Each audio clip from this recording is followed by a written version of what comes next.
Stinky farts is all I can say. Yeah, that could do it. Biohazard. But that also reminds me of the worst joke ever. A horse goes into a bar. The barman says, "Why the long face?" You know, because horses have a long face. That's the Your worst delivery joke actually made that joke perfect. That was great. Nay. Nay. Horse jokes are probably your main type of humor. Ayo. Yeah.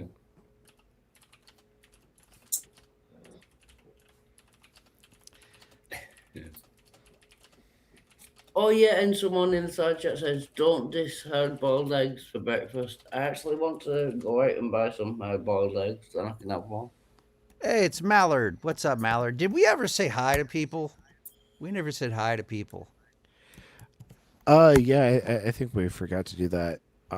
We can do that here in a second, but like while we're still We on bar started it jokes, and I want interrupted to quickly get this out. We're on dick jokes. A Tachyon orders an old fashioned from the bartender, and the bartender says, "Hey," and then the Tachyon walks into the bar. A Christian. I like that one. I thought that. Delight. I like that. I don't know what a tachyon is. I thought you'd like that. Faster than light Tavo. particle. Yeah. So the order of events is It's a hypothetical kinda particle fucked that up, doesn't yeah. actually exist. Okay. I like when Jam Nick said, "We're on dick jokes." Yeah. Bar jokes? No, these are dick jokes. Yeah, dick jokes. Right, Definitely. No, gonna go smoke. I'll be right these back. are high level particle physics jokes. Yeah, I probably Don't won't do get it, those. Nectu. I've got a question for you. A Christian, a Jew, and a Muslim walk into a bar, but I can't think of the punchline. There must The be pun- one. No, there I can't is. think of it. A Is there? Christian, a Jew, and a Muslim walk into a bar. The bartender says, "What is this? Some kind of sick joke?" That is perfect. A pedophile, a rapist, and a con man walk into a bar. The bartender says, "What'll you be having, Mr. President?" That's right. That's what I was going to say. Hello, Mr. President. Hello, Mr. President. A blind man walks into a bar. Ouch. Two guys walk into a bar. The third guy ducked. Yeah. Have you guys heard the one about the agnostic dyslexic insomniac? No. No. He would stay up all night wondering if there really was a dog. That's good. Stealing it. It's kind of like I think I stole this from Forrest. I can't remember. I used to think I was into sadomasochistic bestiality, but then I realized I was just beating a dead horse. All right. Sadonecro. Is that what I said? Sadonecro bestiality? Yeah, Rope comes into a bar, sits down, and the bartender says, "We don't serve your kind in here." And so he goes into the bathroom, ties up his head, messes up his hair, comes back to the bar, and he goes, "I thought I said we don't serve your type." And he says, "But I'm not a rope. I'm afraid not." Yep. All right, here's my attempt, and then I'll probably head out. But this guy walks into a bar, and this is for RP. Walks into a bar, orders a beer. He's drinking the beer slowly, pensively, savoring it, really, really thinking. And as he gets to his last swallow, the bartender asks him, "Would you like another?" And the guy thinks for a second, and he says, "I think not." And then poof, he disappears. Yes. Yeah. You've heard it before, I guess. But yeah. All right. Well, you all have a great night. Good to see you all. Thanks for getting me over. Don't forget to like and subscribe. And Gretchen, I mean it. If I can do anything to help out, I'd be happy to. Oh, no worries. I'm just. Yeah. I was playing. No, you can always email me, and I'll happily, my email's on my discussion, channel. Well, Okay, but good. congratulations, Taco. Yep. Tabo. Always Yeah, appreciate you hanging out, Tavo. if you ever want That's to not even awesome. learn how to do those the features in YouTube, let me know and I'll show you how to do them all. I'll probably take you up on that. Yeah, if it weren't so late, I'd probably take you up on that now. But yeah. All right, but good to see you all. Have a great rest of your night. You too, Good to see you, Tavo. man. Bye, Thank you. Tabo. Good to see you. I must be high and didn't even know it. Well, I'm always high, and I know it. I'm not. I'm like out. I can't out. I live in Kentucky. That's not supposed to happen. About an ounce for the first time in like fucking 9 months. I'm sorry Nice. about that. You live in That's Kentucky. right. Because Ellie, what? Mrs. What'd you say? RP can Yeah, breastfeed, sorry or about that. is done breastfeeding. Yeah, we're weaning RP Junior now, and so Kentucky's not a bad place to we're live. going back to our well, probably not to like what we previously like. We used to like face multiple blunts a day, and like I pack my blunts fat. Like I'm talking like at least 1.5 G's, like if not like 2 full G's. It's a bat to the head. Hey, Wild Heart, Kentucky's not that bad, except for like right dead in summer. It's real hot and humid. But like, it's cheap to live here. Yeah, shit. Since you said you came from Kentucky, I didn't understand a word you said. Before you were fine, but since you...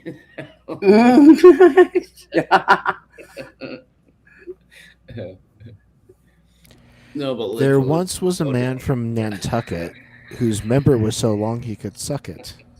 He would say with a grin as he'd wipe from his chin, "If my ear were a cunt, I would fuck it." Oh my god. One of my favorite limericks. That's one of the Irish jokes, and I know that. Yeah, it's good. Yeah. I hear you, Puggles. Yes, life is sucky. Sorry, can someone translate for me? Since you say she comes from Kentucky, I genuinely can't understand what she's saying. I'm joking, Robin. I know. I can't understand. Oh my God, Wild Heart, you are the last fucking person that should be complaining about not understanding anybody. He understands me anyway. What did she say? Right, I'm gonna stop now. I said, shut the fuck up. That's what I said. Shut the fuck up. I'm only joking, Robin. You know I love you. I know. Yeah. I know. There was a movement like back like in like the late 20s of like, you know, parents that didn't understand leet speak or like, you know, abbreviations of like STFU. And so like kids would be like, you know, STFU stands for start talking faster, you. Yeah. Yeah, they told him all kinds of crazy like stuff. There was one like Christian magazine that like, you know, like fell for like a bunch of like 4chan trolls. It was just like, you know, a bunch of things that like LOL or like OMG like stood for like satanic things. Let me see if I can find like the jokes that like they came up with. Fuck, I don't even know what to search for right now. I'm not even gonna attempt it. Lord of lesbians. You know what one? LOL. You know what one got me? You know what one got me for like a really embarrassingly long time. SMH. I had to look that up for like years before it finally sunk in what it Shaking meant. my My head. hat. Yeah, and it was just like I don't know why that one in particular just wouldn't fucking stick, but It stuck for me because I thought it was shit in my hat, and now all my hats stick to my head. I initially went for, you know, suck my, and then I was like, I'd have to look up what the H means, and then I'm like, I'm like, Puggles. no, Hyman? it's not that at all. It's just shaking my head. It's like Look it at was so Puggles. innocuous. Look what Puggles wrote in chat. But it's kind of weird that your mind would immediately go to suck my. You know what I mean? And then you couldn't think of the age.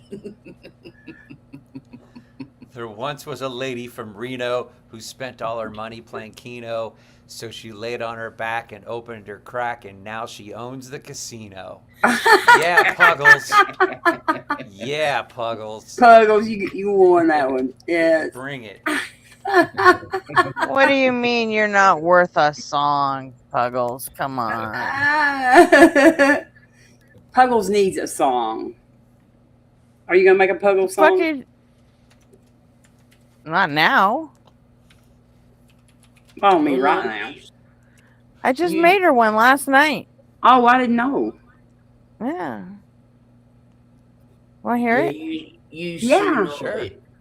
Yeah, you soon know it's really easy to make songs. You just need to type in like a description or something. Yeah, if you want to make a song, you soon know. Does I it have do a use hook as Suno. catchy as whoa? Now this song, Puggles is really specific. She wanted it like early '80s crass sounding, and I think I nailed it. love that. I love that vibe. And Yeah, that's a good one. also, she was getting really upset that I was asking her a bunch of questions the other night, Yeah. and she was like, "I want to know what all that was about." And I'm like, "For a song." All right, I found the list. Yeah. Okay, so LOL stood for Lucifer our Lord. BRB stood for Beelzebub rules Baphomet. Yellow stood for Youth obeying Lucifer only. OMG stood for Oh My Goat, referencing Baphomet. SMH stood for Satan May Havoc.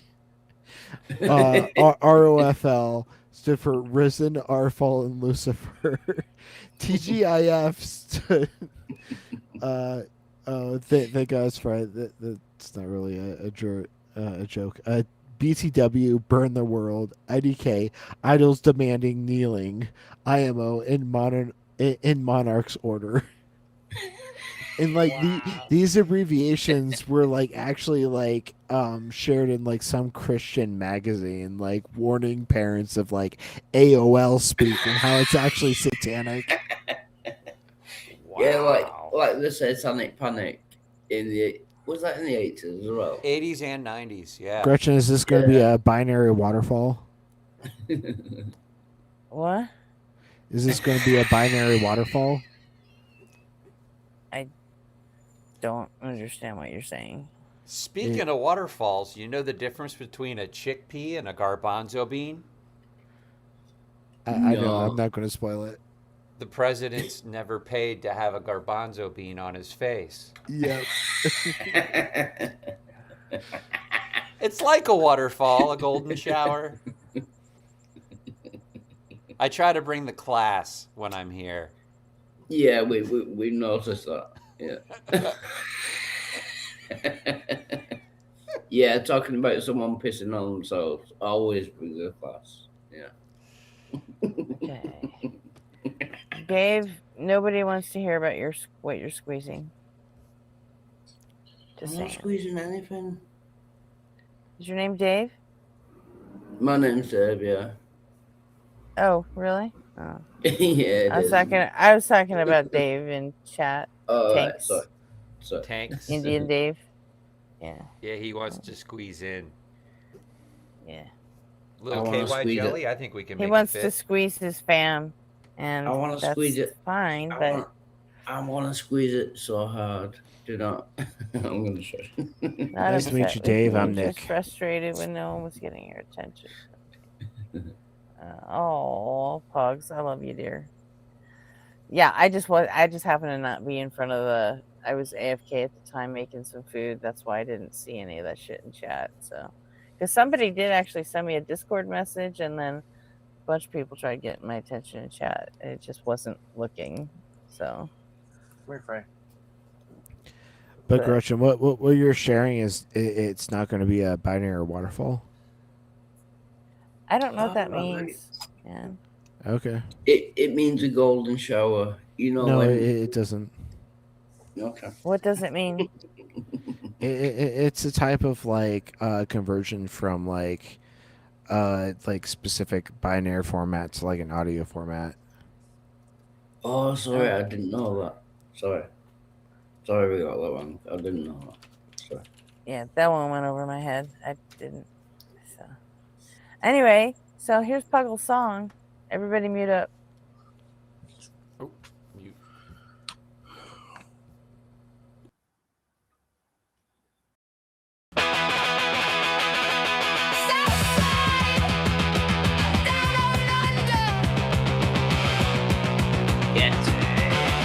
Southside, down under, still breathing, still fighting.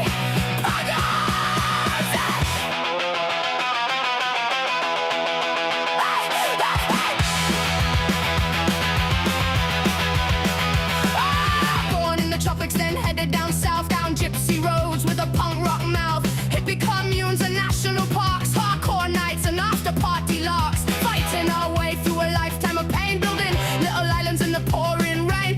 Bonsai branches, a homestead heart. We've been rebuilding from the very start. You say I'm broken, you say I'm lost, you say your God will bear the cost.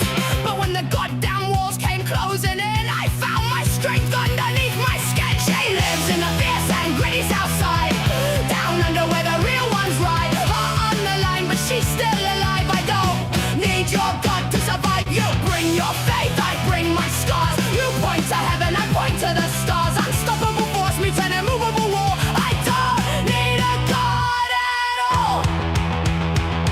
Right side heart failure, that's what they said. A paragraph of complications running through her head. She read these words once and cried all the way home. Then she faced the fear and stood on her own while her heart was failing. She opened the door, a theist came knocking, wanting something more. Pray hard, a friend, there's a God above. I said God isn't real and I don't need his love. She lives in the fierce and gritty south side, down under where the real ones ride. Heart on the line, but she's still alive. I don't need your God to survive. You bring your faith, I bring my scars. You point to heaven, I point to the stars. Unstoppable force meets an immovable wall. I don't need a God at all. Crossing my bloodstream, Eve, libertine dreams, punk chick attitude, sharp and obscene. Give me stubborn fucking courage, give me friends who stay. Give me science, give me grit, give me one more day. When the heart starts pounding and the fear comes back, I don't need a miracle, I need to fucking attack. You can keep your heaven, I'll keep my fight. Punk rock anarchy, keeping me alive. And now you say miracle, I say watch me heal. My body's fighting and the fight is real. You keep praying to your holy fiction, but I won't feed your holy addiction. There's no heaven, no magic to save me. I got biology and anarchy, I'll save myself maybe. There's no magic that comes from the clouds above, just fear of mortality. I'm calling your bluff. Some say unstable, some say a mess, some say unworthy.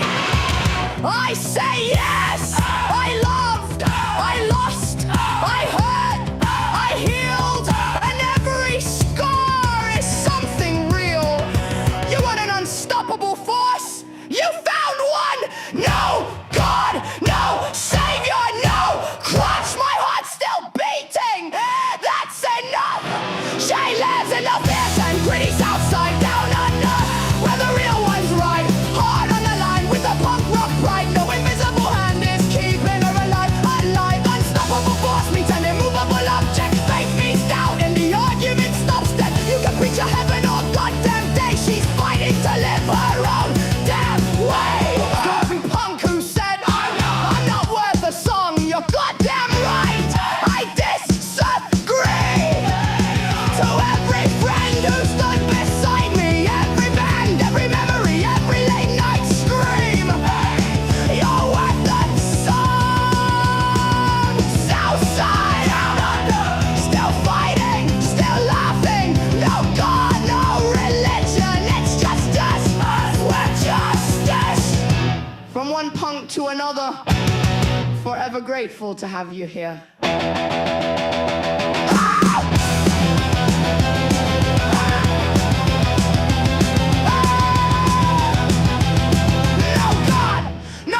religion. It's just us. We're justice. From one punk to another. Forever grateful to have you here.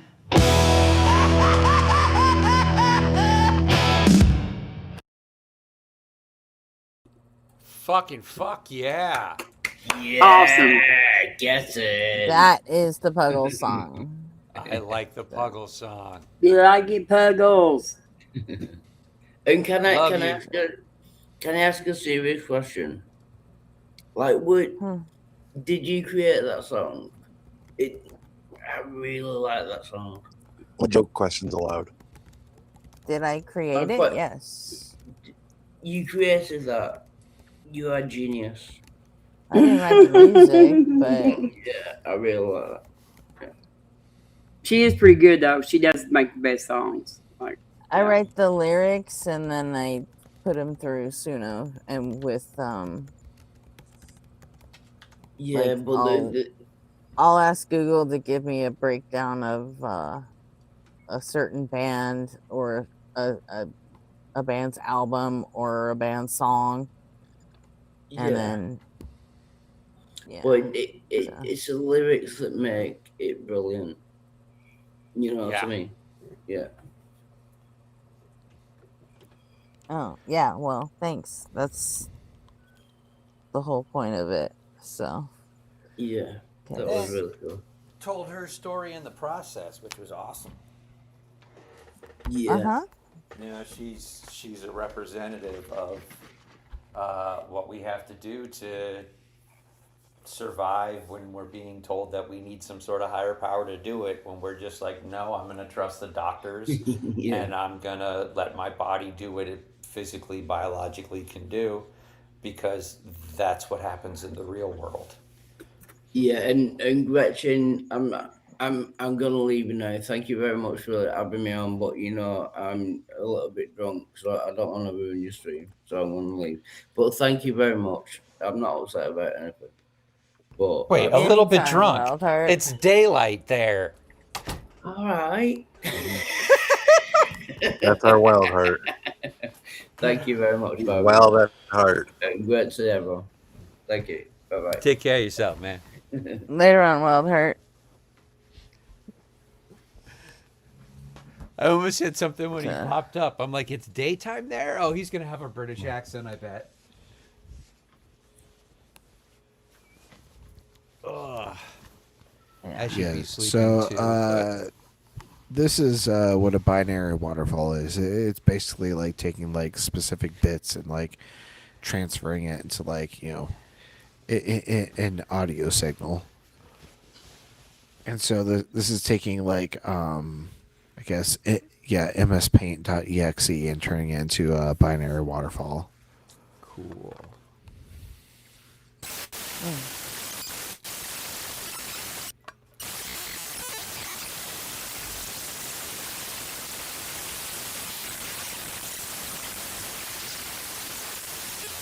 Okay, that's not annoying. Here, I'll skip ahead to like the more tonal stuff when like the data structures start getting like more consistent.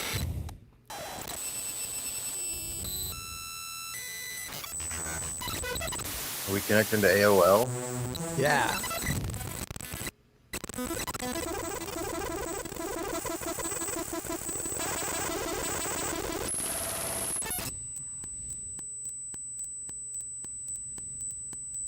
Yeah. What's happening? So the pattern that like was the very first frame Arby's of that just going puzzle. full fucking nerd for a minute. Well, And I love the it. pattern that was of that first frame of the Puggle song, like it just looked like it was about to like initiate a binary waterfall. So that's why like I was asking like is that This is a demonstration of what that is. yeah. Gotcha. Thank you for explaining. And essentially is it... I'm not going to play the full 3 minutes because that'll be just like ear rape to everyone. Right. Yeah. But is it converting the pixel colors into tones? So it's it's converting like the binary values into audio tones. okay. And the so like binary the value. binary values will like possess like some of those pictures for the program itself. Okay. That was cool. Oof. Sorry, I've got a cat encroaching in my space again. Meow. Meow.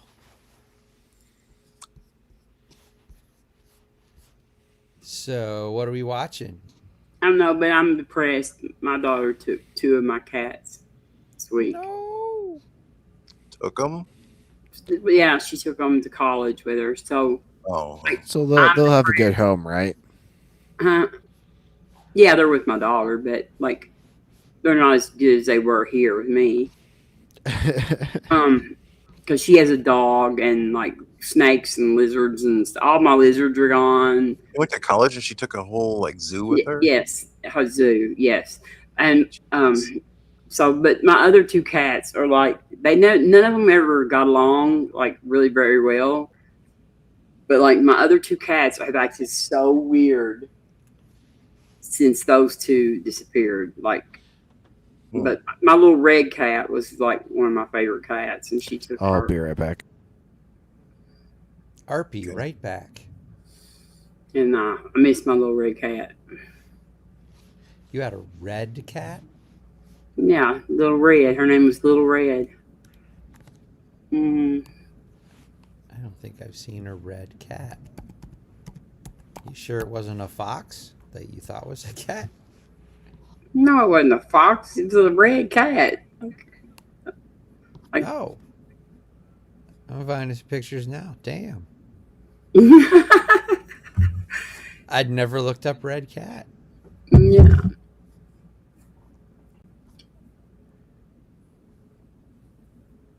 Most of them just look orange, but some of them are, yeah. Kitties. Yeah, so I miss my little red cat. I miss my little red Corvette. Little red Corvette. I miss my raspberry beret. Your what? I used my raspberry beret. Right. It's Prince song, yeah. Another Prince song. Oh, nice. Mm-hmm. I'm not. I don't know that one. Yeah, She had a raspberry. She wore a raspberry beret. That's how. Yeah. The kind of thing you find in a 5 and dime store. Oh, okay. I remember. Yeah. Got it.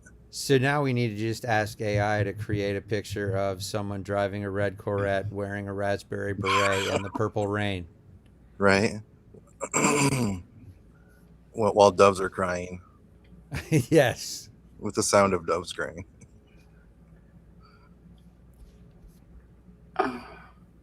I'm going to bed, y'all. Love you. Good night. Good night, Rest Robin. well. Joining us.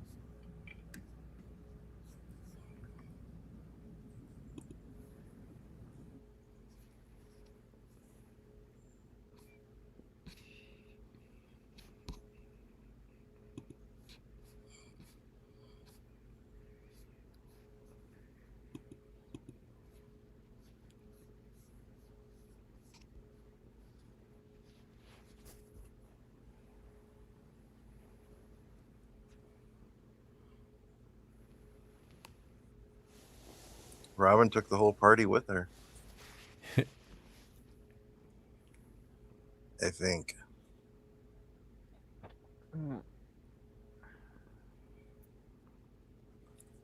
Is nobody else able to talk?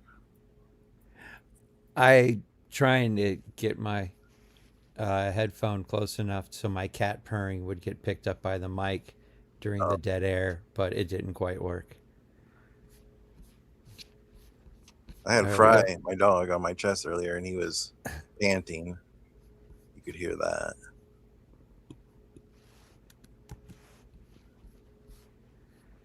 But he's out cold now, so. So do we have clips lined up? RP might. Oh wait, he just stepped away though. He said, "I'll be right back," but it sounded like "RP be back." Oh, that's right. That's right. Yeah, I had the John Cohen one from Issa, but I was gonna go get something to eat, so I was hoping someone else would pull it up so they could pause it. I don't know how to do that. You want me to do it, Gretchen? Sure. What's the? Can you put the link Yeah. somewhere I can grab it? Oh, there we go.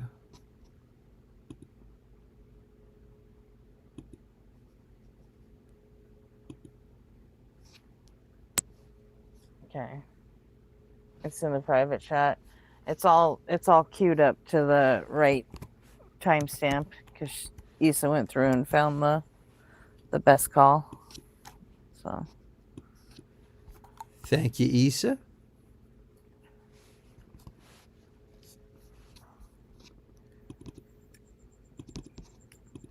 hi JL.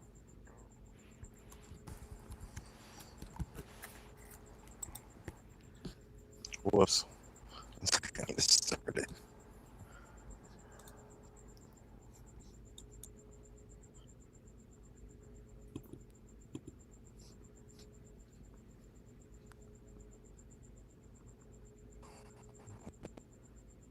It starts it automatically. All right, there we go.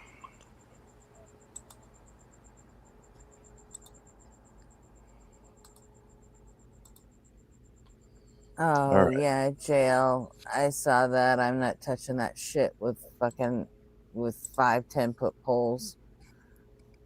Like You said you want to pause. what?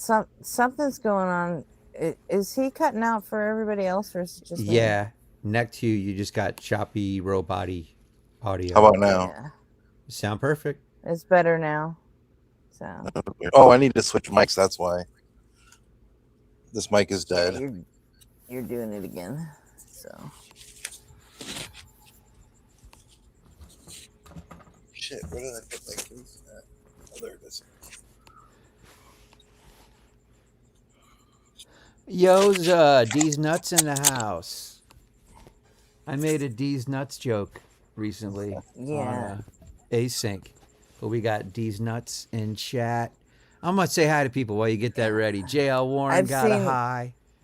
Yeah, hi jail. I've seen so many people do debate reviews of the Wilson Owens thing, and yeah, I mean, not even if you paid me. Like, no thanks. Like, two of the worst fucking people get together and have a debate about the other fucking worst person. And Right. no thanks. You guys ready for me to play this? Like, I was gonna say hi to Remus and Go Zedekiah ahead and say. King here, buddy. and Brittany and Issa and Robin already left. Pete. Okay, that's probably back far enough. I'm sure everyone else is either left. You got everybody? I think so. Okay. All right, just got back. hi, everyone that got missed. Welcome, So- RP. RP right back. All right. I'm going to go sort out my food situation.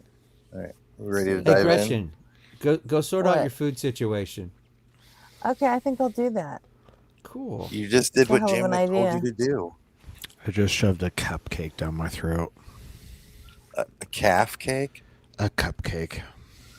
Like a little cow? I love it. I love it when you call me We- cupcake. We ordered too many cupcakes for RP Junior's birthday party, and so we had like 18 extra cupcakes that like Nice. we had to bring home. And like Not due to my like upbringing, like I have like this like intense psychological distress if I let food go to waste. And so any sort of excess food, like I make myself eat.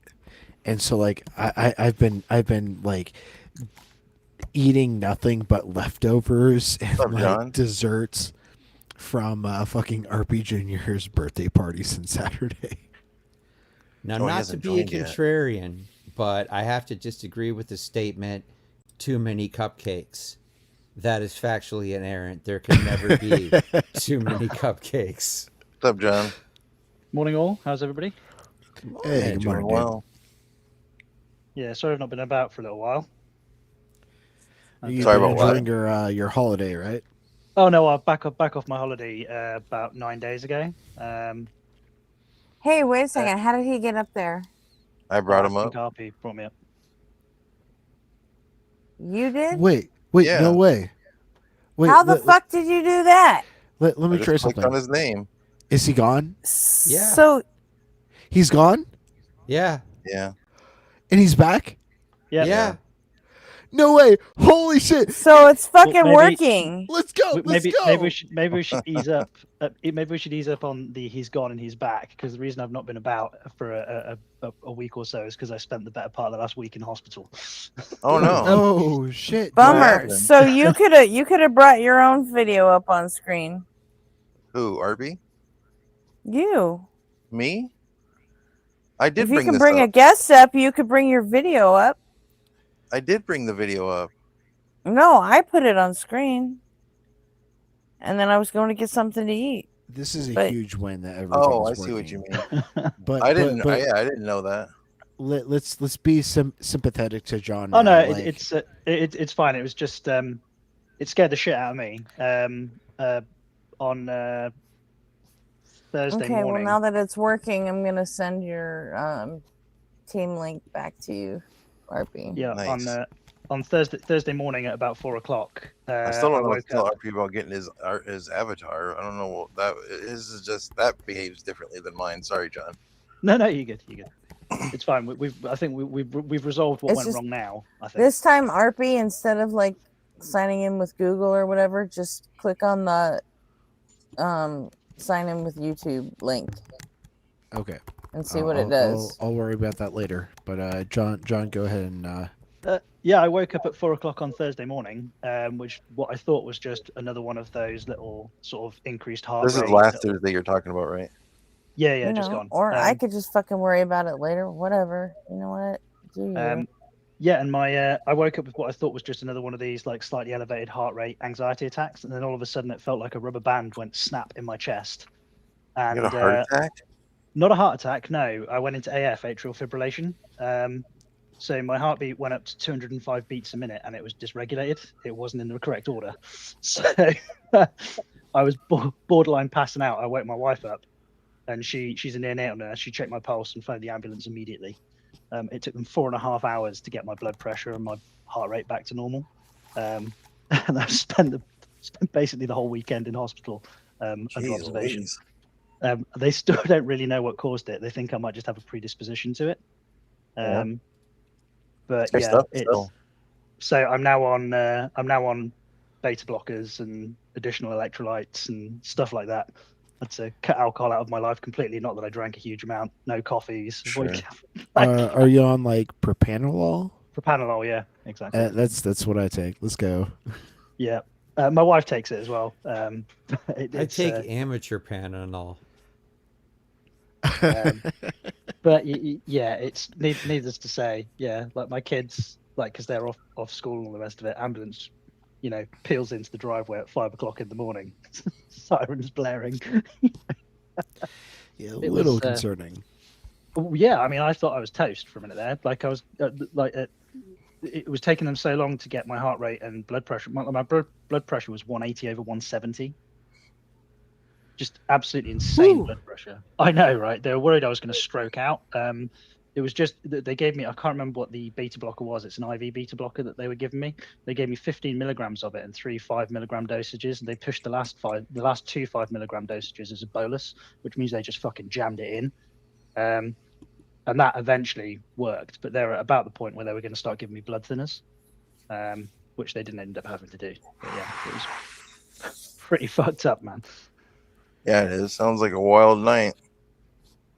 Yeah, well, I One mean, morning. it was a wild morning. I was in accident emergency, like in one of the A&E bays for the better part of 4.5 hours. That's when they got their under control, and then they sent me up to cardiology. So I had like a cardiac echo and stuff. There's no structural abnormalities that they can find with my heart. There doesn't seem to be an underlying condition. Still don't really know exactly what happened. So I've been referred to a cardiac specialist. So we'll see what the fuck happens, but still. So you're going to get like That's a a lucky EKG. Yeah, I'll probably end up with a cardiac MRI. I already had an ECG. I had several ECGs in the hospital. Okay, so like a full study. Yeah, basically, it'll be a cardiac MRI with, what they'll do is they'll intentionally slow down my heart rate, intentionally increase my heart rate. It is not going to be fun. I've watched plenty of them, and they are, you've got when they massively increase your heart rate, or when they slow down your heart rate, it can cause this like impending sense of doom. But you've got to lie there and be still, and all they give you is a mild sedative, because anything else would impact the outcome of the test. So yeah, that's going to be fucking amazing. Doom. Yeah. I don't know if having the shallow end of the clinical training that I have actually helps, to be honest, because it sort of means that I know what's going on. I'd probably rather be in blissful ignorance most of the time. But yeah. Hey, y'all, let me know if this affects the stream. Did that impact the stream? Yeah, you took the browser down. I think we're like fucking firing on most cylinders now, which is exciting.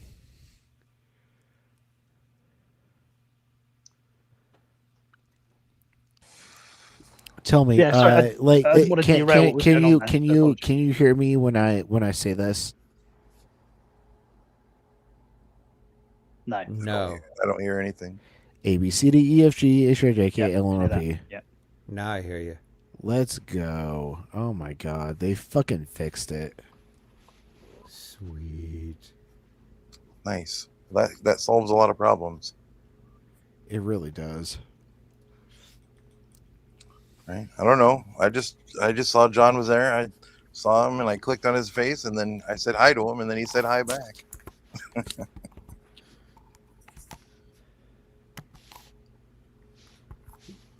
You guys ready to watch this? Yeah. Go for it. Not so much mindless preaching. Hey Joseph, how are you?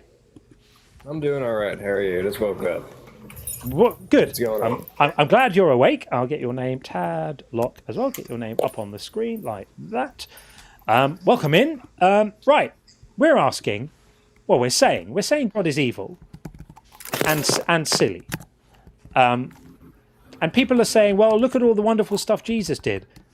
I don't know if that's where you're going to go, but just to preempt it, if it is, any arguments about Jesus are going to have to explain what the hell difference that makes to the millions and billions of life forms. Real quick.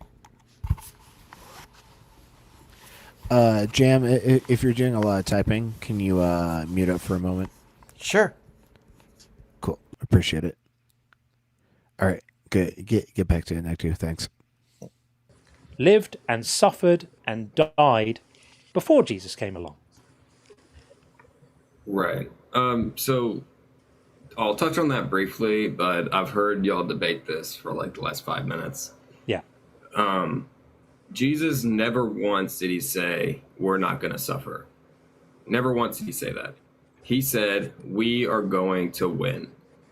Right. He never said Didn't work out very well, did it? He got nailed to a tree. And then he ended up winning. Who's in heaven? How did he end up winning? Christ. Well, he also is the finish line. He also promised his disciples that the world was going to end and everyone would be held accountable for their deeds, and the angels would come along with a loud trumpet call within their lifetimes. And that was a promise he broke, wasn't it? No, I don't think he ever said in their lifetimes. He absolutely said in their lifetimes. That's something Joseph Smith said. Some of you standing here will not taste death before the Son of Man comes in his kingdom, is what he said in Matthew 16, right. And that was a promise he broke amongst a few others. So let's zoom out and generalize it again. So why does an all-powerful God, who can create the universe any way he wants, have to create the universe, or choose choose to create a universe with all of this horrific suffering in it? Why?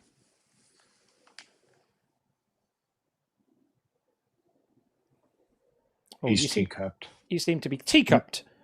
Maybe something more important came along. He had to find what. Either he got a call, or Joseph, if you're minimize the app, we can't hear you. The app functions that way. We'll give you. There we go. That's it. Yeah. Stay present. Stay present. So you heard the question I asked you, right? Why does God make a universe where he could make a universe any way he wants? He chooses to make a universe with so much easily avoidable suffering. Why does he do that? Right. Okay. Let's take two kids. Right. One of them never suffered a day in their life. They get every toy, every ambition, everything they could ever want is handed to them. How do they end up when they're adults? Do they end up sweet, gentle children, or do they end up spoiled brats? So you're saying we would all end up spoiled brats if children didn't die of leukemia? I'm sure some kids get all they want. That's not what I'm saying. Sweet. So why do children die of leukemia? Why does it have to be leukemia? God damn it! Like this is like slightly triggering for me. Like a couple years ago, this would have sent me like into like a full on fucking like panic attack. But like because like I've had plenty of counseling on being able to like deal with the subject of leukemia coming up. Like I'm fine now, but. Okay. So if you want me to change it, I will. No, it's fine. It's just like I'm just pointing out, like leukemia is so often the fucking example that they'll bring up. I think it's because obviously childhood leukemia is an incredibly well-known disease, and it tends to affect people who it's young people who there's almost no conception at which they could have been evil or bad or deserved it, because they frankly don't have the mens rea. They don't have the ability to understand right and wrong in the same way as an adult would, dependent on the age of the child. You know, if you're into your teens, then I would suggest we're somewhere between the positions. I was 17. I was 17 when I was diagnosed with leukemia, so it's still technically childhood leukemia. But like, I most certainly had mens rea without making it about ourselves. Maybe. Okay, I'm sorry that leukemia came up, and like I'm talking about like leukemia. Jeez. Don't be sorry. Just don't fucking do it. It doesn't always have to be about you and your triggers. That's all I'm saying. Okay, geez, calm down. I was like joking, but I guess I'll back off. But isn't this just the problem of evil all over again? Basically, it's just circling the same problem of evil pot. And it's odd that Joseph clearly hasn't come across these arguments before.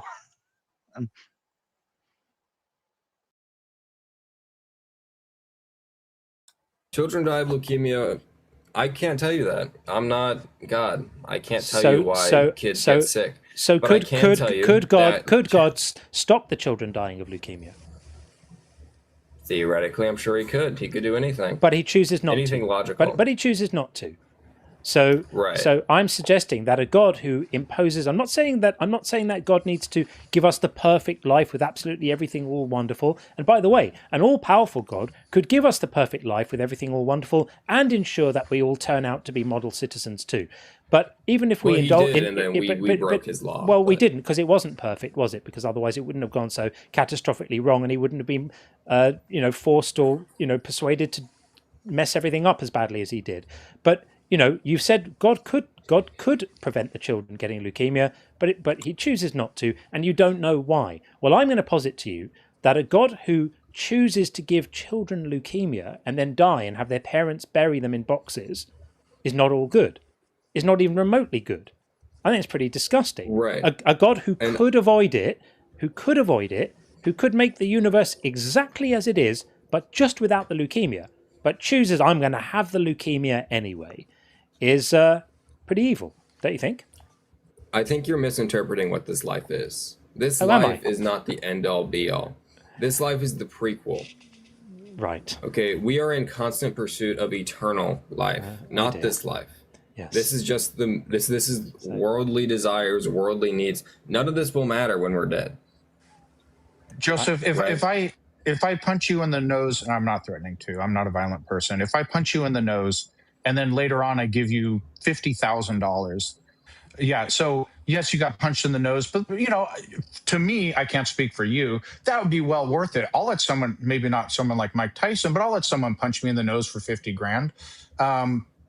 So that's worth it. But wouldn't it be better to get the 50 grand without getting punched in the nose? So you keep talking about like everything's going to be all better later on. How does that make the children dying of leukemia today necessary? Because the problem we have is with unnecessary suffering. And if God is all powerful, he can instantiate any end goal, any greater good without the suffering. Right. And you're the resident expert on what is and isn't necessary, not the creator of the universe. I'm not a resident expert, but it's just logical. If God is all powerful, under the subset of all, or I should say set, because all isn't a subset of anything, under the set of all includes instantiating any greater good God could achieve without the suffering. That's just a logical entailment. Right. But I'm telling you, suffering is necessary to reach a point of acknowledging God. Right.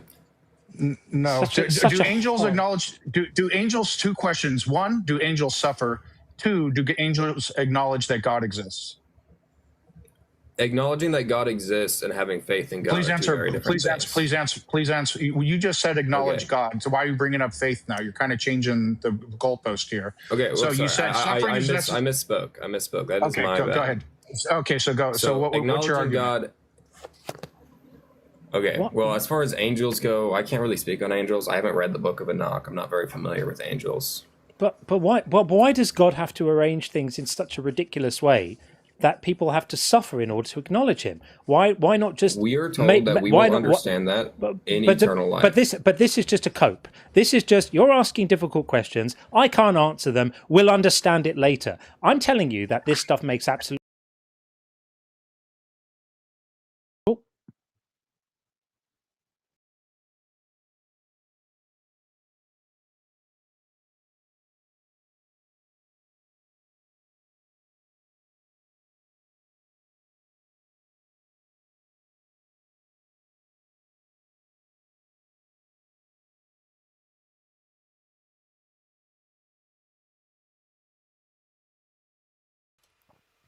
Okay, it looks like we had some sort of a crash. Wait a moment, folks, while we get everything back up.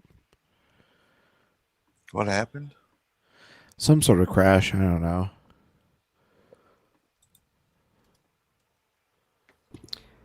Speaking I of just heard crashing, it say Nectu has joined all of a sudden, so it didn't even say the rest of you. I'm gonna step out because I got to crash. I got to get up in 3 hours. Yeah, that's weird. It just crashed out of nowhere.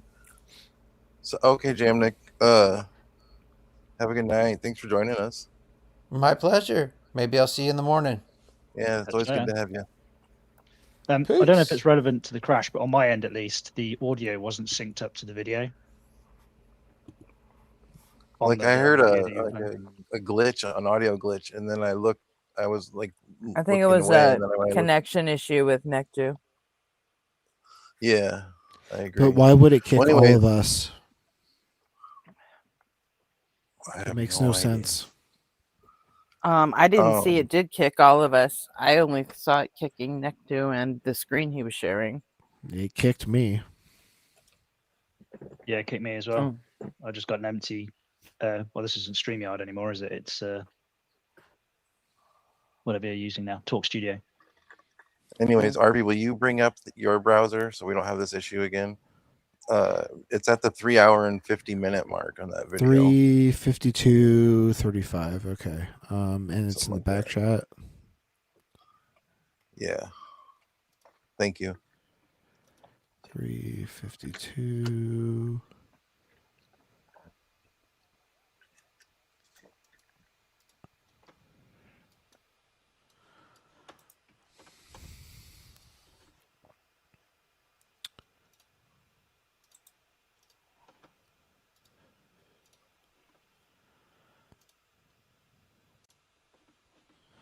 All right. Is my window now populating?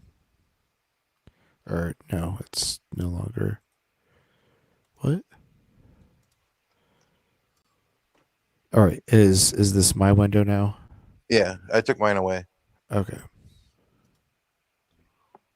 The real suffering of so many people and, sentient beings, billions and billions and billions over the years. It doesn't matter because later everything's going to be fine. This isn't the real life. The real one's coming later. And you just like hand wave it all away. It's such a disgusting sort of insouciance towards real suffering. Like, it's like you just minimize it and make it mean nothing because later nice things are going to happen. Real suffering is real. I promise you. If I cut off your fingers now, like it's a crazy position to have. Like there is a massive incongruity with this notion. Firstly, pain isn't necessary to accept the existence of any god or suffering of any kind. And like if you drive a person to the point you cause them to suffer so much, they feel so desperate and so helpless and so out of control that they just reach to the heavens for the culturally relevant god. Then that's just a massive amount of coercion, right? Absolutely. It seems madness. Well, he started off from a position of bullshit when he decided he was going to say that not buying a kid a toy is equal to suffering. So, like, he's already completely out of whack.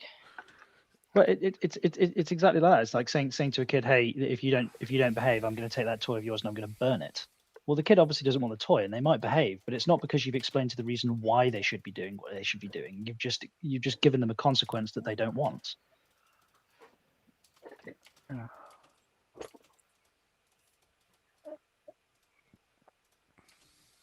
or set you on fire now, or hurt someone you care about now, your suffering would be very, very real to you.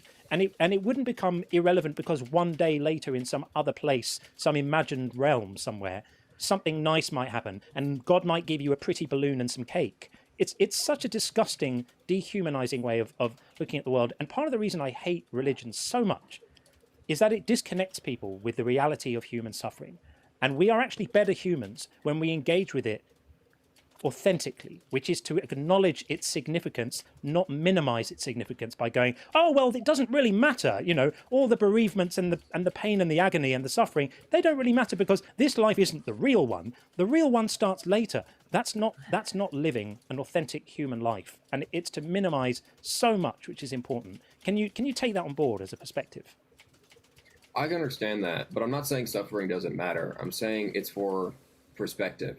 Suffering isn't the end-all be-all. When you suffer, suffering doesn't all of a sudden mean that you are in this great hell, right? Suffering is a part of life. Why? Right. Why? You say suffering is for perspective. Why can't God bestow perspective without dead babies, without small coffins? Why not? I can't tell you that. I don't have the answer. Because there isn't an answer. Because an all-powerful God doesn't have to do anything. An all-powerful God is definitionally baked into, as Sean said, baked into the phrase all-powerful is the ability to achieve the endpoint without the suffering. And all that leaves you with is a God who wants the suffering. And you saying you don't know what the reason is, if God I agree. wanted the suffering, we'd I all agree. be in constant suffering all the time. Well, God does. No, God might just want this amount of suffering. That's not true. It doesn't follow at all that if this suffering is according to God's will and desire, that we would all be suffering more, because that doesn't work. We are suffering the exact amount that an all-powerful God wants us to suffer. And for that reason, I don't even hesitate to call him evil. It's complete no-brainer. Joseph, have you heard the heads I win, tails you lose thing with coins? When you flip a coin? Heads I win. Yeah, I've heard of heads or tails. Yeah. So, heads or tails, but basically if I say, okay, I'm going to flip a coin, if it lands on heads, I win. If it lands on tails, you lose. That's sort of a little word play there to where you just win either way. Basically, we evaluate other moral agents, are they good people? Are they bad people? What have you, based on their behavior. And you've set up a scenario where if God does something that's good, oh, praise be to God. But if he does awful things, well, his ways are higher. You've eliminated yourself from being able to actually objectively evaluate the God that you worship with respect to his morality, because it's always, if he does good things, he's good. If he does bad things, there's some goodness there that it seems on the surface like absolute monstrous atrocities and bullshit. However, God's ways are higher. There must be some greater good. So there's no moral evaluation. It's heads I win, tails you lose. God is good every time. Hold on. When has God done something so horrific that you would think he's evil? Okay, well, let's look at drowning one. the entire planet. I've got no, hang files? on, forget about that. I've got a more visceral one for you. So I'm putting something on the screen right now. So this is a super chat, a message from our friend Buzz, who's a stalwart, constant member in the community here, one of my favorite people. And Buzz says, more than free to use my example again. So I would never dream of using it, but for Buzz saying it. So Buzz lost his daughter. Buzz's daughter died. So I would like you, Joseph, to please explain to Buzz why God put him through the agony of losing his daughter. What's the wonderful thing that's going to happen later that couldn't possibly happen without the agony that Buzz has every day for the rest of his life as he contemplates that loss? You can speak as if Buzz is here because he's listening to this right now. Look, it's not my place to tell you why your daughter died. I don't know why. I'm not all-powerful God. It's not my place. It's not my That knowledge. wasn't what he asked One you day to you will learn. explain. What was he asked to explain? Why it couldn't have been otherwise without his daughter's death. Yeah, this hand waving of one day you'll understand, one day it will make sense to you, one day it'll seem like it was worth it, one day this, and like this asshole is claiming to have some kind of inside knowledge that other people don't have with no justification. If people want to believe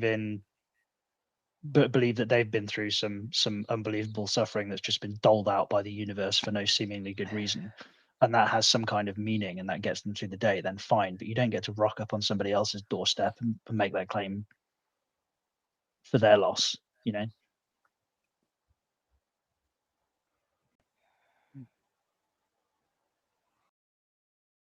just obnoxious.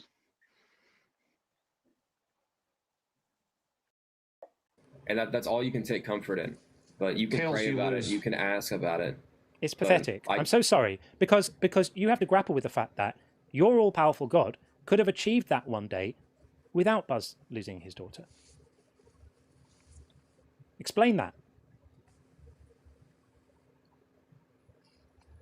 And this is quite the spot. You do have me kind of pinned against the wall here. Tell the man why your God, who you say is all good, did this to him and to his daughter. And if you say, I don't know, you have to grapple with the fact that God could have chosen not to. And God could have achieved any outcome he wanted without the death.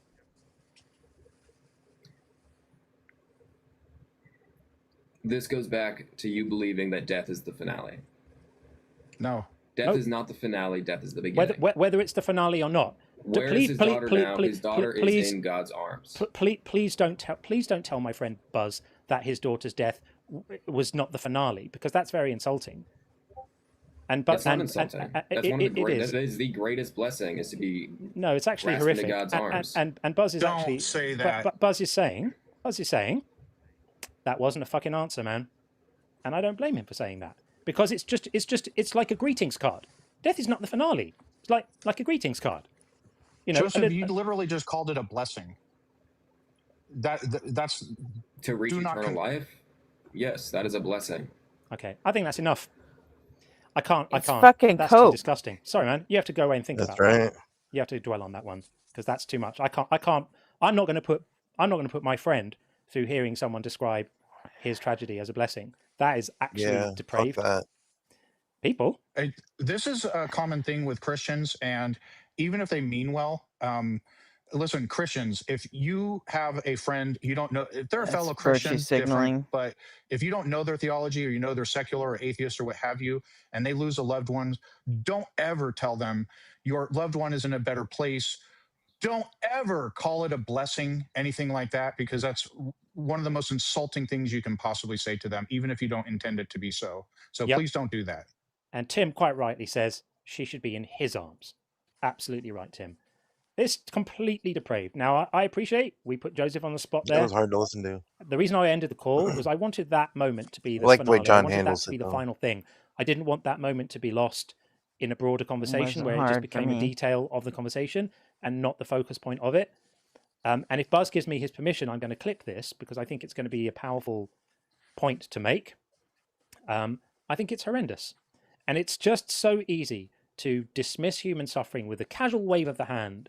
You know, I wanted to ask Joseph, and I should have asked him, what the worst thing that's ever happened to him is. Because I think people who have suffered real, genuine pain and grief and loss are not. Yeah, I would have liked to have seen him break out Spicy John for this, for that one. The suffering here You is know? just a moment. It's so dehumanizing. break It's out what? so awful and so sad. Said I would have liked to have seen him break out Spicy John for that call. You know? Oh, yeah. Like, I think he let him off easy by saying, "Oh, we don't want to get into that," and Yeah, I absolutely agree. not. I He can should see have that. fucking skewered the bastard, like straight up. That's what Justin would have done, 100%. And you know, the fact that Buzz was sending in super chats about it tells me that Buzz was willing to fucking go there too. You know, for sure. I'm not familiar with Buzz. What happened? Obviously, Joseph's friend. What happened with his daughter? Was it like an illness, like a car crash, an accident? I mean, don't know. Buzz is just a guy from chat. Right. Okay. So He's a guy who lost a daughter when she was young. yeah, I just didn't know what the circumstances were, if that had even been shared. I didn't know if I'd missed some context. Obviously, It comes up quite often. You'll hear, if you watch John enough, it'll come up again. Right, okay. I can't remember the details right now, but I've heard the whole story. It's sad though. It's incredibly sad. Well, any parent losing a child is sad, regardless of the context. Definitely.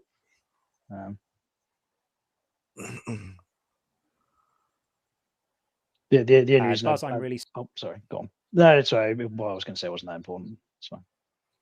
sorry that you had to sit through that, my friend. My heart hurts for you there. Okay, a bit of a reset as we move on. We are going to get, it looks like, we'll get Clifford in. Clifford's been waiting ages. So let's get Clifford in and see what Clifford's saying. And then we have a few others in the queue. So we'll get everyone in. If you're in the queue, thank you so much for waiting. I promise I will not stop until we have spoken to you. So if you've got the patience, you will come up. I promise. I promise. Hey, Clifford. Yeah, hello. Welcome back. Yeah, thank you. Please, is my sound all right? Yeah, you're a little reverberant, but it sounds like I'm not sure you'll be able to do anything about that. You're in a bit of an echoey place. If you can be in a slightly less echoey place, that would be good. So can I just check? Okay now? It's not the caller that's speaking now. I'm still seeing the previous caller in the bottom left-hand side of the screen.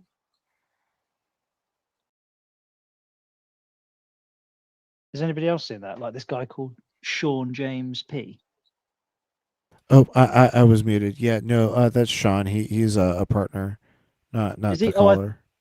Right. Okay. Sorry, I thought he was the one that was talking. That was weird. Like I think because the audio is a bit lagged on my end, I couldn't. Okay. Yeah. Fine. That's me being an idiot then. Never mind.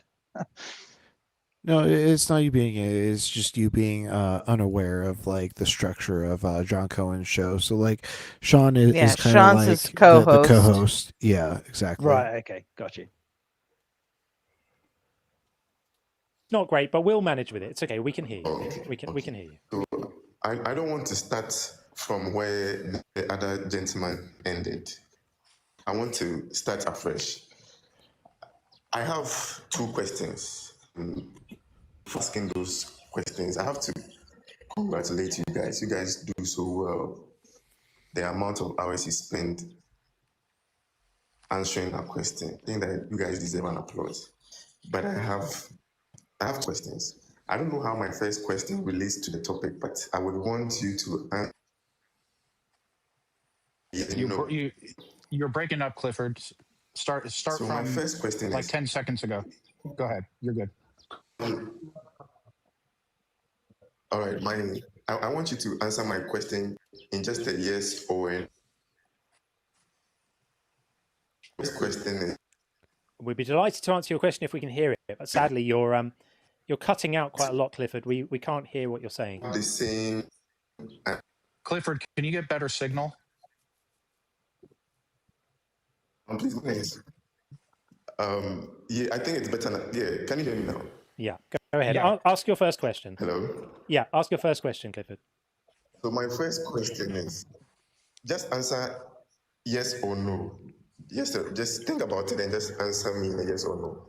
So my first question is, do you believe that white people and black people trace the same ancestry?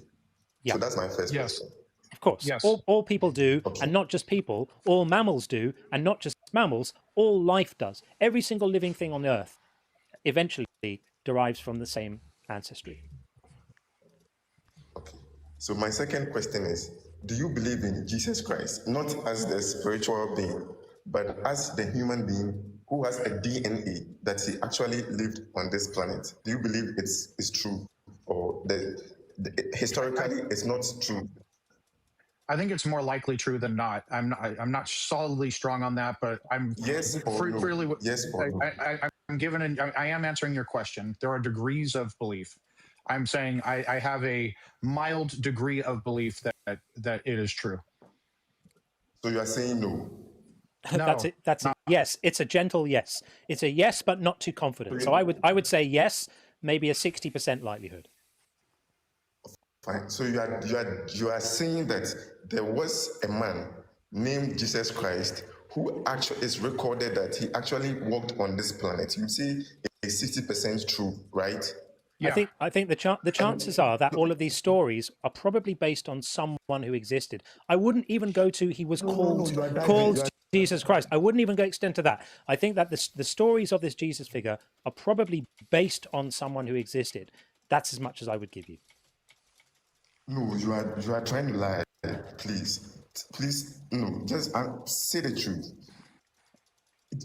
Okay, let me ask a better question. That particular man that you believe 60% is true, what did he do based on your teachings and readings? What do you know of him? What did he do on this earth? What was his occupation? I don't think that we can say anything about what he did. All we can say is that, hang on, you asked a question, I'm going to answer it. All we can say is that a cult sprang up around some kind of charismatic preacher of some sort in the early 1st century who did some things, and then people spoke about the things he did, and then several decades later, some people wrote about what other people had said they'd heard other people say about what he did. So all we can say is what people wrote down about him. If you're asking me what do I think he did, I think he probably regularly went to the toilet. Oh, come on. Come on. Now you are spewing bullshit. No, that's a thing that I think he did. If you're asking me, if you're asking me for more specificity, if you want to know what his hobbies were or how he enjoyed spending his time, I have absolutely no idea. Okay, let me ask you this last question. Okay. So my question to you is, how did the Roman Empire, this is just me, I don't know. You are the big, you are very intelligent. So I want you to school me on this. How did the Romans quickly became Christians? How was it so rapid? It wasn't quickly.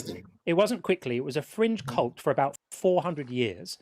And then at some point, Constantine, apparently after some sort of vision or dream that he had prior to a battle, became enthralled with this and decided to convert to this new cult of Christianity.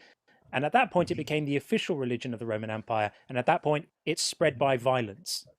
And spreading something by violence is a very effective way of spreading it. That's how it spread so quickly. So you are saying that there is no record historically on the judgment of Jesus Christ by Pontius Pilate? None at all. So you are saying that story is fabricated? Can we pause? No, I'm not saying it's fabricated. I'm just saying that this is like so the Martin Luther King I Had a Dream speech in 1963, right? This is like my grandfather being there like actually being there, listening to the speech, and then telling it to my father, and then my father one day telling it to me, and me being the first person to write it down, assuming this happened in an area where we didn't have recording devices or whatnot. And the expectation is that in like 2010, despite the fact that my father heard the story vicariously through his grandfather, and I've heard the story vicariously through my grandfather, that I somehow managed to write down exactly and precisely what Martin Luther King said without it being directly recorded at the time. Like the equivalent here would be like, for example, the Sermon on the Mount. You know, there's no possible way for us to verify that information at all. It is all tenuous at best. And this guy's acting like it's perfect record of the history, and we should judge it from that standard. It's nuts.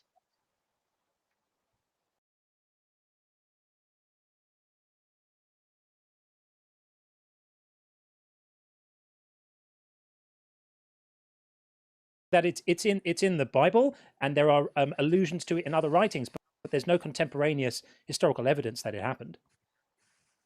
So you are saying that the only evidence of this story is the Bible, right? The only reliable evidence, yeah. Oh, why are you saying reliable? In fact, sorry, it's not reliable. Sorry, what I mean is the only thing that points to it specifically is what I meant. I misspoke. There is no evidence outside of the Bible of any of that stuff. We will continue some other time. Good night. All right. Thanks for coming up. There you go. Here endeth today's lesson. There you go. It's astonishing, really, because these events are so important in the minds of so many people, and yet so poorly attested to. What can you do? Okay, we are going to do a couple of super chats and then get Lance in. Lance will be in next. But lest I fall too far behind, I wouldn't want to do that. We are going to go with Mike Ellison. Thank you so much, Mike, for this very, very generous super chat. I assume that's the end. Yeah, I think it was.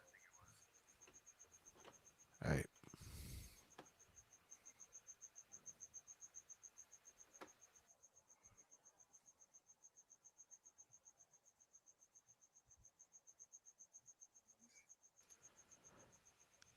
So yeah, that was pretty annoying and assumptive of the caller. Yeah. But you know that this is par for the course for theists. You know, like it's amazing to me, like how we can look at review the calls and react to it, and we can all see the same things. And there are plenty of Christians, like even like people like Tavo, who will come on, and they can see it, but the ones who don't, there's so many of them that just don't. And I, for the longest time, I just thought, you know, they can't all be that stupid, right? But as time goes on, I'm really starting to think that it really is they're just stupid.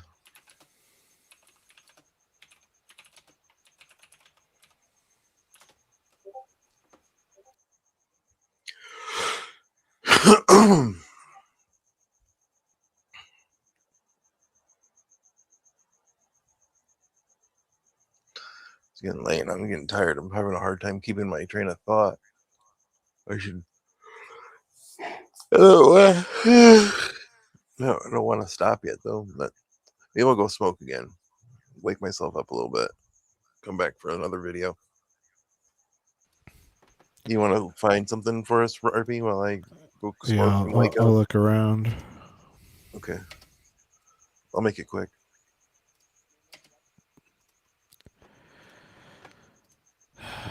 I guess I'll do the thing where I can let chat kind of chime in and say what they want. All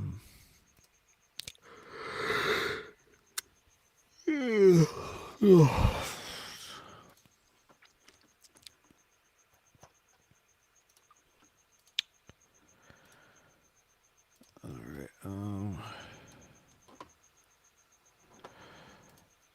So here we have a Blitz clip, a Plant Peterson clip, a Monkey Boy clip.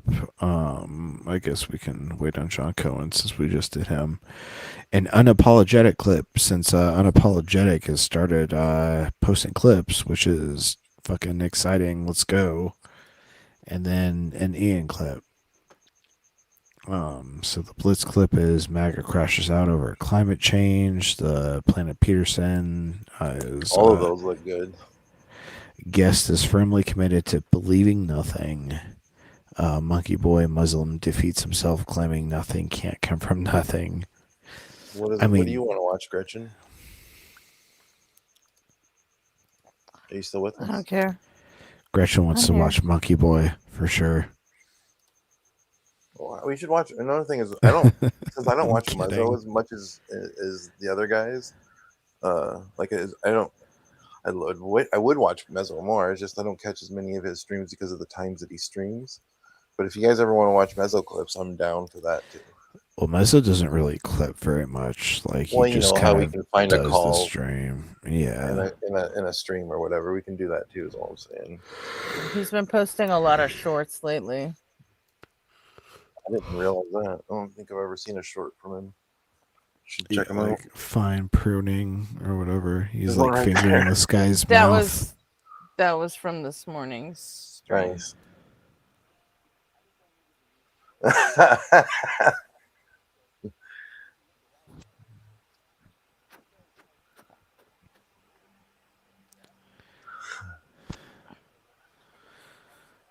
I can't hear it. Can other people hear it? I didn't hear Not it. really. No. What the fuck? You heard him talking? And it Did actually you- wasn't all that funny. Did to you be hear honest him with at you. all? No. No. There was zero audio. I had no audio. It was dead silent for me. I think you Okay. play it. I think I could. It sounds like there's someone talking in the background or something. Just play it for a second.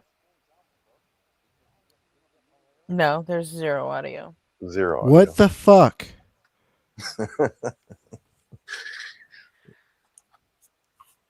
Okay, I guess we're not I don't know, completely maybe- fixed Just- now. and honestly, this clip isn't worth, fighting with it with. Just go on to something Yeah. else. Well, we want to make sure that his audio is working on other. I videos. mean, you know me, I hesitate to say it's not worth it, but because I would never say that about Mezzo, but the whole Fern thing was a stupid joke. Well, that's why I watch Mezzo, is for the jokes, even the stupid ones. Yeah, I get it, but this one just wasn't like. I have no idea. He could have clipped so many good things out of his show this morning, and he chose that one. It was weird.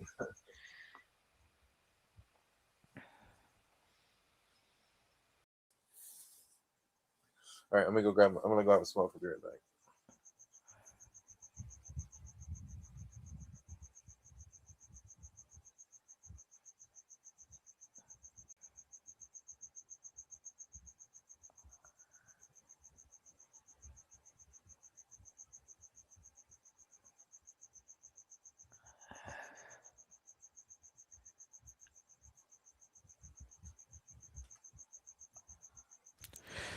All right, here's this super annoying douchebag from like 2 months ago and apologetic. Yikers is getting to be pretty appropriate. Do you think that women that are captured in war actually have consent?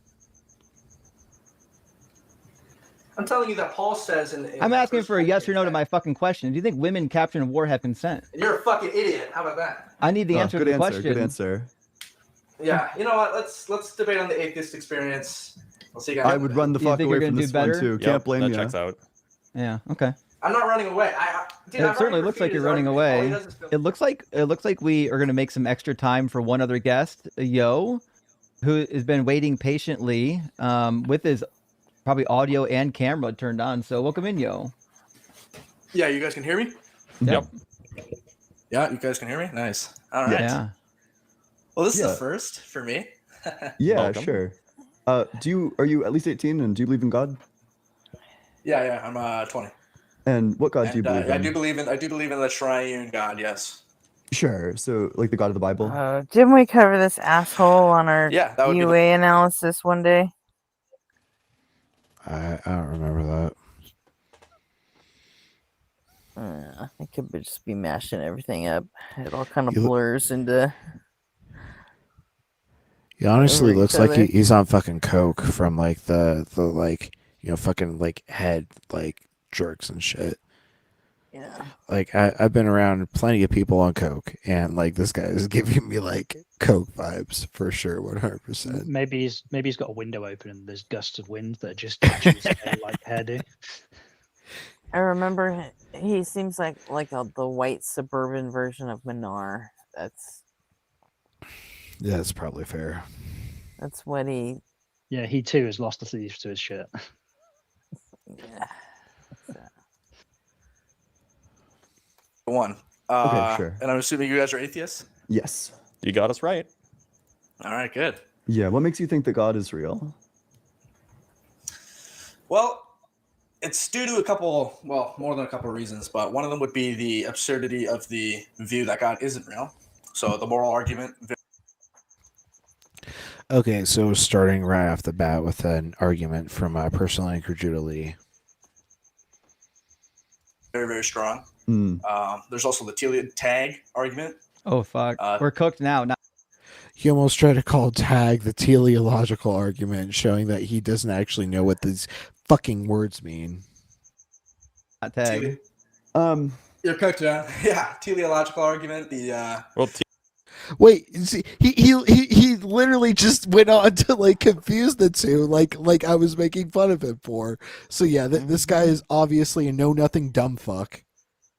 Well, his first proposition, i.e., his argument from incredulity, would have more in line with the teleological argument than tag. So yeah. Isn't what you mean by tag, right? No. Tag is The transcendental argument. Yeah. That's different. Yeah. There's also arguments for math. So, for example, math can predict outcomes in physics, like in quantum mechanics. When they were trying to find this particle, they were actually able to. Oh no, the God particle. Holy predict. shit. Which particle? I don't think it was the God particle. I think it was one of the particles, and they were able to use principles in math to actually determine the behaviors of this particle before it was even found. So that makes way more sense.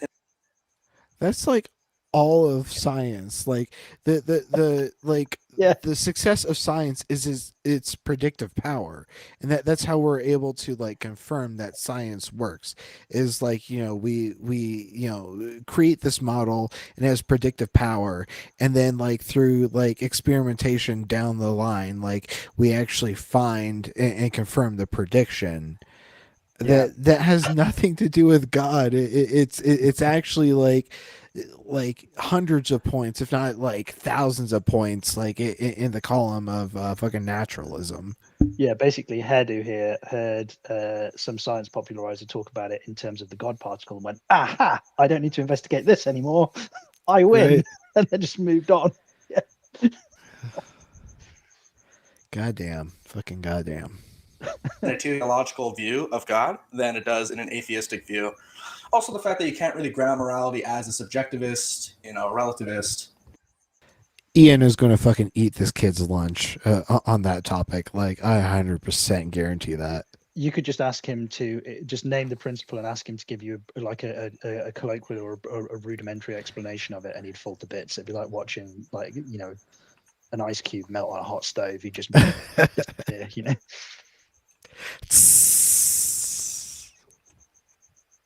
Why is atheism committed to subjectivism? Subjectivism would be truth dependent upon a stance. So if truth is going to be dependent upon a stance, then it's going to be dependent on you. No, I understand that. Logic and the other guy. But why couldn't atheism be committed to like objective morals? Because there's no objective high ground to determine what is right and wrong. Well, so okay, there's no objective truth out there because it's all materialistic, right? There's that no doesn't follow.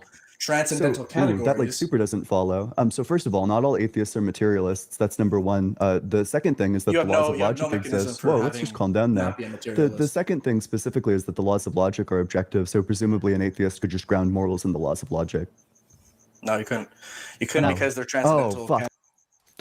No, you can't. Like, there's no argument there, buddy.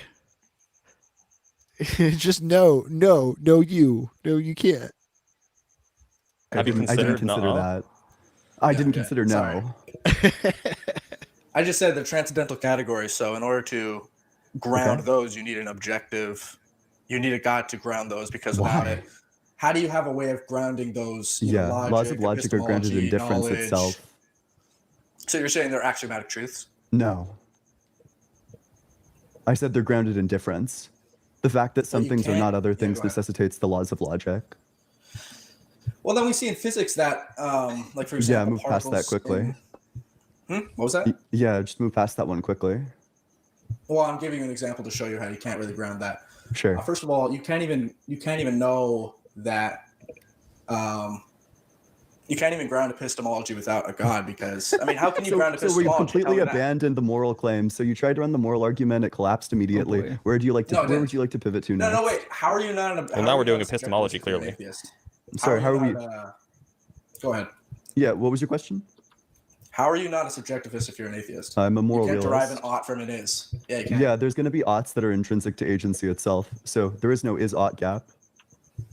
No, but you still have to do a leap in logic. For example, even if it is preferable to you to live longer, like for example, if they want to do surgery on you, you still can't get the ought from that even itself. You know what I mean? Ian is not making the claim that you can go from an is to an ought. Ian is making the claim in the same way that you make the claim that there is an intrinsic ought to reality. In your view, it's based in God. Ian is making the claim that there's an intrinsic ought to agency. So the fact that agents exist gives you the ought facts. Explain that. Yeah, sure. So I'm an agent. What that means is that I take actions to achieve goals. If something is necessary to achieve my goal, then I have a reason to do that thing. That is to say that I ought. Sorry, do you reject any of that? So Hitler has an objective. It's good for him to. Sorry, can you summarize back to me the premises that I put forward, or were you not listening? You just said. What premises did I put forward? Okay, go ahead. Finish what you're saying. Brutal. Damn, he started like fake laughing and he wasn't even listening. Gosh, unfortunately, when you have like a scripted laugh that you interject into the argument, it's just going to humiliate I'm sure you're yourself. familiar with things sounding stupid. Go ahead, Ian. Yeah, sure. So Blitz with the brutal rhetoric. Let's fucking go. And I love how it's so subtle. He does it so subtly. You don't even know he's just blowing your brains out. Yeah, very, very artistically. Oh, I remember this dipshit. I remember the call too, but I didn't. Since I'm on the vert, I didn't get to see the guy's face. Yeah, this was from like about 2 months ago. I'm an agent, premise 2. If I'm an agent, then I take actions to achieve goals. Premise 3. If something is necessary to achieve my goal, then I have a reason to have it. Premise 4. If I have a reason to have something, then I ought have it. Premise 5. Premise 5. My freedom and well-being are necessary to achieve every goal. Premise 6. If I ought have my freedom and well-being, then others ought not interfere with it. Premise 7, if others ought not interfere with my freedom and well-being, then I have a right to it. And then we can take a step back. Premise 8, if agency is sufficient for me to have these rights, then they're sufficient for everyone to have these rights. Therefore, everyone has a right to freedom and well-being. So which premise there would you reject? Well, first of all, I have to write that all down, but it sounds like you made a leap in logic from you need to have these goals be achieved, so therefore it's good. Where do you... Sorry, I don't think the word good appears in any premise. Would you agree that you have a reason to take the actions that are necessary to achieve the things that you take yourself as having reason to bring about? Yeah, so how do you know that those then you reasons agree are with the sufficient? premise. No, I don't. You disagree that you have a reason to achieve the things that you've set as a goal? Sometimes people have fallacious reasoning. Sorry, what do you think the question I'm asking you is? You're basically trying to put an argument forth for more realism, and what question do you think I asked you? Kind of I think I reject premise 2. You reject that. Okay, so premise 1 was I'm an agent. Premise 2 is if I'm an agent, then I take actions to achieve goals. You reject that agents take actions to achieve goals? Well, first they need to think of what actions they need to do first. So you skipped a couple steps there. But do you reject that agents take actions to achieve goals? You disagree with goals that? are going to be go to. I mean, no, I think that's sound. I think that's sure. You need to get him to define what an agent is. Otherwise, he's going to get squirrely. He's going to He's just bullshitting his way through it. Yeah. I don't think he's just LARPer. You know, Well, I mean, give me an example of a goal without an agent. Now, give me an example of a goal with an agent. The first is impossible. The second is rudimentary. You know. Yeah. Right. Yeah. And I agree, Nick, too. Like he's LARPing right now. He's just saying like things that he's heard TikTok debaters say. He's like, oh, reject premise, blah blah blah. And he wasn't even like tracking what. Yeah. He wasn't tracking any of the premises. He knows what he's supposed to do in a debate, and he's trying to make moves that make him look like he's winning. This is a performer. He definitely has an annoying smirk as well. Yeah, he does. Right. He does this for clout. I'm sure he gets praised and his balls licked by a few Christians, and he likes that. Yeah. Looks like he's getting his balls licked right now. No deep throat required. Yeah. Go to premise 3. Let's hear. Yeah, premise 3. If something is necessary to achieve my goal, then I have a reason to take that action or have that thing. Yeah, but the problem there is that Hitler has a reason to achieve his goal. That's just later in the syllogism. Yeah, he does have a reason. Just engage in this one sentence, and we'll get to that objection later. Why not now? Because I totally agree. I mean, from Hitler's point of view, he does have a reason to take that. But unfortunately, Hitler's worldview is a contradiction because Hitler's both committed to him having the freedom and well-being to carry out the Holocaust while denying agents that same right, which means that agency is both sufficient for the right to freedom and well-being, but also insufficient for the right to freedom and well-being. So Hitler's view is a contradiction, and it's self-defeating. But it's ultimately grounded on your intuition. So how can you know that it's nothing? Which of these premises are intuitions? Because your intuitions is really falling apart here. The intuitions are really going to derive. That's how you're going to derive. Which premise makes any reference to intuition? My argument is grounded in laws of logic. I know you're probably used to subjective morals because your morals are subjective, but no, my morals are objective. But sorry, wait. Why ought I do what God tells me to do? There was a. Why ought I do what God tells me to do? Because you have the objective. If we run the argument from contingency, we run it back all the way to God. Yeah, I think Flo wants to be getting his balls licked by it now. The expression on his face. Yeah, contingency has nothing to do with morals. Like this guy's completely fucking lost, and he's about to be completely exposed to your fucking divine command theory. It's subjective. It's subjective as fuck. Is like about as subjective as like a subjective framework can ever be. Because an agent says so is subjective. It's stance dependent. Like I don't know how you can. I know he does, right, Eric? That's hilarious. It's up to him, and he's the ultimate kind of arbiter of what we should do. What reason do I have to do what God tells me? Because God is the creator. God created morality. What if I don't? Whoa, wait, sorry, that's a question. Yeah, here we got the is-ought gap, like on full display. God is the creator, so we ought listen to him. You know, there's nothing connecting that. So obviously doesn't follow. Yeah, but it's also this notion, like, let's say for argument's sake that we get to the point where we can create artificial life, and we can create artificial life to the point at which that it is sentient, and then we tortured it for no good reason with respect to a goal. That would still make us immoral, right? Yeah, absolutely. Just because we created it doesn't mean that it's not. We get to jettison our moral responsibility. Yep. But they'll ultimately special plead. Well, God is like the first creator, so like there's no sort of like a justification that needs to be applied to him. It's like no, like justice and like just actions are just that, like treating like cases alike. Like if you're not treating cases with the same set of rules, same judgments, then like it's not justice. Or congruent. Well, yeah, I mean, justice. In order for justice to exist, it kind of requires reciprocity, right? And equal treatment. Yeah. begging. In order for him to create morality, I would need to have some reason to do what he tells me to do. Let's say I God don't is give a morality. fuck what God tells me to do. What reason you do say I have God's the then to do what he boss? tells me to do? Oh, his mic cut out. God, cut your mic, bro. God He was about showed to him. blaspheme in the name of the Lord, and so Yeah. you know. Yeah, God's like this asshole doesn't represent me. You might need to and zapped refresh. his Right. mic. It's okay. You'll come right back up.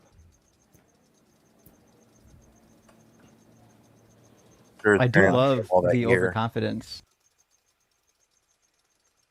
What was that?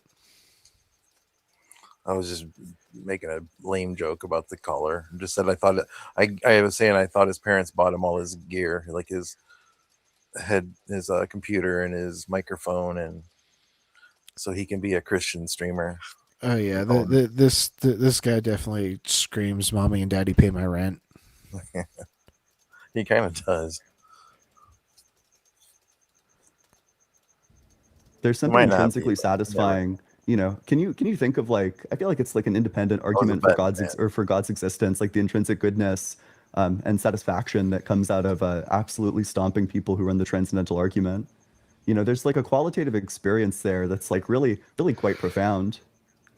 I really would love to see how he deals with baby paste if he defaults to divine command theory. I wonder if this guy's even coming back. If he was smart, he wouldn't. Just out of Yeah. curiosity, have we I'm ever sort of- had like a theist arguing with atheists? And have we ever had like a mum stomp into the room and go like, "Are you arguing with theists on the internet again? I've told you the internet's the devil," or anything like Right. that? Yeah, That must have happened to somebody somewhere, right? Well, probably.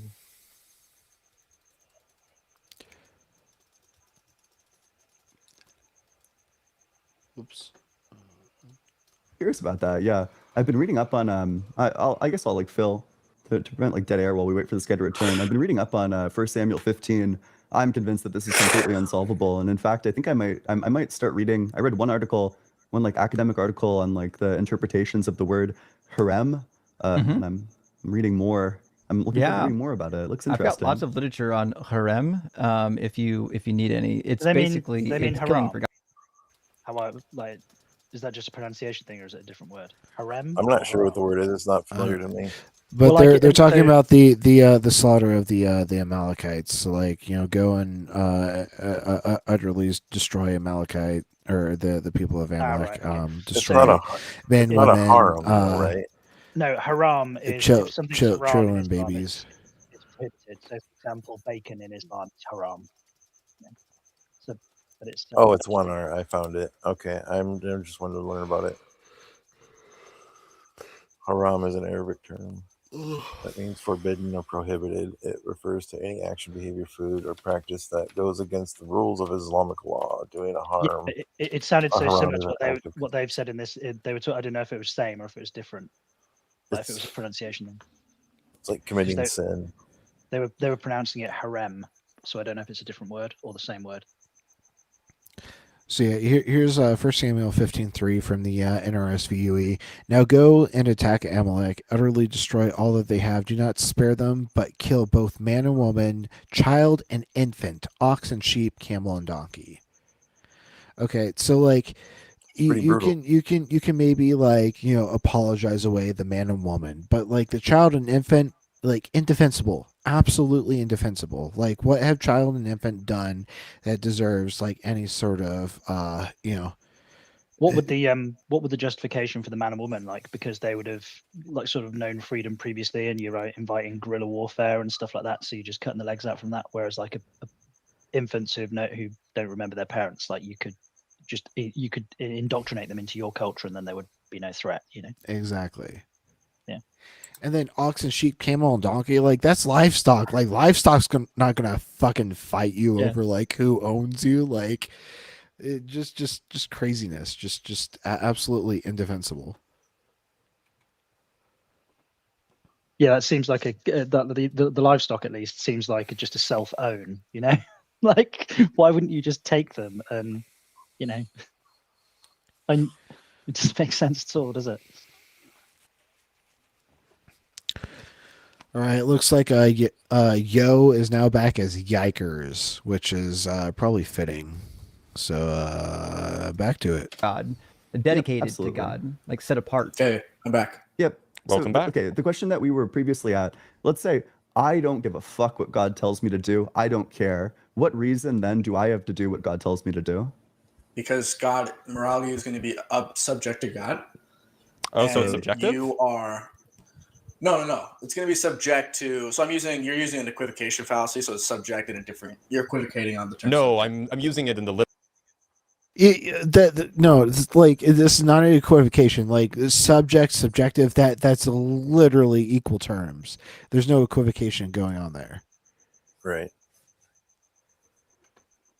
So yeah, like this guy is LARPing right now. Like he's like using equivocation fallacy, like I think you nailed it he's the first heard. time. I think when you said that he probably watches a lot of debates. He's learned what it looks like when someone's winning, and he's memorized those, and he's learned how to perform it. Yeah. He's learned phrases and stuff. He doesn't seem to know how to apply anything correctly. I mean, he can get some stuff right, like that are maybe obvious, but he flops on the things he has no idea. He doesn't just say, "I don't know what that is." He won't just be honest. He won't admit to that. Well, because he's probably not smart enough to like know the actual usage of these terms. Like this is honestly probably like a Dunning-Kruger situation going on here. It could be, yeah, definitely. I don't know. It's weird. He's definitely embarrassing himself and doesn't realize it.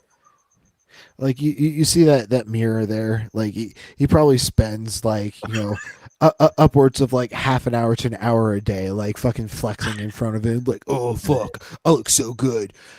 Would you fuck me? I'd fuck me. Check out how pale my forearms are. Yeah. Literal sense, namely that the morality that you espouse is subject to God's mind, meaning that it is dependent on God's mind and God's mind only, right? It's object because it's predicated on the object of God, the essence of God, not on the. Hey Eric, how's it going? Hey, how's it going? We gotta stop. We gotta stop the presses here. This guy, this Yikers guy, he just did something amazing. Just a few moments ago, when he was accusing Blitz and Ian of equivocating, he had just committed special pleading. He was trying to say, God, it is subjective to God, but it is not subjective. So he's like trying to alter the meaning of subjective. And when he's called out by it, he retorts with, no, you're just equivocating. So he special pleaded a term out of its original definition. And then when called out, he says, no, you're equivocating my term back to its original definition. It's like a 1-2 punch. That was a piece of art. Like punching himself though. But I mean, the only way I could interpret the only way I could interpret his like being like more generous than I is absolutely necessary. Like if we were the subjects of God, and he was using it that way, then just because we're the subjects of God, like doesn't just us being the subjects of God doesn't speak to the argument about whether God's edicts are objective or subjective. Now, obviously they are, but that would make the use of the word different. And I don't even think he knows what he's saying. Like, I mean, this is like, I mean, he obviously doesn't understand what he just did, but what he just did was so amazing. Like it's like Can you imagine it's like a shitty painter tripping over a bunch of paint buckets and then like splatters a Rembrandt on the wall. Like it's just amazing. Can you imagine if he ever like figures it out like later on in life? You know? Oh, he won't. He won't. God, I can't imagine having done something like this early in my life. I mean, I would be. I don't know. I wouldn't be going back on the internet anytime soon. That's for sure. Yeah. I mean, I'm fairly certain that a lot of these people who engage in this kind of behavior, there's two little neurons orbiting a peanut somewhere between their ears. You know, that's about as far as they don't have the capacity for the self-introspection required to go, am I wrong about this? And are these guys right? And should I probably pick up a book and do a little bit more reading? He won't do that. Yeah. That. Say what you like about Matt Dillahunty, he was completely indoctrinated into his religious position in his early years, and he had a degree of self-introspection and an appropriate level of self-doubt to go, well, hang on a minute. Then it started to not make sense, and he went with it. He started looking into it. If anything starts to not make sense to this guy, he just sticks a carrot in each ear and starts humming hymns or something. I think the biggest difference is you get when you have a believer who starts questioning and starts learning philosophy and logic, and then once that philosophy and logic is starting to pull them away from the belief or showing that the belief is false in some way, that's like kind of the fork in the road. It's where you can either, okay, I'm going to prioritize truth, and then you go off into the path of tons of people, Matt Dillahunty, Bart Ehrman, all kinds of atheist content creators, myself included. I'm not trying to compliment myself, but it's like I chose truth over preserving belief. You were a Jehovah's Witness, weren't you? I was a Jehovah's Witness, yeah. And it's like I go forward so effortlessly into okay, the facts and logic and my epistemology is going to lead me where it goes. I don't care where it goes, but it's going to lead me somewhere. And when I get there, I'll be satisfied that I was honest in my approach. But at the fork in the road, the other way is I must preserve my preferred theology no matter the cost. And that's when you start getting into the really weird shit that you see online, including this Yikers guy. And it's really fascinating to me, like what happens there, because this guy is confident enough to put his face up on this stream while he just completely the dumbest shit. Completely botches it. Well, it's the old Dunning-Kruger, isn't it? Yeah, basically. Quick question with respect to sort of religious people digging their way out of their religion and coming to the light, so to speak. The secular humanist light. What is the is it the Amish in the United States? Mm-hmm. Yeah. Have they got going a to be tradition? about Rumspringa? No. Well, I don't know. I know next to nothing about them because we just don't have them in the UK. But my question is, don't their children get to an age where they're like teenagers and they can go out into the world and engage with it? Yeah, it's Rumspringa. Is that what it is? Yeah. How many of them actually come back and how many of them stay out in the world? Because that, as a religious point of view, that kind of seems like, okay, we've explained to you the way that we want to live. Now you go and see how the rest of the world lives. And now you can either, if you, I'm not sure they published statistics on it, but there was a reality TV show called Breaking Amish like 10 years ago following people like this. Yeah. This number is not surprising because these Amish these Amish if they go out into the world, don't they? Well, yeah, but these Amish kids are completely unprepared for life in New York City. They were born in an Amish community, living as if the technology is from the 1800s, living under very strict religious rule, patriarchal, and then they're just set up to fail to where exactly. they don't want to live in the modern world. Yeah, they're just when they booted go do in New York City. Yeah, they're booted in New York City. They experience culture shock. I think and then 60% of them go back. They run home where it's safe, and it's not surprising. Or 30% of them leave or something. I can't remember the stats. I saw a documentary about it. That's what I'm trying to remember.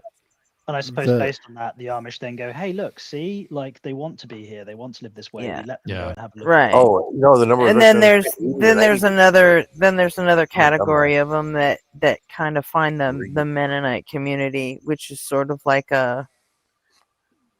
It's like Canadian Amish. Well, the Mennonites are they live like the Amish, but they're allowed to use more modern shit. You know. Yeah. They get to drive trucks instead of fucking buggies with horses. So right, okay. Do you remember the that Christopher Hitchens joke where he goes, "Why did the Amish girl get excommunicated?" To Mennonite. Oh yeah. Oof. I live right next to the Amish.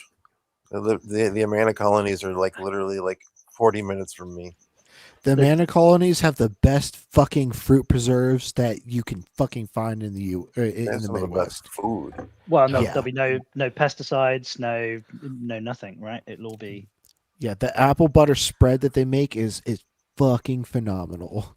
Like they might be like crazy, like, technology denying shut-ins, but the food Damn, they is can on cook. But fucking damn, they make a fire. good jam.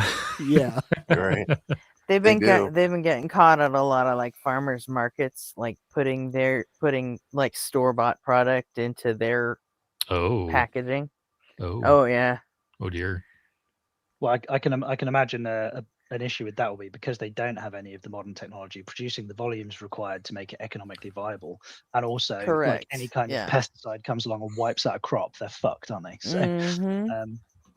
I've seen pictures claiming that Amish people are selling like weed. And the Amish they're fucking. I mean, they're basically scammers. I mean, if you like zoom out and look at them from 20,000 foot view, Yeah. they're running a big fucking scam.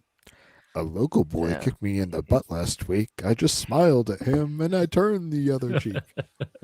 well, I like the there's this bit. I can't remember what it was Just off. like There's- any other fucking cult, Yeah. it's a scam when you come down to it. You know? Yeah. I can't remember the it's popped up on a Make meme. I've everyone never live actually- like it's the 1800s. There's a meme where there's this Amish guy riding down the road in his buggy, and there's these two lads broken down on the side of the road, and the Amish guy's like, "Oh, do you want a lift?" And they're talking to him, and he goes, "Oh, so you don't even have the internet?" And the Amish guy just turns around and goes, "No, I just have to get pictures of your mum in the mail." It had the oh, who was it? The what's his name? Seth Green. Yes. Thank you. Oh, was this Sex Drive? I have no clue. I don't know. All I've seen is the clip. I don't know. I don't know if it was from a film. I a can't TV remember what series, movie or- that is. I'm Yeah. so tired I right think now. it might be Sex Drive. Yeah, it's Sex Drive. I just looked it up. It's pretty good though. Yeah, Sex Drive is a wonderful movie from the 20-aughts. Mm-hmm. It did look like a young Seth Green. Like it's kind of looked like the Buffy the Vampire era Seth Green. Yeah. I mean, to be fair, Seth Green has always looked young. Like he looks like he's fucking like 16 still nowadays. True. All right, y'all. I'm gonna hop off. All right, dude. I'm gonna go to bed. All right. Yep. Night. I'll see you guys Good night, tomorrow. Nick. Have a good night, everybody. See ya. Yeah, I'm going to pop off. I've probably got about another half an hour or so. Then I'm trying to no work at the moment, trying to relax, but I've got to empty out the van and sort through my shit. It's a right mess. So I just had to come in and just explain how this guy just blundered into just the most amazing like double whammy ever. I mean, it's easy to do that when like you have no fucking clue what you're talking about. Yeah, he just knows a bunch of buzzwords and he's just throwing them at the wall, hoping he's making sense. He is a LARPer. 100%. Yeah, he's watched like apologists debate online. He's just like taking phrases that they've used and just like kind of throwing them like hoping they stick. Yeah, like Well, the I reject premise 2 thing when he doesn't even know what premise 2 is. He just okay, I'll just throw anything at the wall and see what sticks. Yeah. But do you think he knows that he's fucking around, or do you think he thinks that he makes sense? He's probably dumb enough that he thinks he's making sense. Yeah. Yeah, that because he's probably like, I've watched enough Jordan Peterson and Jay Dyer. I know what I'm talking about. Like the gap between like his top row of teeth and like his bottom row of teeth, like at any given point, is a good indication that he's legit a mouth breather. He's a mouth breather. Yeah. Knuckle dragging mouth breather. Yep. It was funny actually. There's a load of orthodontists that have agree with the hypothesis that the reason that most people have overbite or underbite now is because since the advent of cutlery and like modern cooking, we don't like rip chunks of meat apart with our teeth, which pulls them in line with one another. We don't need to do that anymore. Our exceptional dental health care in this modern day and age forces us to rip our wisdom teeth out. Yeah, well, exactly, because you don't lose the number of teeth that you'd expect to by the time you Yeah. get into your early 20s. So there's no room for them to come through. I had 6 teeth removed and a load of orthodontics when I was in my teens because my mouth, but I didn't have enough room for all my teeth anyway.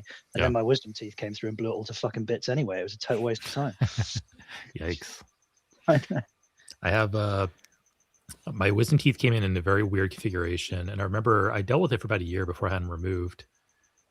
And I still, I mean, I'm 44 now. I had my wisdom teeth pulled out when I was 21, so 23 years, and I have vivid memories of how my teeth were in my gums and how like the pressure points and the pain points. Like I have vivid memories of how it felt. Like that's how Oh, so impressionable it was, and it was only a year of my life, but I yeah, I remember think it I think I had clearly. the train tracks for a couple of a couple of years. Yeah. And then after that, I had a removable like retainer. But the worst pain I ever had was like you'd go in every sort of like month or so, and they'd tighten the bastard things, and Ah, the fuck. pain was excruciating. Yeah. Like you're just lying there at night. You can't you up to your max on like ibuprofen, So paracetamol. it's just an You're rubbing inescapable pain. It's just an yeah. inescapable pain. You can't turn it off. Yeah. Yeah, you're just so exhausted. I But did that it's yeah. I did an Invisalign back when I was like late 30s. And I remember every time you would clip in a new Invisalign, like every week or two, yeah, that first night, the pain was pretty intense. It was like ibuprofen, forcing your way through it because you knew that the next day would be better. And if you pulled it out because you couldn't take it, you're just delaying the inevitable. Yeah, So you have to get through it. Yeah. Yeah, you've just got to tough it out. But Yeah. when you're like yeah, I mean, the crazy thing is like if my dental health is pretty good. Like I'm 41 years old, 42 soon. I have 0 fillings. The only crown I have is because I ended up with a cracked molar from when I was playing rugby. So that they and that eventually that crack it flaked the back off one of my molars, so they put a crown on it. Yeah, I know it's but that's the only like other than the braces. Like I've never had any fillings or lost any teeth because of like mouth rot or anything, which is as far as I can tell quite odd for somebody in their 40s. Most people seem to have a filling of some kind or another. Yeah, fun fact since rugby came up, my partner used to be a hooker. Yeah, which is all the Americans always find that funny.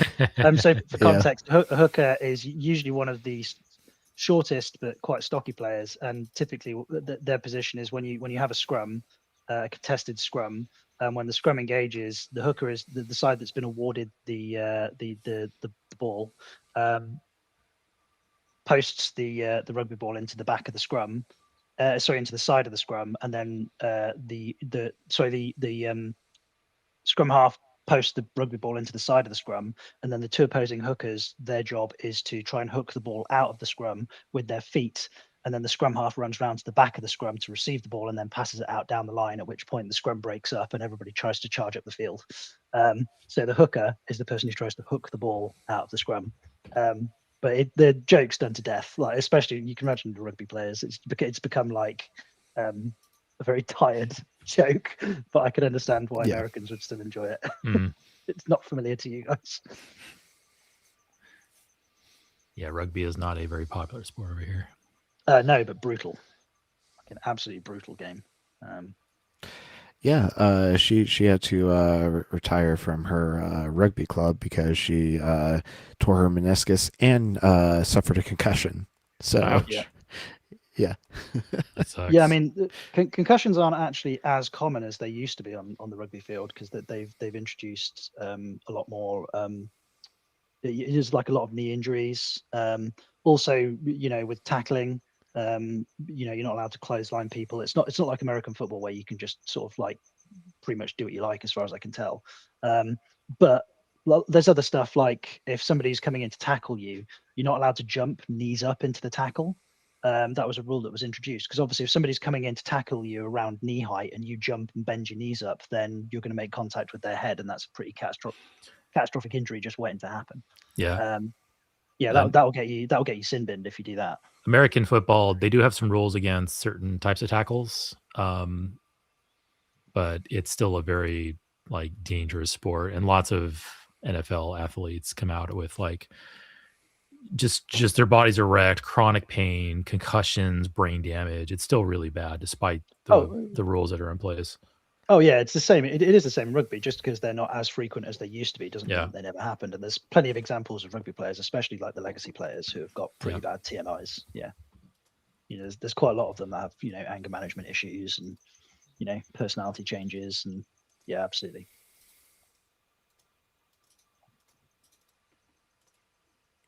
All right. Well, let's get back to it. Wait, so then if Dr. Blitz, if I just like listen to what Dr. Blitz was doing, he just told me you should live this way, and that way, and then I just do all those things, would that be objective because it's predicated to the object of Dr. Blitz? Well, you guys are monists. I'm pretty sure you guys aren't proponents of dualism, so.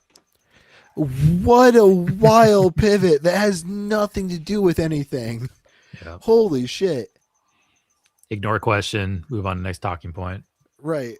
And Well, so, yeah, I like, mean- bring up terms that he probably doesn't even understand. Like, I doubt like he'll understand like the difference between idealism and physicalism and like dualism and like, holy fuck. But UG is a version of a monist, and he's also an atheist. So like, I mean, fuck. Right. You can be like a wave function monist and like Yeah. still, yeah. You guys wouldn't even be able to ground morality in that sense because you need to have it grounded in something exterior to the material plane. Sorry, why? Wow. So if you guys are That's not an monists, answer to if the you guys are question. material, are you guys materialists? I just want to. I'm a Platonist. We're actually Yeah, not Middle all. Platonism. So We're not all actually Middle on the Platonism same is contradicted by quantum Yikers, mechanics. hey, pay attention. We're not all on the same page Bet. with materialism. I think Blitz and I are materialists, and Ian's not. I'm not a materialist. Okay, never Okay, mind. so then. maybe. All right. Well, I'll keep debating with Ian then, since Yeah. he seems to have a view that's at But least also, Yikers, a just surface level defendable. just as a point of contention, I would suggest that you not bring up quantum mechanics again. I could bring it up again. Okay. Okay. It's your funeral. Go Yeah, ahead, why do Ian. you think quantum mechanics contradicts Platonism? So you have, for example, photons, right? So you have two different natures. One is going to be a particle. One is going to be. Oh no. Oh no. He's going to do the particle wave thing. I know. Yeah, a fundamental misunderstanding of the particle wave duality. Like, Jesus fucking Christ, kid. It's almost like lots of particles can behave in a wave-like manner. Mhm. Who the fuck knew? Like, I mean, It's because these are neither waves or particles. That's simply how we model them We up model to them, a exactly, point. yeah. They are excitations in a specific field, and like they have specific functions on whether they're collapsed or not. yeah, this is the sort of person who thinks that light speed, like the front light of speed, can be changed. You know.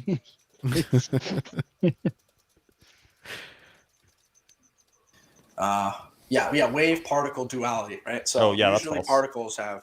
There's not. Yeah, two so that, natures. that would reject the law of non-contradiction because you have Yeah, two so- different natures. yeah, so there interlapping aren't two with each different other, natures which for a violate Leibniz law. Yeah, except there aren't two different natures to a photon. A photon is The a way he single cocks thing. his neck, he's got some type No, of because every I don't know. Like watch Yikers when he like you can rewind to 10 seconds. Like he cocked his neck twice in really weird ways. He's been doing that the entire time, and I don't think it's some sort of tick. Like I honestly think like it's like a nervous system I think effect from so. like stimulant abuse. Yeah. Ooh, Like maybe. he seems like he's probably like snorted Adderall before he got Maybe. up on here. Like Yeah. this does not seem like your typical Tourette's tick, because a Tourette's tick is much more like consistent. Yeah. Okay. Than this. Just peculiar movement there. The way he's like when he's emphasizing his sentence, he cocks his head in a really weird way. Yeah. Like I said pretty much at the beginning of the conversation that like I've been around a lot of like stimulant abusers, and he like seems to tick all those boxes instead of like someone dealing with like a nervous system disorder. Yeah. I just noticed it. So okay. particle in nature is going to be usually one or the other. It's going to be particle or wave. And No, it's there are no mechanics. particles. All particles are waves. They just kind of behave like particles a little bit No, sometimes. It's only with photons. Only with photons. No, this is with all Particles particles and waves. actually. Imagine trying to correct a PhD physicist. Yeah. On fucking quantum mechanics. 20-year-old know-nothing dumb fuck attempts to correct Dr. fucking Blitz on QM. Let's go. Dunning-Kruger, thy name is Yikers. Yes. This is with all So this is fundamental a- particles. In fact, it's even with composite particles. They are all When was waves, this but they founded? sometimes behave a little bit like particles. He, You he might call them probably wave doesn't pools. When was think this founded? Dr. Blitz is actually a doctor, because it's only the theists that have the hubris to call themselves doctors or give themselves like the doctor whatever name. You know, Right. Yeah. It's you true. know? Physicists obviously got their degrees from diploma mills, just like all the theist PhDs. It's like I love that one with the it was one of the places where Ken Ham claims, the university that Ken Ham claims to have got his PhD, one of his qualifications from. And then Just like the basement of a church. Somebody went and Google Earth the address, and it was like It's like a trailer in the desert or something like suburban that, house somewhere. Yeah. Actually, I'm gonna look that back up. Fucking Bob Jones. Kent Hovind Graduate School. AI says immediately, Kent Hovind did not attend a legitimate or accredited graduate school. He received a master's degree and PhD in Christian education through a correspondence from Patriot University, later called Patriot Bible University. Jeez. I'm gonna pull up a photo. Oh yeah, it's even worse than you think. It looks like a compound out in like Colorado. Anyway, don't worry about it. It's basically a trailer in the desert. Oh my god, it's right here. Okay. All right, hold on. This is quite the tangent. I'll put it in the chat here. So there's the way you can share your screen. I can bring it up. Oh, okay. I forgot we have this kind of technology. Now we do. Now that the devs apparently fixed their fucking back end. Yeah. Did you guys remember to thank God for it? So Patriot Bible University and oh my god, look at that. We thank Necessary Gretchen around here. It's a double wide in the desert. Yeah, basically. But hey, it's almost 50 years old. I mean, age means better, right? Right, yeah, because the Bible was written X amount of years ago, so it's the truest book. Let's see what their website looks like. Oh, that's a very basic website. Okay, they got some animated CSS here. Okay, that's kind of this decade. Oh, it only happens once. All right, let me refresh the page. Yep. See that animation? That's so 2015 right there. These buttons aren't even squared up with their. Oh my god! Why is the button way over here? I'm not even. I don't even necessarily like the animations on websites, to be honest. I just want the information. Yeah, I'm the same way. Yeah, unless the website's like advertising like a movie or something like entertainment based. I just want the information. But anyway, here you go. The only reason my website's got them is because people kind of expect them these days. If you don't have them, it does make the website look dated. Yeah. And when you're sort of like a modern dynamic company, you kind of need to engage with that. But Yeah. I'm not a massive fan. Oh, Arpy, if you ever need something to do one of these evenings on this stream, reading over Kent Ham's dissertation or his PhD like writings, whatever it's called. It's actually pretty funny. It feels very padded. Like the first sentence is, "My name is Kent Hovind, and I'm from blah blah blah." Like, I heard about that. Yeah, it's like it feels like wow, he's really padding the words here. It's probably like an X amount of word count required. That's how his PhD starts, isn't it? Hello, Yeah. my name is Kent Hovind. Yeah, He's yeah. like, what the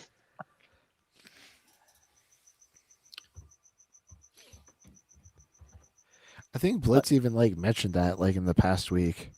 Yeah, which is dissertation. I finally got the word dissertation. Yeah, I remember. It's late. I remember it back from a modern day debates from donkeys years ago, where one of the guys that was debating him said, "Kent, you don't even have a real PhD. I found it. It starts with hello, my name is Kent Hovind." Yeah. He was like, "There's no cover page or anything. Yeah. It's just."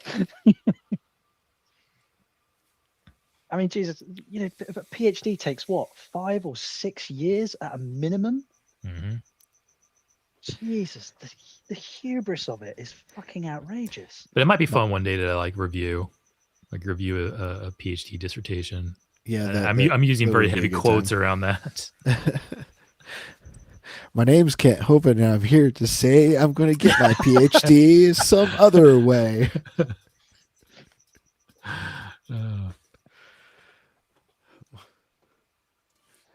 All right, back to Yikers. Yeah, let's watch. When was this founded?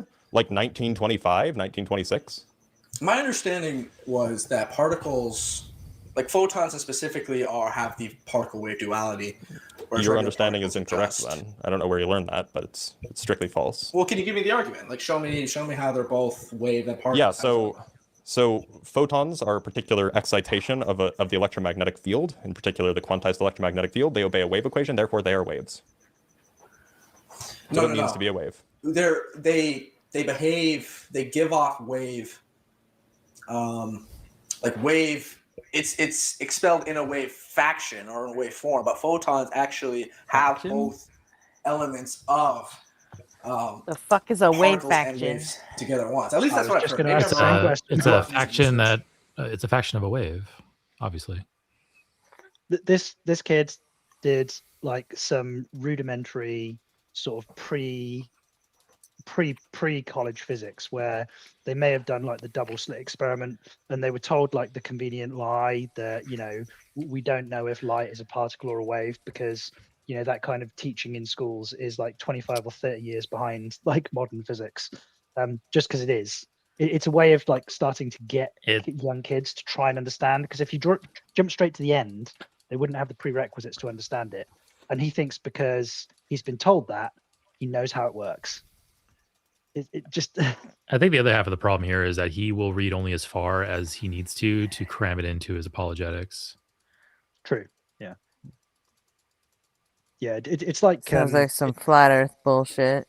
Yeah. Well, it's like when we, you know, in the like GCSE textbooks, when they describe like how an atom is made up. You know, it looks like, you know, the nucleus is a sun at the center of a solar system, and the electrons, little planets whizzing around it. When they're like basically the electron shell, it doesn't work like that. That's not how we think an atom is actually comprised in reality. It's just a way to get the concept shoved into somebody's head, and you have to, you know, and that's where he's at. That's what he's doing. You know, I guarantee you, if you asked him to describe, you know, an atom, that's exactly how he would describe it. Yeah.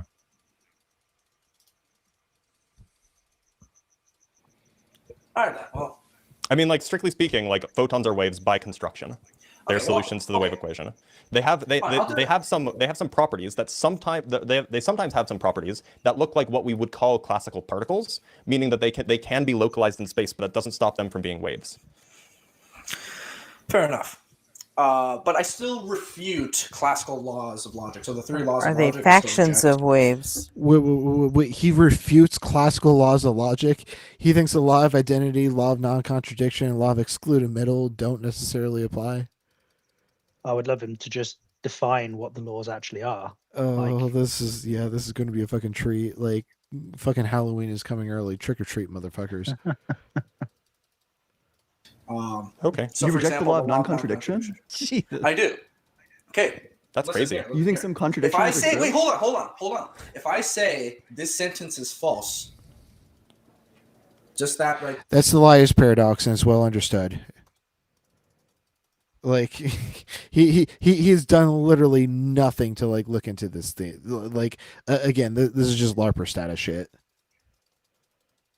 There, is that a contradiction? Does that make sense or no? I don't think that sentence is true. I don't No, think but that you to be can a say this proposition. sentence is false. This Yeah, sentence is also false. that. I don't think that sentence is a proposition because it lacks a value of being either true or false. So I would just No, take that to be the proposition non-propositional. is the sentence itself. So just the I sentence don't think that that's a proposition, but I take a proposition You as a got statement cooked. that's either true or false.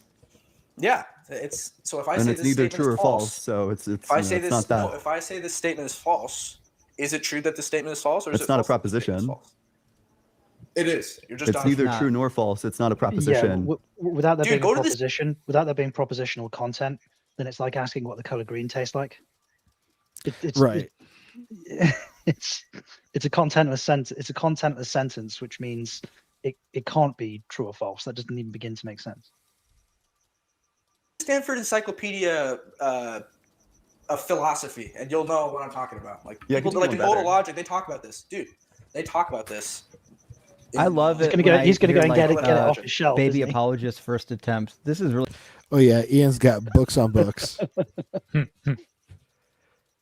Like there was one stream where Ian was able to like reach directly behind them and like pull out the book that was like relevant to the discussion. It was such a fucking flex.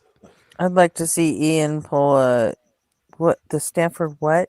I've never even heard of that. Stanford Encyclopedia of Philosophy. Yeah, the SCP. Yeah, I don't know what you're about talking about. I don't even. No, I'm saying I would like to see Ian pull that on somebody. Oh, I don't know what the SCP is. Yeah. That would be a hilarious troll. Oh my Wouldn't god. it? It would be. That's what I'm saying. SCP? That's all. What would be the funny. fuck even is that? SCP. No one's even heard of that. Why are you pulling these random sources out of, come on. Yeah, stop making up books. Okay, I'll look it up. You know? But the thing is, there are several of them. There's like the OEP as well. It's like, But I mean, that would be hilarious, though. Make someone feel like they're cooking, like teaching Ian something about, it. I've got a few. I've think like it'd be great. in moments like this where Ian's gone, he can like see his books behind him. Yeah, I like to identify the books and see if I have them or not. I got a few of them on his shelf there. He's got on the very left there, I think third from the left, he has a manual to create atheists. From Yeah, people do that a lot with Justin. They have their little book Justin too. fair. Isn't that just a their recovered little Bible? book fair segments? Yep. Gretchen, who's that? It's Rando. Hello. Thanks, everybody. How are you? Hello. Hey, Rando. Good, thank you. Oh, wait, you didn't say that. Hello. It's been a while. He's been here several times. It's been a while, that's all. Okay. He's a friendly. You the way you just said hello there, Rando, kind of reminded me of Mr. Frog from Smiling Friends. Oh, hello. Oh, hello. Hello. Oh, hello, but I'm not It's one of sorry. it's one of my favorite characters on that show. I love Mr. Frog. Hi, I'm Mr. Frog. I eat the bug. I ate the bug. This is my show. It's done now. He just sounds like sad. Not sad as in like pathetic, but just like upset. He doesn't sound sad. He just sounds detached and is bored with everything, which is what he is because he's so successful. just I mean, he's just the best at everything, and whatever he does, he's just the best at, and he's just bored of life. It's hilarious. I love how Creed Bratton was his father. Fucking great cameo. But anyway, Rando, the way you introduce yourself reminded me of that. I love that character. So plus 10 points for you, man, my friend. Well, it makes sense because Michael Cusack is Australian and random Australian. I would assume you are Australian. That would be Yes. correct. Oh yeah, that he makes the animation, right? Michael Cusack. Yeah. You did like Yellow Crystal Fantasy and Smiling Friends and Damio and Darren and a whole bunch of shit. Oh, okay. So Michael Cusack is from Australia, New South Wales. So Random, you're also from Australia? Yeah. Okay, I there. mean- That's why I was reminiscent. Okay, cool. I learned something today. That's good.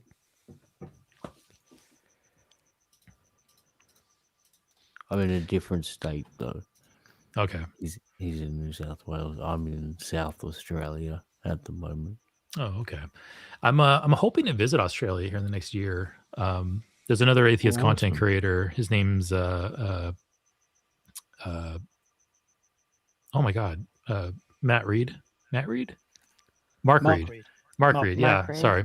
I've had a couple I like beers Mark Reed. tonight. He's good. I've had a couple beers tonight. I'm not operating at 100%. But yeah, Mark Reed. He's a friend of mine, and I want to go down there and see him. I think he's in like what town is he in? But I'll probably go down and see him eventually. Awesome. That'd be great, man. I actually was thinking about that the other day. Like I get on open panels like quite regularly and speak to a lot of people from America, and like they was intrigued by, not always, but ask questions about Australia and that, which is fine and fair enough. But I just I thought why people should come here, should visit it, and I don't think many people really would. Oh yeah. Yeah, no, I love traveling. there are quite a few good Australian content creators, like PhD Tony as well. He's good. Yeah. Yeah, I think you Marguerite don't was- want a bunch of Americans invading your turf, man. Yeah. Things get much worse here. We're going to be invading a lot of turf as we like kind of flee our country to find greener Right. pastures. Yeah. Mhm. I think Marguerite is in Perth. He's on like the Oh, western okay. coast of the continent.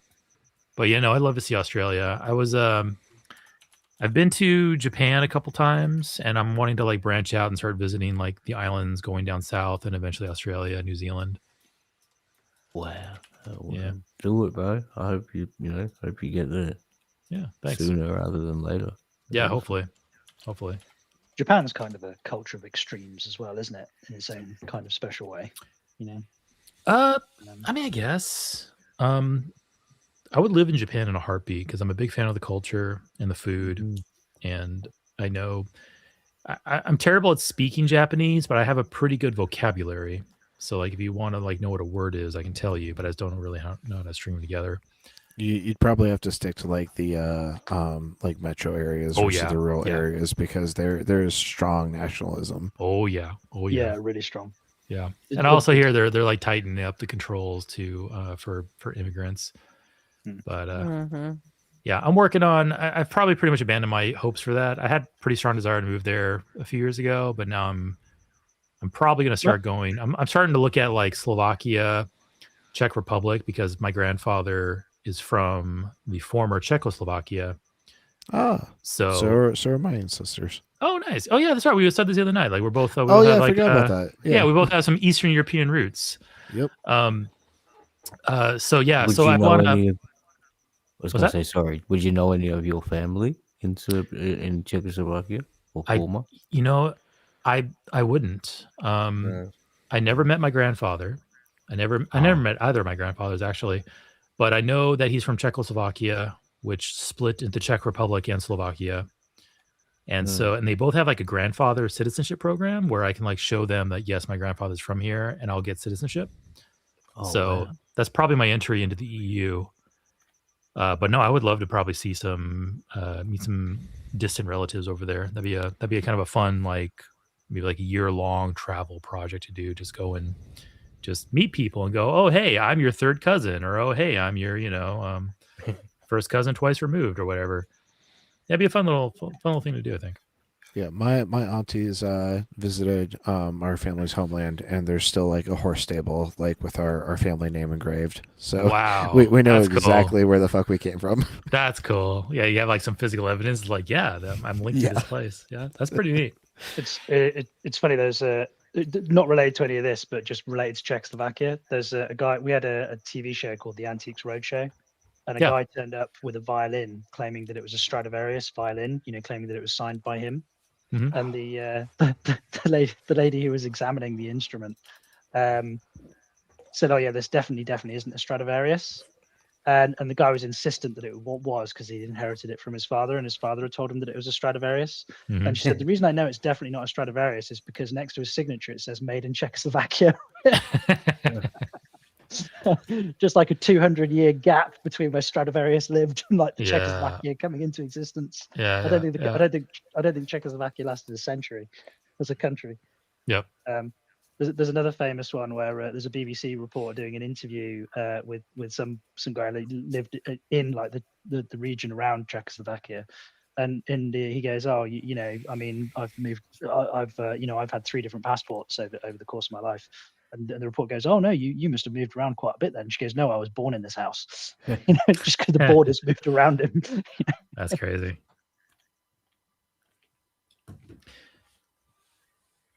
Do you think that it'll be possible for you to try and find your grandfather's relatives? Like, do you know? Potentially, yeah. So my dad is still alive. Yeah. In fact, my dad lives right next door. I have him in an in-law suite on my house. So he's got some records. So I have like my grandfather's birth certificate and like his place of birth, his first and last name. I could probably get into some records somewhere and like start tracking down relatives. I've also I did a DNA test recently with myancestry.com. and they have like a listing of all the people in their database that you can like reach out to. Like I can go find like a second cousin of mine and email that person right now if I wanted to. So I could probably all you got to do is find one person, get in contact with them, start talking, and then they'll probably give you like 2-3 more people, and then you just start working from there. So I think it's very possible. Yes. Yeah, for sure. That by the sounds of it, yep. Yeah, the issue seems like if you can get hold of people and they've got any kind of additional information, obviously the like in a couple of 100 years time, it was probably going to be really quite easy to trace back who was who, because obviously everything's digitized. Whereas when you're going, you don't have to go back too many decades. Everything's in filing cabinets on paper, being stored somewhere. Yeah. Hardly any of it's been digitized. Like, and all it takes is one fire to fucking like give a gap in the entire trail. Yeah, that's true. So, Random, are you familiar with the trio that's currently on screen? No, I wouldn't say I am. Are you familiar with any of the individuals in the trio? There's Justin Deconstruction Zone, Dr. Blitz, PhD, and allegedly Ian. Who is invisible? I don't think so. Oh yeah, it looks like Ian's off the screen right now. Okay, well these guys all have their individual channels, and every Sunday they do their trio show, which is what we're reacting to right now. It's called Unapologetic Live, and so right now we're basically like reacting to this this guest Yikers that is in the bottom right hand corner, and he absolutely knows nothing of the things that he tries to espouse, and it's quite entertaining. And as far as the expertise of the panelists here, so Deconstruction Zone, that's Justin. He's an expert on like Hebrew scripture. He can read theology. He can speak and read Hebrew. He's very, very knowledgeable about the Bible. Dr. Blitz is a PhD holder scientist. And then allegedly Ian, when he's not invisible, he's a computer programmer, but he's also, he studies philosophy. And philosophy is like a very strong like hobby of his that he wants to go and get like secondary education for. They're currently in school for a philosophy program. Yeah, I'm sorry, allegedly and they. Yeah, sorry. Yeah, Ian's been going by like he more recently. I think they go like they he like Okay. he is okay, but they is still like the primary preference. Yeah. And me personally, they is like that. That is the pronoun that really gets me because I'm used to speaking about a they when I don't know what they look like or what they identify as. It's a they is like a safe like fail safe. But once I like hear a voice and I see a face, like my brain will like associate a certain pronoun with it, and it's difficult for me to like break off from that and keep it to they. That's probably one of my biggest hangups. Sorry to interrupt there. I was just thinking on like the part, like the tense of it, right? Because if you were to point at someone and go like, say who did it, and you could point and say they did, yeah, that's a good point. Yeah, I think it's just getting out. It's for me, it's just getting out of a pattern of basically assuming the pronoun based off of like typical voices and appearances, and just kind of keeping it. It's just another version of indoctrination, you know. I mean, I would say it's indoctrination. It's just like there's just the cultural system that I grew up in, and like I understand that. I need to move past that and become more modern with it. It's just it's a hard thing for me, but I try my best. I like absolutely put my 100% into it, but I sometimes slip up. Yeah, I do too. I'm with you there, Eric. And the other thing as well, since like 99% of the rest of the population, like their pronouns align with like the social expectation, it's not something that we're necessarily used to. Like with RP, for example, I do my best, but occasionally I fuck up. But RP is a good-natured individual who understands that I'm not doing it on purpose and just frankly lets it slide. So. But that you do come across plenty of people who do it on purpose just to piss people off, but frankly for no good reason. Yeah, I can usually suss out those individuals, and that's when I'll make a stink about it. Yeah, absolutely. And that's kind of what I noticed too. It's like I've seen you misgendered on occasion from like a friend who obviously respects you, and you just ignore it. And then, but when it's like a person who's obviously being hostile, that's when you're like, okay, we're gonna really make a stink about this. So yeah, It's almost like intent matters. yeah. Exactly. Right. On that note, guys, I'm going to go. I do have bits and bobs to do today. But thanks for having me on again. See you, John. Yeah, and thanks for being up I'll here. Catch you all later. See you in a bit. Bye, John. Later, buddy. All right. Well, now that we've given the context of the clip for random, we can dive back in without any sort of, I guess, loss of understanding, or at least giving a baseline understanding. Yeah. And I think Ian dipped off camera to grab a specific book about like a blunder that Yikers is currently committing. So this will be entertaining. Really a good time. So look, you can reject the Who law. are you guys? So I mean, you could reject the law of the excluded middle if you want. You can reject the law of non-contradiction if you want. You can reject all these things if you want. But if you do that, then that means that you're like, if you reject the law of non-contradiction, then you No, just fight against the argument I to presented be right clear, now. are you rejecting the law of non-contradiction? Do you think that contradictions can be true? I'm just saying, not in all circumstances can it really hold. Like there are, like people will bring up the dilemma. Okay, hold on. I'll give you an argument then, and I'll try to follow along. So under your view, there exists a proposition A that is both true and false. Yes. Yes.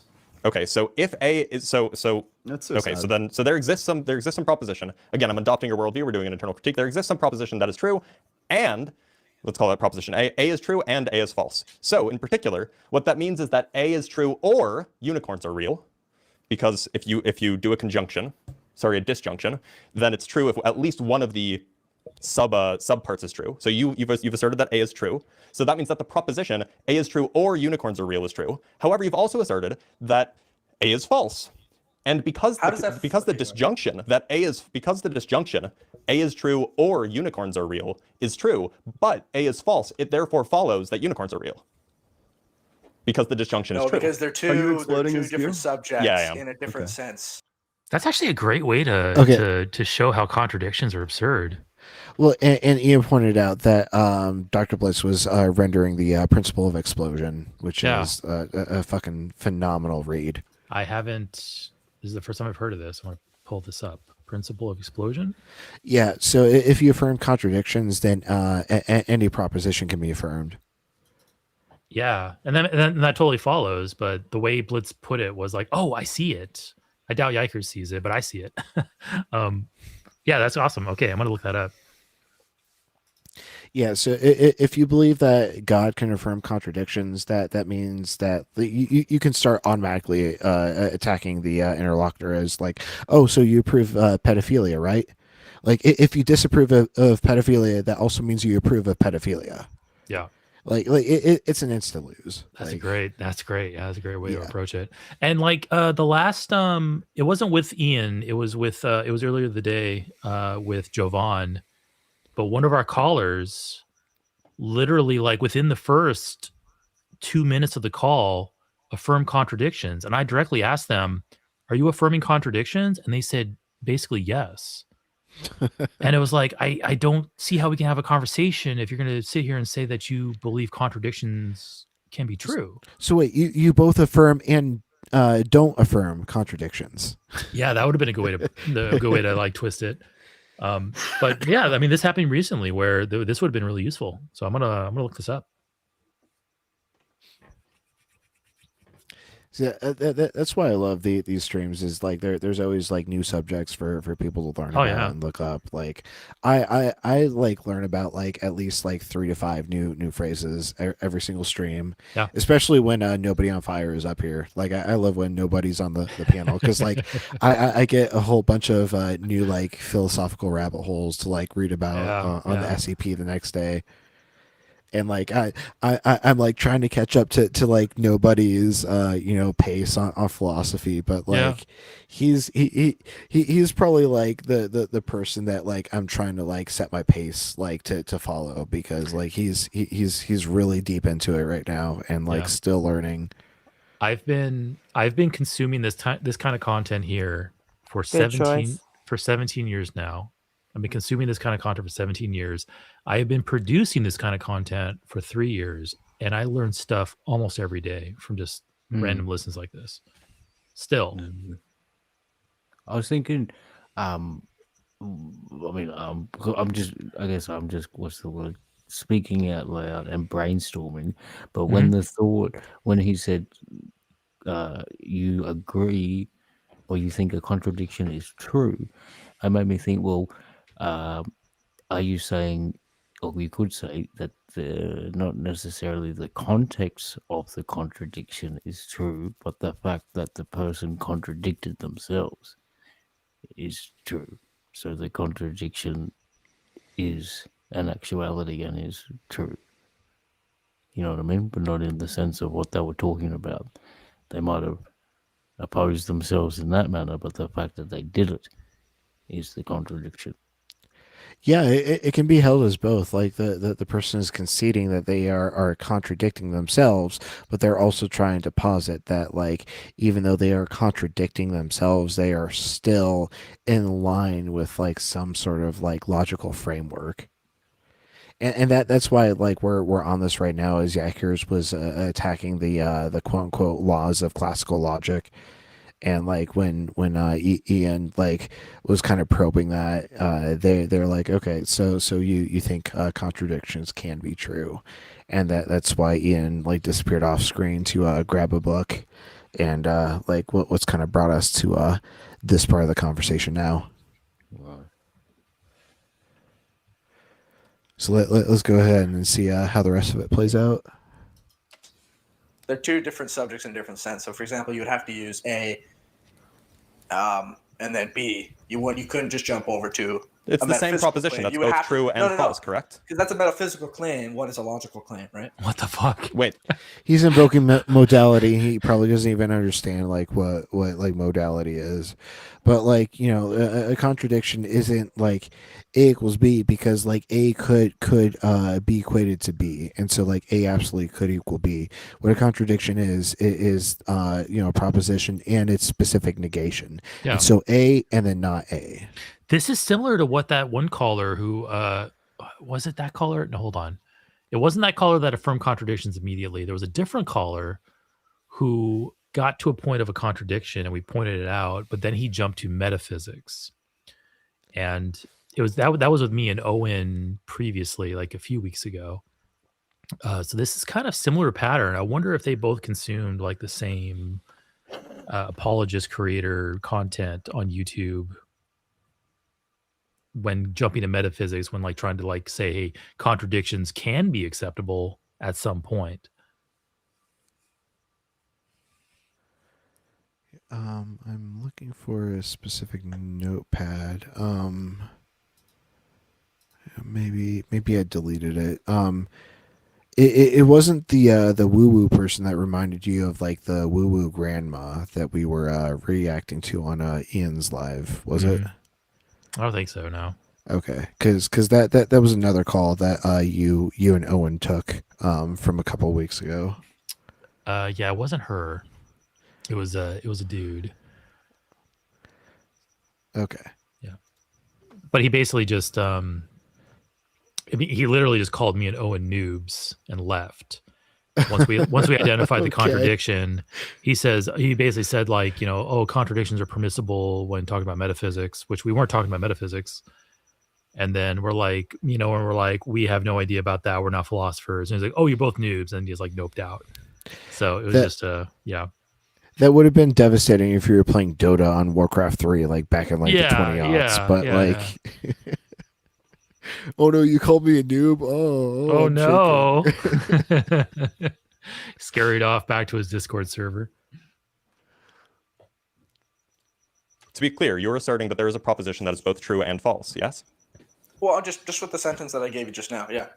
Okay, so if it's the case that if there's any proposition, if there's any proposition that is both true and false, you get to the principle of explosion, which is that any proposition is true. It derives from disjunction. He got frustrated and he cocked his head. Like, just rewind it just 10 seconds. Hit J on the keyboard, and then the principle of explosion, watch which his is head. that any proposition is true. Okay, that was only 5 seconds. Let's go. Sorry, it's both true and false. You get to the principle of Once Yeah, Dr. Blitz started giving his counterpoint, Yikers like cocked his head like he's annoyed at this. Yeah. Now the symmetry of the tick is actually kind of informing me that it might actually be neurological and not like actually due to stimulant abuse, because like a tick usually has like that kind of balance, like because like what a tick is doing is it's trying to like regulate the nervous system and like its excitation, because like I have like I have a specific stem due to my ADHD. Like my leg bounces, but like for almost an equal amount of time that my right leg bounces, my left leg has to bounce like afterwards. Yeah, and so like I might have to disavow my my earlier claim that that this kid might be abusing stems. It wasn't Yeah, a claim; it was a speculation. Yeah, that's. It's a much more charitable interpretation. I was 100% claiming, but yeah, let's retreat to speculation. To be completely fair, like we are, I'm not pointing that out because I'm like, oh, this is some like character flaw or some like tell of his. This is me just like trying to get into his mind. Like what is going on in this guy's head when he hears Blitz respond, and what in his head is causing him to do that? Because it's like if I'm in if like me personally, obviously I'm not him, but if I'm in a conversation where a person's disagreeing with me, but we're having a charitable conversation, we're talking, it's point counterpoint. I don't do that. I don't have any type of like nervous habits when it comes down to like my viewpoint being challenged if the conversation is friendly enough. And I'm wondering what's like going on in his head where he's doing this and what's causing it. Is it the adversary, like adversarialness between him and the panel, or is it him like being insecure about his position? Is it like neurological? I don't know. Right, it's really strange. It seems to be like a self-soothing habit. Like it seems very habitual at this point. Yeah. And like but before I got my autism diagnosis, like, you know, my psychiatrist, like afterwards they were open about like the things that they noticed about my my habits. Like I do this thing where like I suck air between like, you know, my top front teeth. When like I'm thinking about stuff, and like they're just like small idiosyncrasies that like they noticed and like made note of. But we like, all do it. We all have our ticks and tells. Absolutely. Yeah, but like, yeah, it's an interesting kind of like attempt to peer into the mind of this specific interlocutor. But like, you know, I'd really like, you know, Beard of Empathy to like appear in chat, like to be able to like that would be talk awesome. more in depth about this, because like he's actually like, you know, studied in these fields. Yep, absolutely. But yeah, like I was mostly going off of earlier, like my experience being around individuals that would abuse stimulants. Yeah. Because you know, being a DJ, I've been around a lot of party substances. Yeah. And I sort of avoided abusing those substances because like I refused to purchase them. I think it's totally fine. Like it's totally fine to say, hey, I see this pattern of behavior that I recognize, like with Yikers and his neck cocking.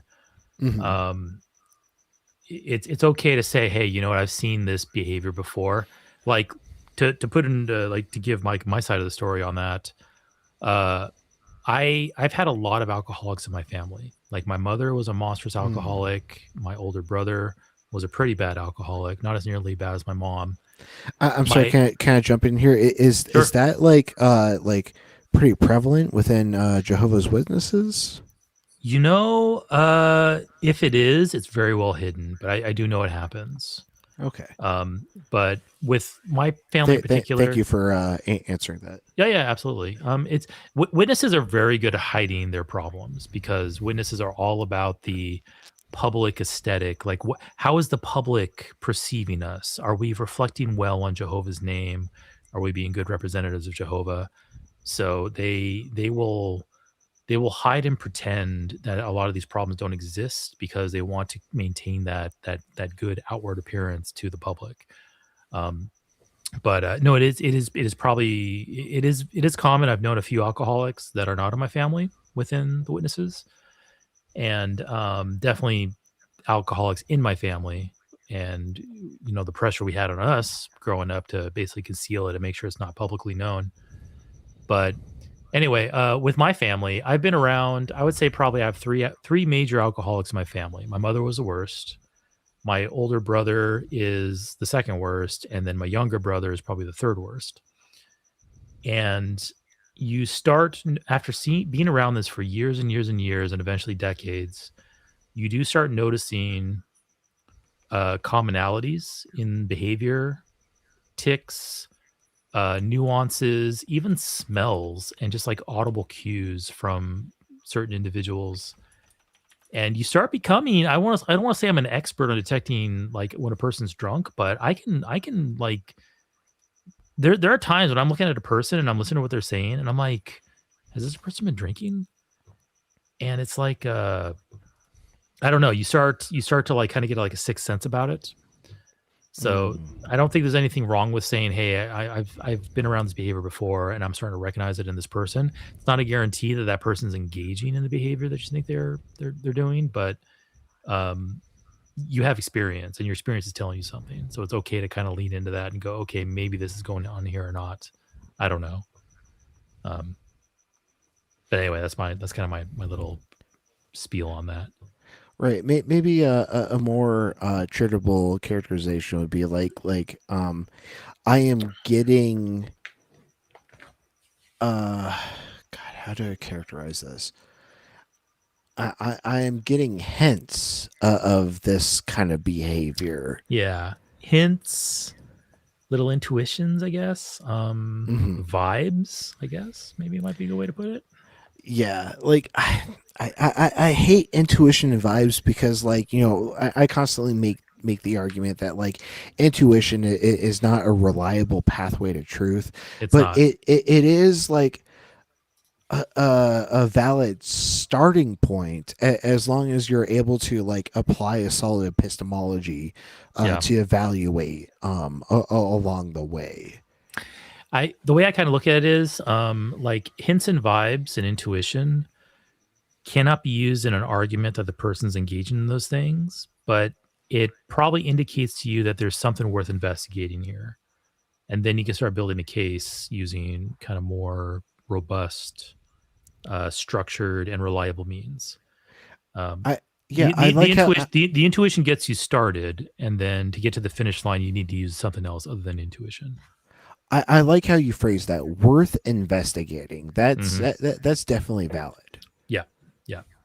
There's like gut feelings can tell you something. I mean, we've seen this happen in tons in science and in other discoveries.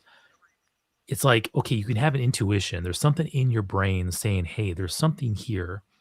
You should investigate further. And that's a great first start. That's a great catalyst into a more robust process. And then eventually you might find something. So, like when I'm talking to somebody or I'm like interacting with somebody just in person, or even in my family, like, back when my mom was alive, there was times when she was drinking and she wasn't. And when she wasn't drinking, you could tell she wasn't drinking. But when she was drinking, you could tell she was drinking. So you kind of start like picking up on the tells and the signs, and you eventually just start trusting your instinct on that. Your instinct might be wrong. Like you might get to a point where it's like, okay, I think this is the case, but it's really not, or I don't think it's the case and it really is. But it starts to indicate to you and starts to like kind of tell you, hey, there's something going on here. You should investigate further. And I've kind of learned to rely on that, I think. Yeah, I think that's very fair. Yeah. Now, and I say this, right now. I just want to be very perfectly clear. I say this as a person with a beer in his hand right now. So, yeah, there's nothing wrong with imbibing. Like, Yeah. as long as you understand your level of tolerance, and you don't try to I guess get like fight against like your inability to reason at that specific level. yeah, I agree. Now, something funny that I just want to point out, like, we look at Justin and that like kind of round like piece that's behind his head.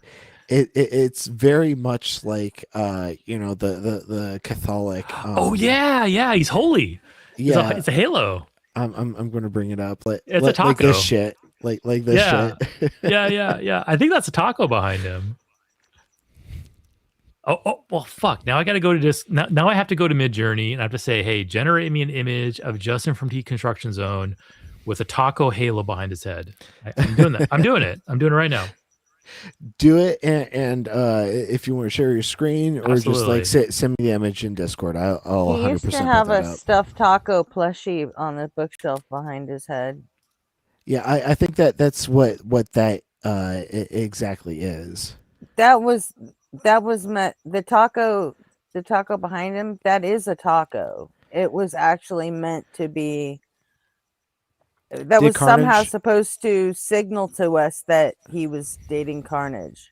Okay, Nice. yeah, I was going to say, did Carnage give? They that just to him? they just fucking suck at hints. That's all.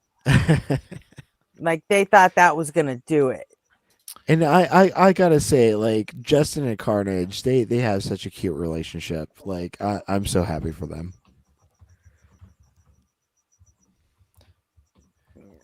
All three of the individuals on the panel have seemingly like great like cute relationships. Like, Justin and Carnage, Blitz and his lawyer wife, and Ian and their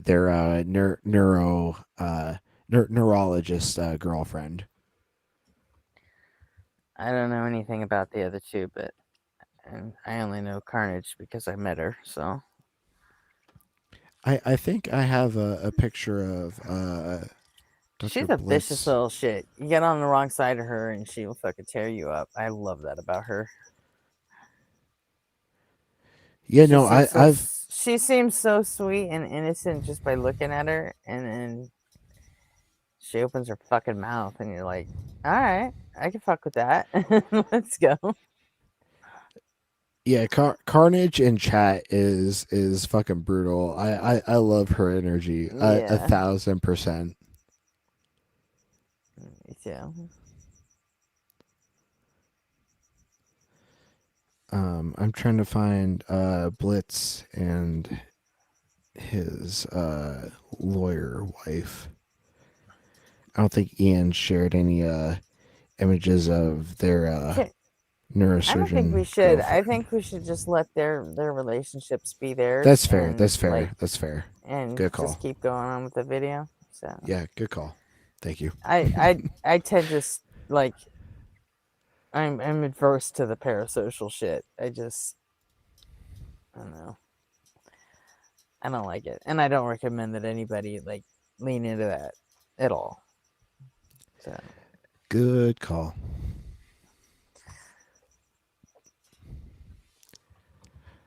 But I've forgot what Eric was looking up. What were you looking up in this one?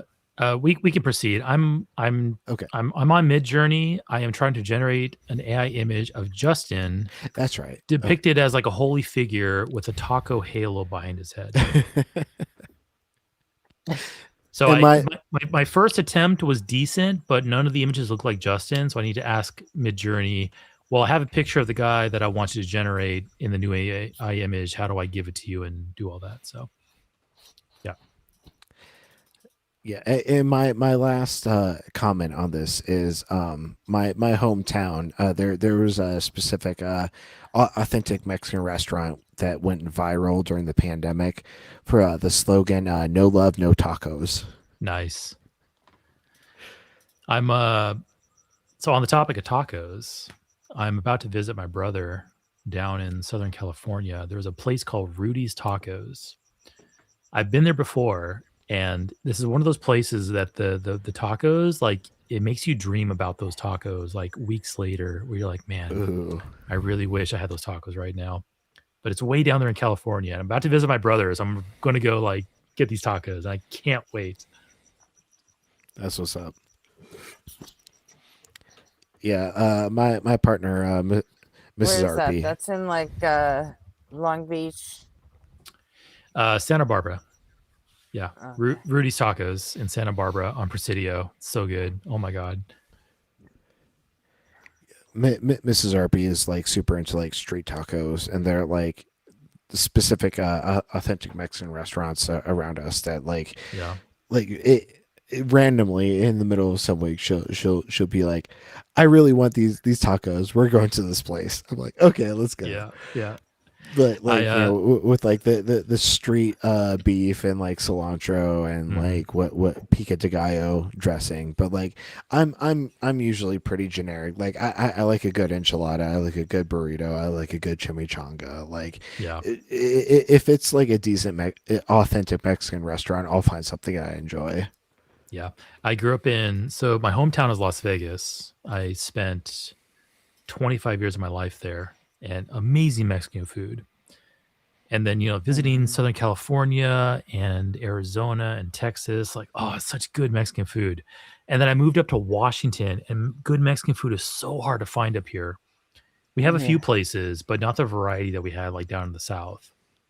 So whenever I go down to California, it's nothing but Mexican food. Like I got to get my fix before I go back home. You go to Vegas and you have to go to Roberto's at least once, right? Oh my God, so good, Roberto's. Oh my God. Here's the fun I'm even story. guilty of that. I always hit Roberto's. Roberto's is so good. Always.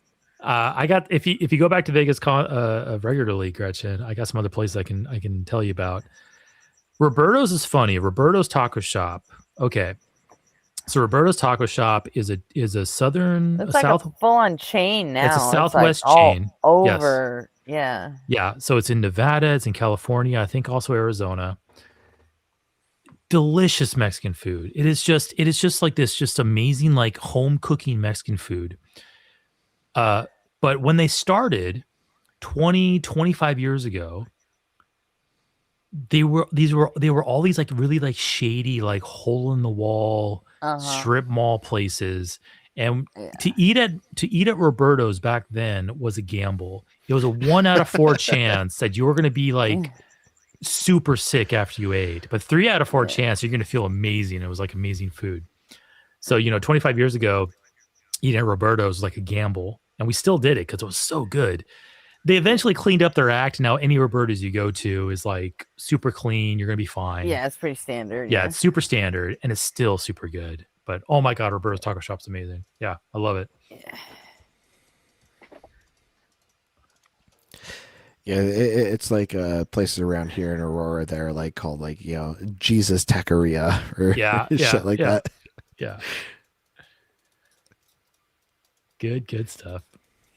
With those joints around here, it's mostly like the soda machines and like horchata dispensers that you have to be wary about, because those are the least likely to get properly cleaned. But like the grills and shit are usually taken care of in a proper manner. Yeah.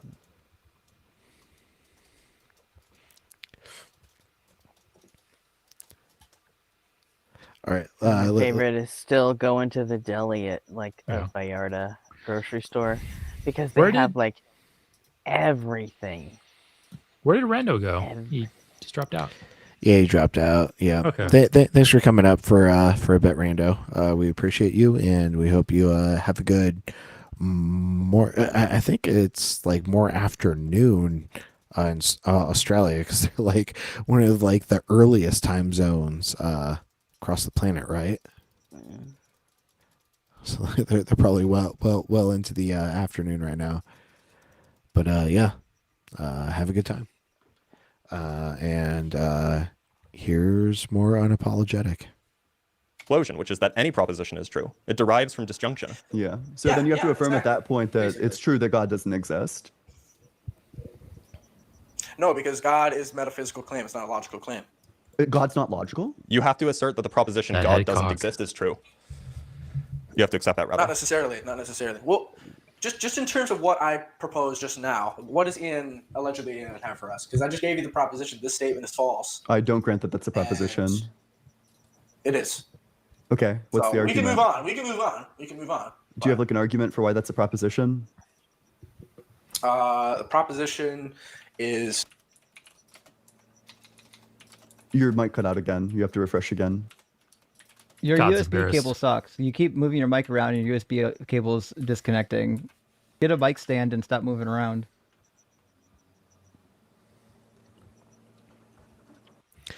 Yeah, so classically, a proposition requires a subject, a predicate, and like what is often referred to as the copula, the linking verb. And so that's what specifically like these sorts of statements are lacking, is the copula. Is like, it's kind of a false proposition, the fact that it might have a subject and a predicate, like what is affirmed or denied, but like the linking verb is like kind of like not actually present.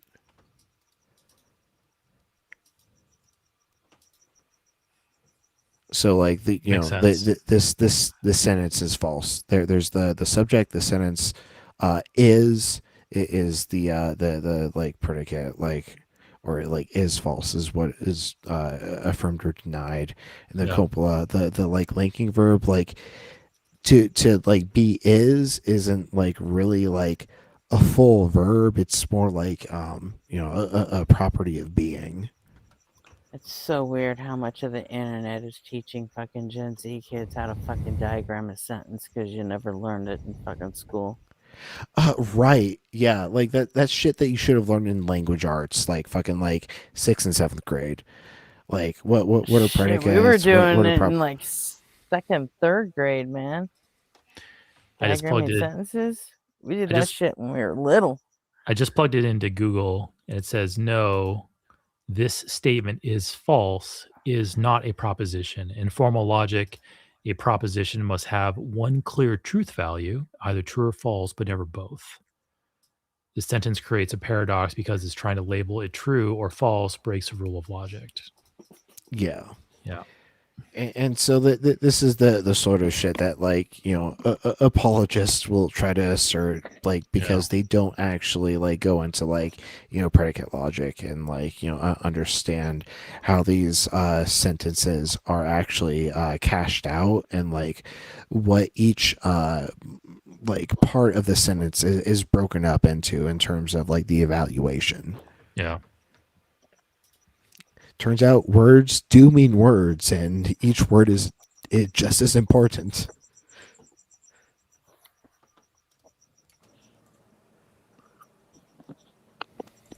It's so sad. I was looking for my discrete mathematics book and I couldn't find it. Shame. I got rid of mine like 10 years ago. I got my discrete mathematics book right over here. I love discrete mathematics. It was such a great class. Every course that I took after DiffEQ is like kind of a blur to me. Like my topo class and like discrete algebra and shit. It's like I eked through it, but like I don't think I can like necessarily utilize it like in anything right now. I was fucking terrible at calculus, but I was like amazing at discrete mathematics. I think I was like highest. I was highest in my class in discrete mathematics, but I was like fucking. I had to take Calc 1 twice. I was so bad at it. That's interesting. Like I took Calc 1 as a high schooler because I was lucky enough that like the small farm town that I lived in actually had a community college, and so my high school was offering like dual enrollment courses, and so like when I graduated, I actually had like almost an entire freshman's worth of college credits when I transferred to university. Wow, that's pretty nice. It was a pretty good deal. That's pretty good. Yeah, I didn't. Yeah, so because my JW upbringing, college wasn't in the cards. So when I went through high school, there was like no college prep because it wasn't going to happen. And so I graduated high school at 18. I worked for like 10 years, blue collar jobs, and then I broke free of the religion. And I was like, I got to get back to college.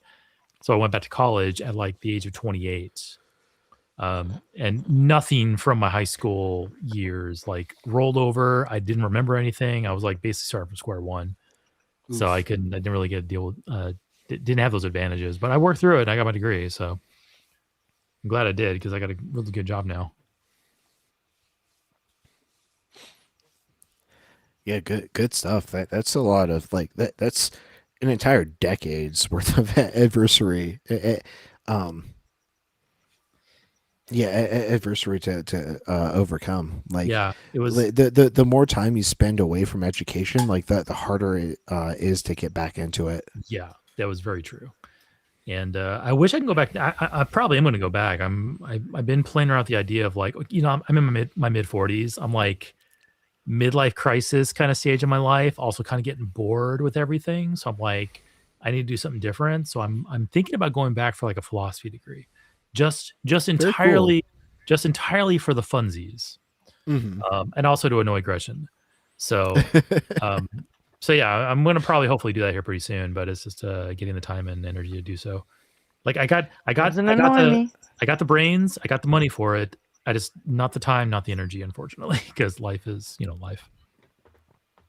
How secure do you feel in your field of software engineering with like the rise of AI and its implementation? Yeah. So my official title is DevOps engineer. So I'm not quite a software developer. I do some software development, but it's not like that doesn't like fully encompass my responsibilities on the job. So I do some software development. I do a lot of like cloud infrastructure management. And so far, AI hasn't really taken that over all that much because telling AI, hey, create me this program that does X, AI can do that really easily. But you can't really tell AI, hey, set up AWS cloud infrastructure that handles all of these responsibilities of an application. So I've been fairly insulated so far. And also on the fact that my company is also, very slow to adopt AI.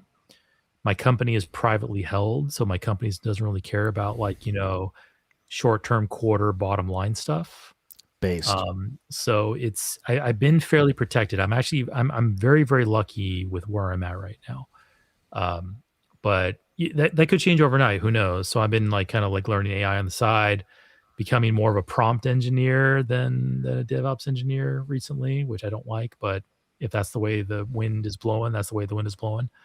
But in a nutshell, I feel very secure, but I think I'm in a lucky kind of fortunate position compared to everyone else because I know there's been a lot of layoffs, so I can't say that other people feel that, but I'm okay personally. That's good to hear. Yep. I'm being like kind of like nudged out by like the niche that I program for specifically like hardware deployment. Like there's a specific scripting language that this hardware utilizes that I've been kind of like rewriting in less abstracted languages.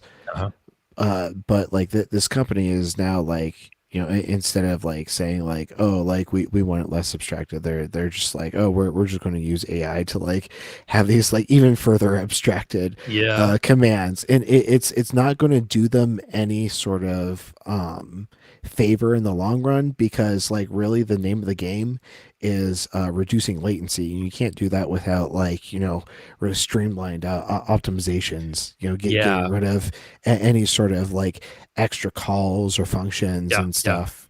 AI is good at generating code that works, but not generating code that's fast or efficient. Yeah, exactly.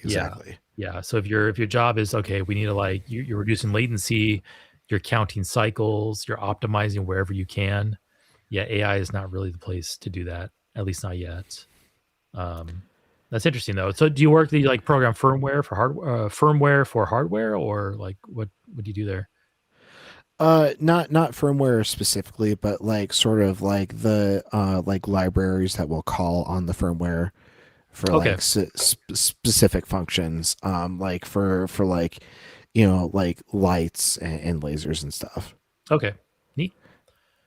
So like my like kind of hope is like I hold out long enough that they realize, oh yeah, AI is going to make this shit super slow, and it's not going to be Yeah. responsive in like a live deployment like environment, and so they'll go ahead and like drop kind of this this AI focus. Yeah, yeah.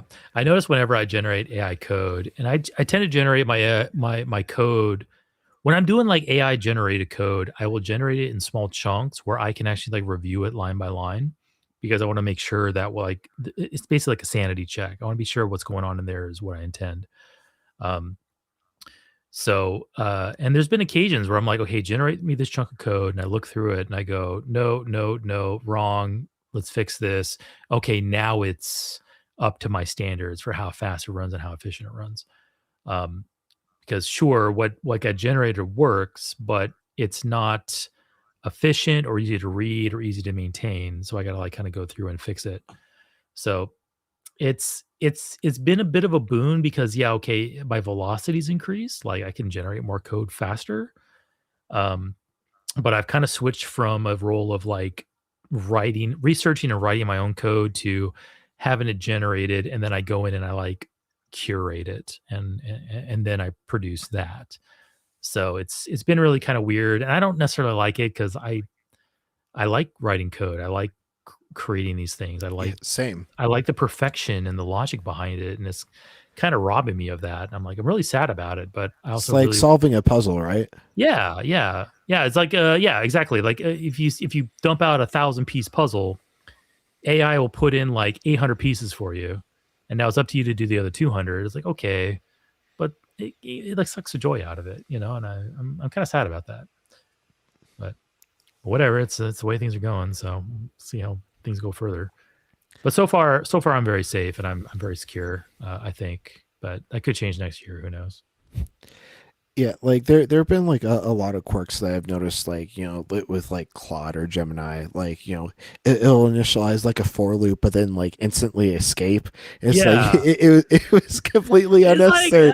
That wastes yeah. several cycles. Like, what the fuck are we doing? Technically, it works. So yeah, sure. Why not ship it? Who cares? Yeah.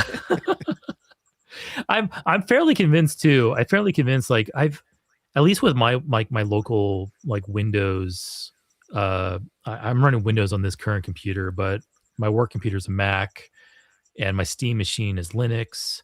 I'm very, very close to switching my current primary computer from Windows to Linux, because I've noticed Windows doing weirder and weirder things. Mhm. Like I'll click a button, it doesn't work, or I'll try to like right now I have this really weird issue where I will try to like move my a window to the edge of the screen because I want it to occupy half of my monitor, and it just won't register. Like it just doesn't work. And I'm like, this worked so reliably for me for years and years and years, and now it doesn't work. I'm like, is Does this like AI? Is Windows this like key AI? and like specific arrow? Yeah. Do that? Okay. Yeah, like the Windows key and arrow, but you can do the same thing with like grabbing the window and moving it to the edge of the screen, and it'll like automatically occupy. So that function is broken. Like it's like these very solid functions that have reliably worked for like literally over a decade are suddenly not working. And I'm like, is this AI slop? Like, is this like AI generated code that's like now has like bugs in it? And I'm sure there's all kinds of AI code now in Windows, and that really scares me because the security issues, not just the annoyances like I just described, but like just the security issues and stuff. And I'm like, you know what? I think I'm really ready to get off of Windows. Like I'm ready to go to Linux full time, and I'm probably going to do it pretty soon, but it's a lot of work and I'm lazy. So I'm kind of waiting, but we'll see. Yeah, like I've refused to upgrade to Windows 11 just because, like, the deployments aren't coming from my machine. I'm just like pushing commits essentially. Yeah. But like one of my friends who runs like OPSEC for like an international company, he obviously has to have the most updated security infrastructure with Windows 11. Yeah. But basically, like for the last 9 months, like specific like functions of like the start menu have been broken in Yeah. Windows 11. Yeah, And like solid functions that have reliably worked for like 10 plus years Mhm. suddenly don't work. And it's like, what the fuck is going on here? Yeah, it's weird. Yeah, so he's slowly working on moving everything to like completely Linux deployment. Yeah, yeah. I bought a Steam machine. I got about a month ago, and that was my first interaction with Steam OS. And I know how to use Linux. Like I've used Linux plenty before. But seeing Steam OS on Linux running games like pretty much perfectly, I'm like, damn, I'm getting to a point where I'm like, yeah, I can probably switch over to Linux on my main computer now. I think maybe with like my like video software, like streaming video to say like, our talk studio here or to Zoom for the line, maybe Linux is not so good for that, but or even like video editing, but it might be enough to get me to move over. So I'm on the verge of it. Are you familiar with Blender? Yeah, Blender. Yeah, it's a 3D modeling software. Does Blender play well in Linux? I have no idea. You might want to look into that because Blender is pretty like powerful in terms of video editing. It's specifically what I use for any sort of video editing that I Okay. do, like simply because it's free and open source. Yeah. Okay. I might try that. And at the very worst, I can always like dual boot. I can just have Linux be my primary and just put Windows on like a USB drive and just run it off that. So yeah, something like that. I've been dual, triple fucking booting for like pretty much Yeah. a decade. Like, fucking Hackintoshes like were the shit back in the day. Yeah, yeah. My first job was at Allegiant Airlines in Las Vegas, and they would give us these Windows machines. This is like 15 years ago now. They would give us these Windows machines, and I hated developing on Windows. I was like, "Fuck this." And I asked IT, and I was like, "Hey, I really want to like get Linux on my machine here." And they're like, "Nope, can't do that." I'm like, "Okay, fine." So what I did was here's literally what I did. I got an external drive and I put it into like this little external drive bay with a USB 3 cable. And I plugged it into the side of the laptop and I Velcroed the drive to the laptop lid. And I went to the BIOS and I basically said, don't boot off of the primary drive in the computer, boot off of this secondary drive all times. you specify the partition. I love it. Yeah. And then I put Linux on the external drive and I developed on Linux for the entire year and a half that I worked at Allegiant Airlines. They knew none the wiser because their IT department was shit. And I just did that. I was like, okay, you know what? If I can't change the primary drive, I'll just add my own drive and put whatever the fuck I want on it. And that's what I did. And I was running Linux for a year and a half. It was great. I loved it. Yeah, I love to hear it. Yeah, yeah. I think I have a picture of it. It was really funny. I have this external drive Velcroed to my laptop lid, and people are like, "What's that?" I'm like, don't worry about it. It's nothing." God, that makes me realize I have a couple SSDs that I haven't like initialized in like the last 2 years, so I definitely need to give those like at least some sort of electrical charge so that they don't like fucking corrupt. Yeah. Yeah, I've had a bad string of external drives fail on me, but mostly like thumb drives, not like external hard drives. I really hope none of my external hard drives fail on me because those things are like gold right now. They're so expensive. I have a 4 terabyte. I have a 4 terabyte, 2.5 inch SSD drive. I bought it for like $300 5 years ago. That thing is worth $800 right now because of the memory shortage. It's like quadrupled in price. And this is a 5-year-old piece of shit. And it's like $800. I'm like, what the fuck's going on here? Yeah, it's so weird. This bubble's got to pop soon. Eventually, yeah. Like, put it in perspective. I've been wanting to build a NAS for like a year now. And a year ago, I was pricing out this NAS and I'm like, okay, the NAS main like housing with the computer in it is like $700. Each hard drive is like 250. I wanted to put 4 20 terabyte drives in this thing. Each 20 terabyte drive is like $250. And I'm like, Jesus Christ, like that's gonna bring me up to like $1,500 for this NAS. I'm like, no, that's too much. That's Well, too you're much. trying to run a petabyte? Yeah. Well, not a petabyte, just 20 times 4. Oh, 20 80 terabytes. Sorry. Yeah. For some reason that translates to like 250 terabytes in my No. head Yeah. right now. I'm I wanted, a little tired. yeah, no worries. I wanted to put together an 80 terabyte NAS. And a year ago it was like $1,500. And I was like, Jesus Christ, $1,500? That's ridiculous. Today to build that thing will cost me $5,000. Yeah. Like I should have done it a year ago, back when prices were like sane. But hard drive prices have quadrupled in price, and now this like a 20 terabyte drive is $850 fucking dollars. Like holy shit. That's the issue of speculation. Yeah. Well, it's not even just speculation. It's literally like these AI companies, Google, Meta, Anthropic, Microsoft, they have not only purchased all of the memory and hard drive supply now, they have purchased future production like upwards of a year and a half. Maybe that's what you meant by speculation. They've got all the pre-orders, Yeah. essentially, like everything that hasn't been fabricated Yeah. yet, like it is not going to hit market. It's going directly to them. Exactly. Yeah. All 2027% production has been purchased already by big companies. Like it's not available to normal consumers like you and me.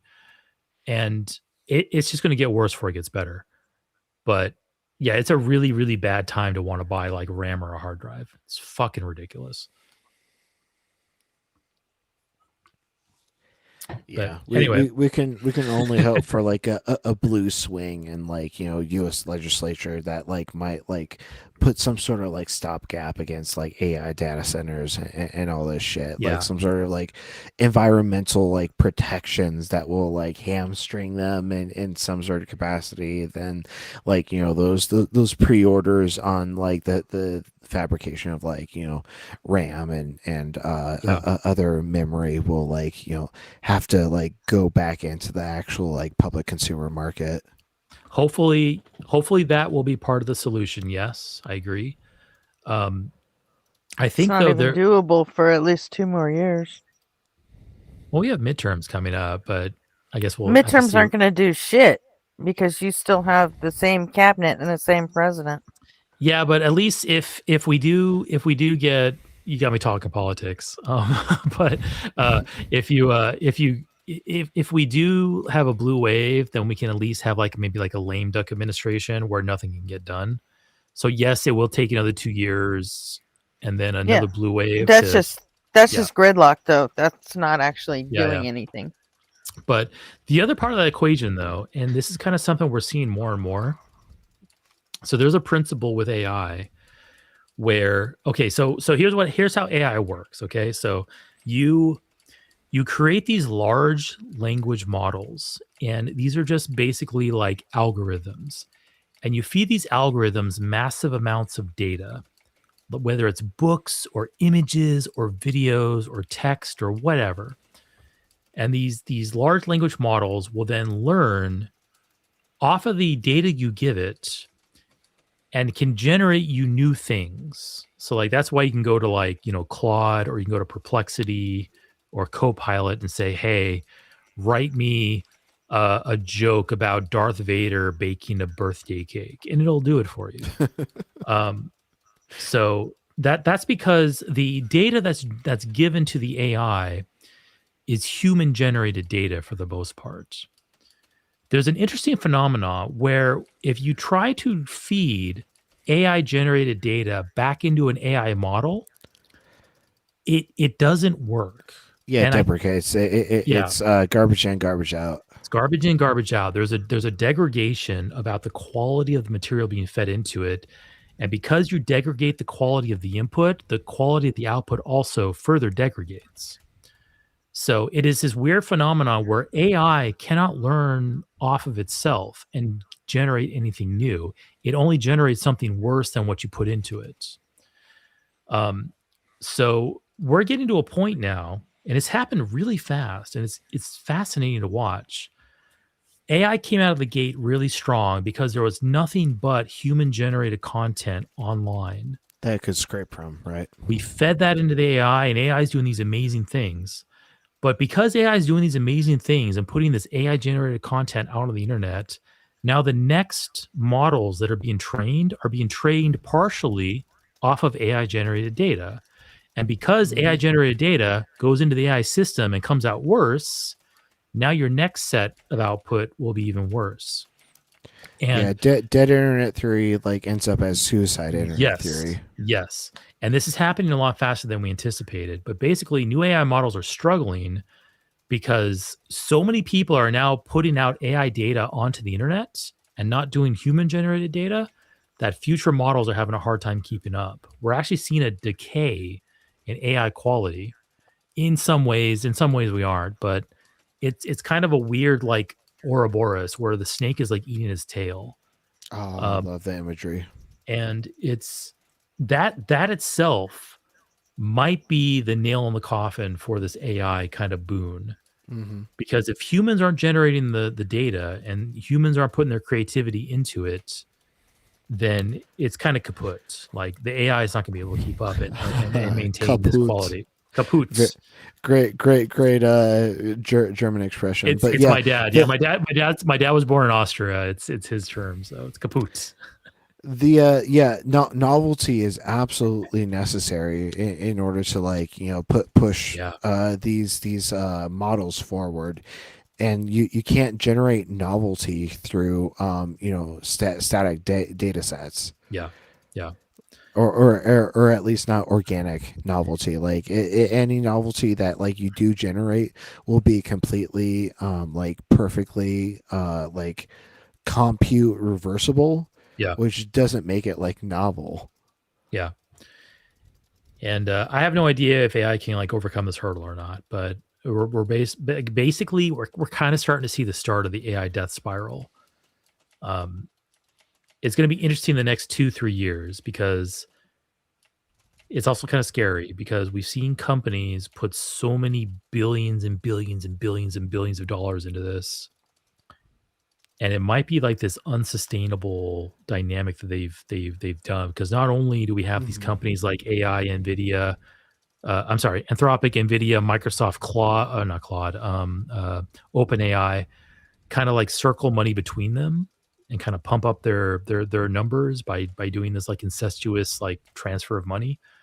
The fact that also AI is diminishing and that it doesn't have the data it needs to enrich itself to be effective.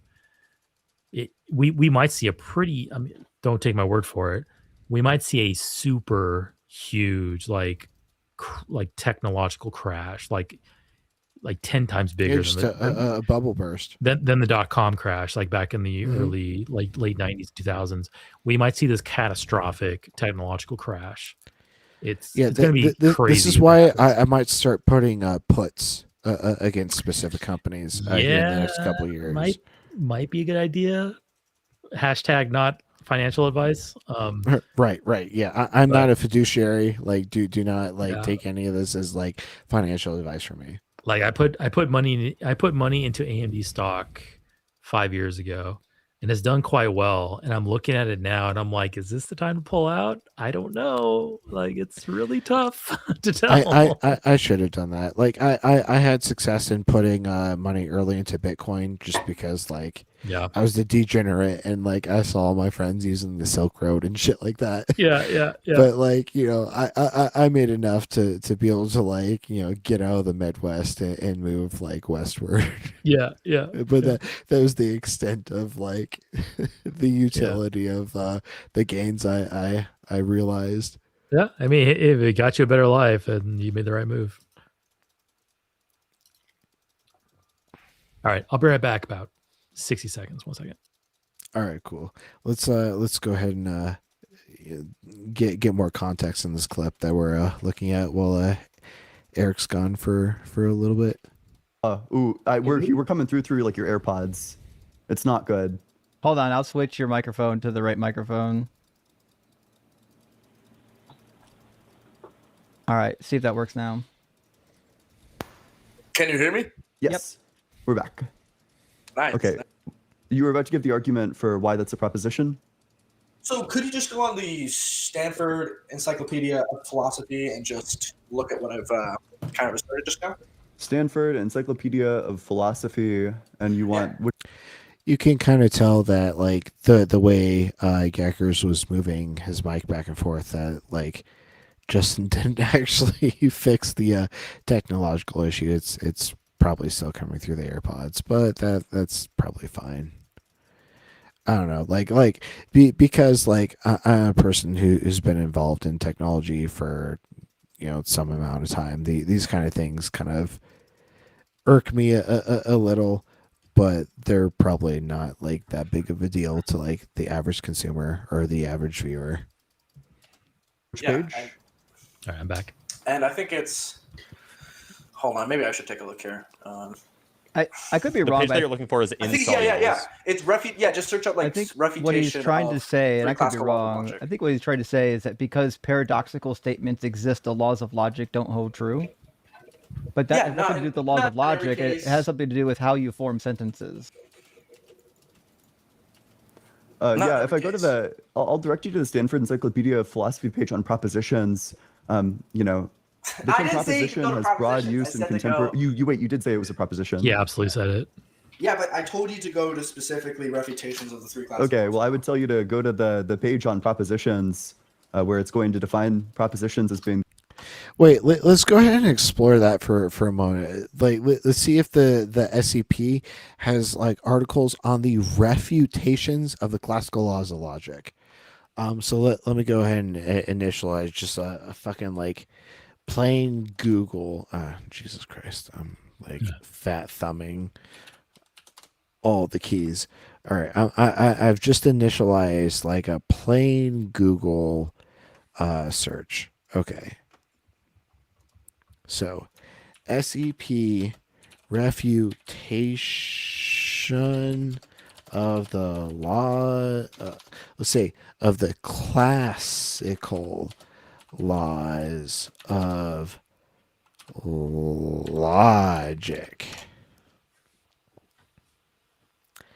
The Stanford Encyclopedia of Philosophy does not view the classical laws of logic, namely, as unshakable absolute truths. Okay, classical logic is classical logic consensus. Let's look at this one. Oh no, this is a Stack Exchange. We want to look at the SAP. I guess we can look here.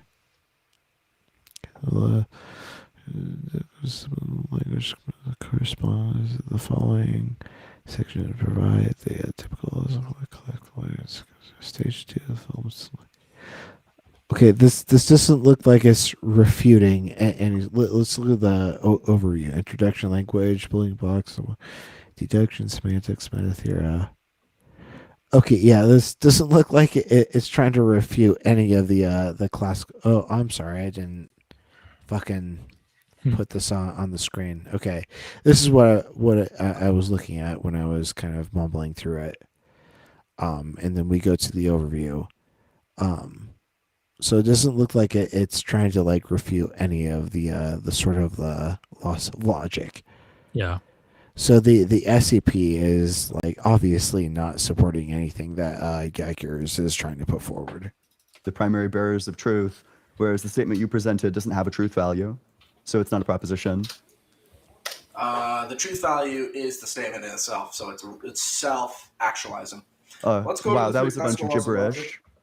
Let's go to the section here. Which page? We'll see if there's a refutation.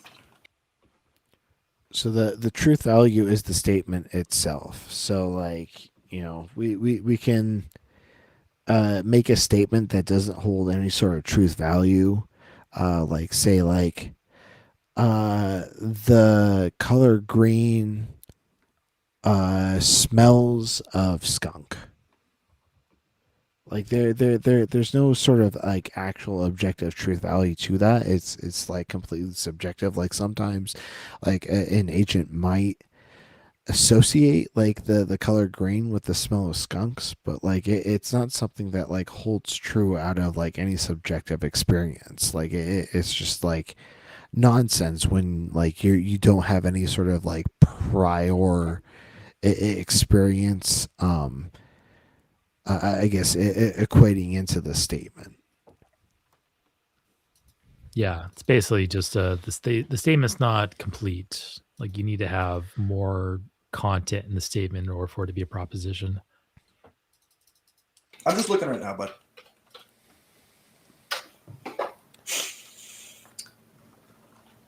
Yeah, I was looking at this the other day. I think I was looking at it in logic and classical Indian philosophy, and I was also looking at analytic philosophy. So, like classical laws of logic, or this is I'm just telling you what I was looking at the other day.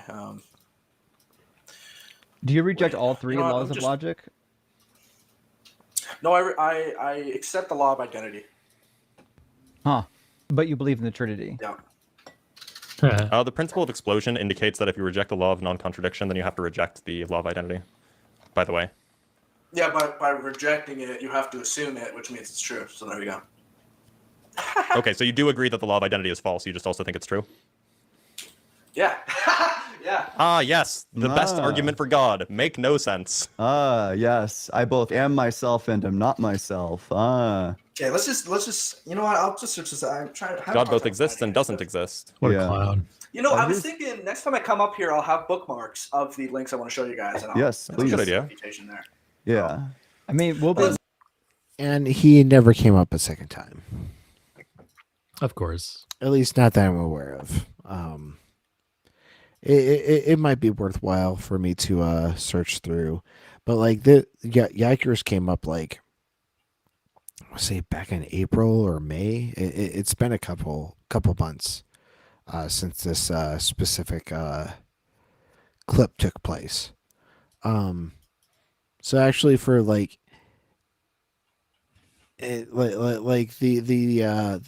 persuasive truth, I'll go ahead and like try to take a string from this conversation, search it, find a film on, find when this exactly took place, and then try to find out if Yikers actually came up again on panel. But at the end of this conversation, Yikers will say, let's talk about this on the atheist experience, which I don't think actually transpired again that same day. So I just think he never actually ended up discussing anything with anyone on this panel again. Mm-hmm. Yeah, I mean, that tracks. Eric, how many people do you get on the line that say like, oh, I'll research this and come back with like all the sources and like completely refute you like the next time? I've seen it more than once. Absolutely. Yeah. What show on the line would you say you host the most? Like the Sunday show After Dark, or Skep Talk? After Dark, definitely. So I think I'm exclusively Sunday show only.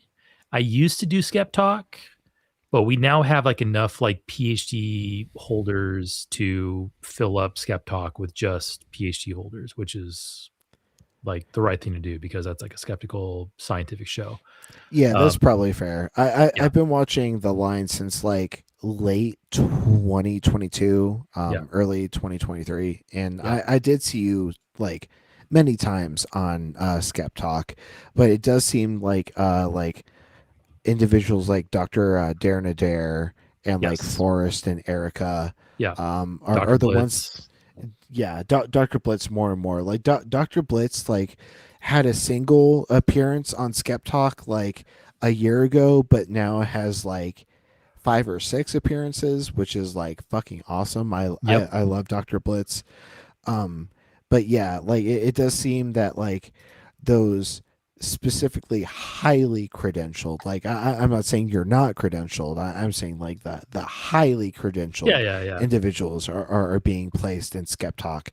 more and more often. It should be, yeah, because I only hold a bachelor's degree, so like I'm not an expert in anything. Same. But yeah, so like with Forrest and Erica and Dr. Blitz, Dr. Aaron Adair, like we have like PhD holders in the roster now, and enough of them where they can basically just handle the Skep Talk show full time, and it's great because it's way better than I can handle it. And if that is a science show, then we should put our best people forward for that. Now, this might be information that I'm asking about that like can't be communicated publicly yet, but like, does Jimmy have any sort of like intention to fill like Friday out even more? I don't have any knowledge of any Friday plans. It kind of feels like Friday is just a day off for people. It's like it's kind of like a weekend. That's probably fair because like so many individuals get to Friday and they want to do things outside of their typical routine. And typically Friday is a low viewership day. You would think that Friday would be a higher viewership day, but people have lives and they go out and have fun on Fridays. So, for the most part, I don't see anything happening on Friday anytime in the near future. But who knows? That might change. But for the most part, that's basically our day off. We like last Friday we got together and we all played Mecha Chameleon rather than doing any streams. So Mecha Chameleon is so much fun. It's a fun game, yeah. When I first loaded it, I was looking at it, I was like, I don't know about this, guys, but we started playing, and yeah, it's pretty fun. If you're patient enough in that game, oh man, you can really hide yourself well, and it's great. Yeah, it's really, really fun. Matt's really good at it. I've had a couple good rounds where I'm hidden in plain sight. Nobody can find me, and I love it. It's really thrilling because you take like 3-4 minutes to hide yourself, paint yourself, and make yourself part of the environment. And then for the next like 5-6 minutes, you're just sweating bullets while the hunters are trying to look for you. It's great. It's really, really fun. Now, just anecdotally, I'm not sure if like the 5 versus 4 day ago tag on YouTube applies, but 5 days ago, which might have been the beginning bound of Friday for last week for our channel, we had 456 viewers versus like 405 of the day previous, but then the next day we had only 223. But this was the day that we supposedly switched from StreamYard to Talk Studio. I did notice that. Yeah, I noticed that when you did the switch, you had very low viewers on that stream. Yeah, I'm not sure if that was because it was just like we were having like stream issues that day, or if that's just like the trend that follows from like a Friday or Saturday. But then the very next day we're back up to like 514 viewers. Yeah. I have no idea. It's a mystery. So it's that algorithm. Yeah. Like right now it's kind of up in the air whether like Friday for us specifically is a lower viewership day, but I could understand if like Friday for the line is a lower viewership day. Yeah, because we're like probably a fraction, like 25%, or like like it's like the difference of like 1/4 or 1/5 the viewership. Yeah. I mean, that could be the case. But all I know is like I'm looking at the line schedule right now, and Friday, the entire column of Friday, multiple months, is like completely free and clear. Like we just don't do anything on Friday. So I think it's partially, probably just statistically, Friday is the weakest of the days for viewership, but it is also probably the best day off because it's like, okay, hey, everyone has Friday off. Like we don't have to worry about like, go have fun, like go to restaurants, be with your family, whatever, go see a movie. Because it's the end of the week, end of the work week. It's the lowest viewership of a day out of the week. So it just makes sense to just not do anything that day. It was also the case that Saturday was also a day off, but they now have the evangelicals on Saturday at 3 p.m. So that's kind of a new thing. Yeah, that's interesting. It's usually like Justin or Sarah from Leaving Faith, right? Justin, Sarah, probably Dalton, the Bible guy. Sometimes Thinker. Yeah, Thinker, definitely. I'm not Which, sure. I'm an XJW. I don't think I like. Here's the thing. Like as a Jehovah's Witness, like evangelical wasn't like even a term to us. So I don't know if JWs count as evangelicals because witnesses are apolitical. They don't get involved in politics. They aren't like they evangelize, but are they evangelicals? So I don't know. I don't even know if I'm a good fit for that show because I've been like kind of thinking about like, okay, should I start hosting with them? Because I'm not really sure that I was one of them, you know? Well, that it's interesting because like growing up, I was around a lot of free quote unquote individuals, but like the free, the evangelical free individuals were the like most evangelically charged. Yeah.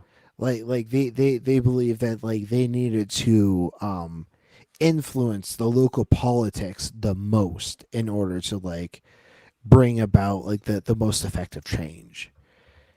But like, you know, like the reason I went to my like free friends like gatherings was because like they had the most technology like in their sanctuaries. They had multiple projectors, and so like we were able to like hook up a PS2, a GameCube and whatnot, and like play like fucking like James Bond, The World's Not Enough, GoldenEye, what have you, Smuggler's Run, like all that on the projectors, like during the lock-ins and stuff. But I actually started looking into the numbers of like the congregation that I was brought up in, which is specifically the Church of Christ. We had about like 3 million 3 million attendees like across the entirety of the globe, and like JW's had what like about 10 million. Yeah, they're about I think currently about 8 million. They've never reached 10 million, but yeah, close, very close. Yeah, like 8 to 9. And so like even my specific like denomination of like fundamentalist Christian was like about 1/3 of like JWs, which is like considered like like higher order sect of Christianity. And so like I thought that was kind of interesting that like my denomination was like that prevalent against like other like, you know, random denominations. Yeah, it's like, oh, hey, you know, we were kind of more of a big deal than I thought we were. Yeah, I know what you mean. Yeah, I actually just looked it up. So like while you were speaking, I was actually looking up like because it's kind of been on my mind. Like, were JWs evangelical? And I guess technically no. Technically, they're not. Yeah, they're not. So I feel like something's going on with them, though. I've had today while I was watching Mezzo's show, I had 2 J-dubs come to my door, and it was like the 3rd time in like 2 months. Yeah, I've never gotten that many visits from them before. They're very inconsistent with the way, because like I'm familiar with the internal process about how they decide what neighborhoods to go visit and stuff like that. And they're fairly it's congregation to congregation. They can tend to be very inconsistent with how they hit a neighborhood, but essentially though, like each congregation is given a territory, so a chunk of the city or whatever area you're in. And then internally, the congregation will divide up their territory into like these sub-territories. And these sub-territories are transcribed onto cards with like maps and given to individuals in the congregation. Like, okay, this is the neighborhood, like literally like this collection of streets that you are to go preach in. And so the person will take the card and go, okay, this is my territory. And then they will go out and attempt to basically cover all of the streets on that are covered by the card. But sometimes there's a goof up where a territory will get returned back to the territory servant in the congregation and then immediately redistributed out to somebody else. And that person receives a territory and goes, okay, this is my territory. I'll go take care of things.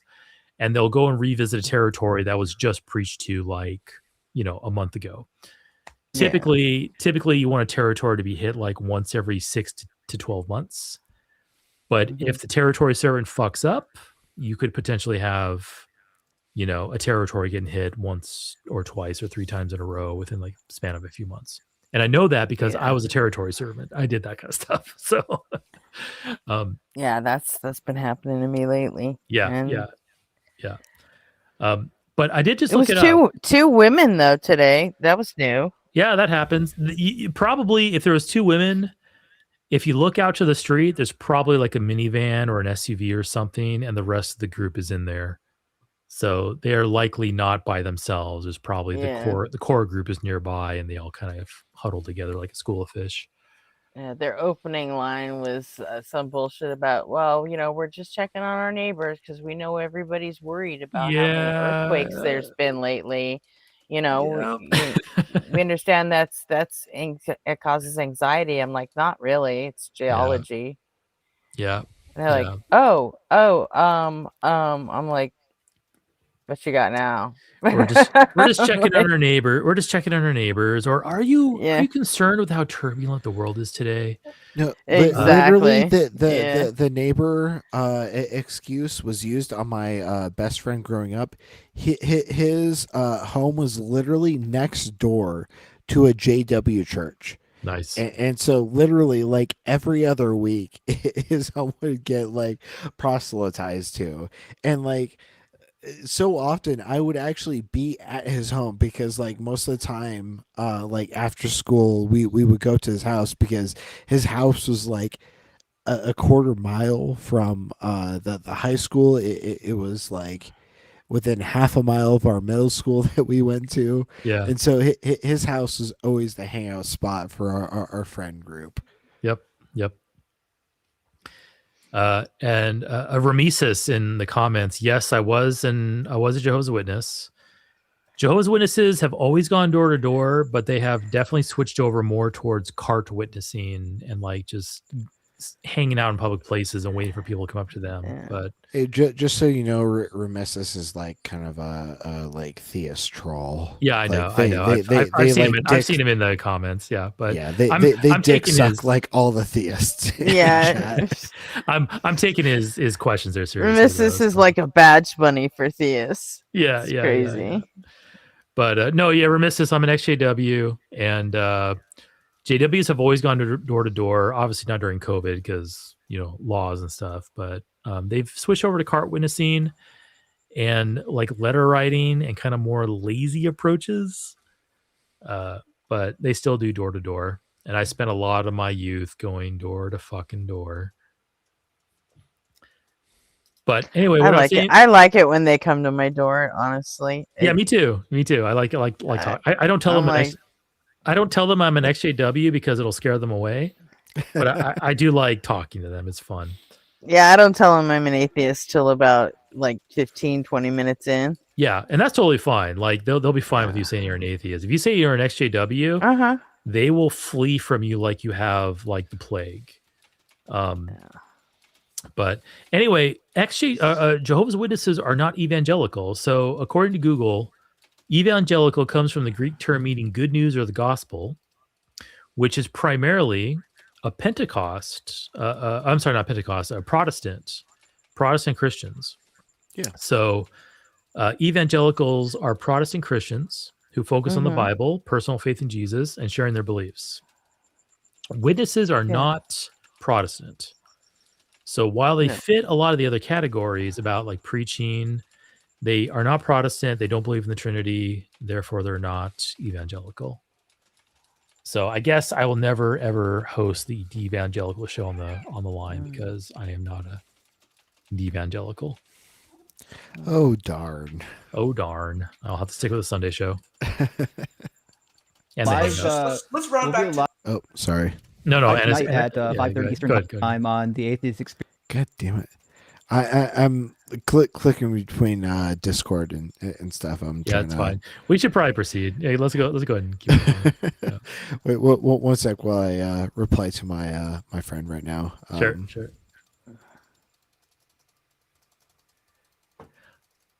Okay. We'll have to, and RP on a side note, we'll probably have to. I'll reach out to you on Discord. We'll have to like trade stories about our current careers, because. Oh yeah, for sure. Like I'm a DevOps engineer. You obviously have like software knowledge, so yeah, we should probably like trade some stories. That would definitely be fun. Yeah. Okay. I'm ready for the clip. Here we go. Yeah. Experience, all three of us. You're welcome to call in and try another attempt with your bookmarks. So I have Am I just gonna get yelled at the whole time and not be able to speak? No, of course not. But I do have a question cry for about Matt. it. So Because Matt Dillahunty did that before. Poor baby. He's on the line. So in terms of the Bible, in 1 Samuel 15, God commands the slaughter of the Amalekites. He commands the slaughter. I love it. Like 1 Samuel 15 comes up all the fucking time. It's so easy. Yeah. Here, let me quickly. Here, I've got to pause my. Here we go. Okay. Shit, Control Mezzo wrote a Shift fucking T. jingle for the nightly reading of the Amalekite Shift story. T. Control Shift T.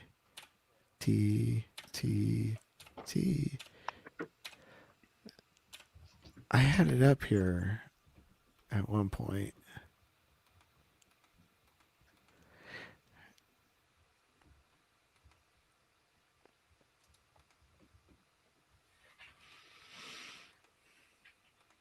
All right, yeah.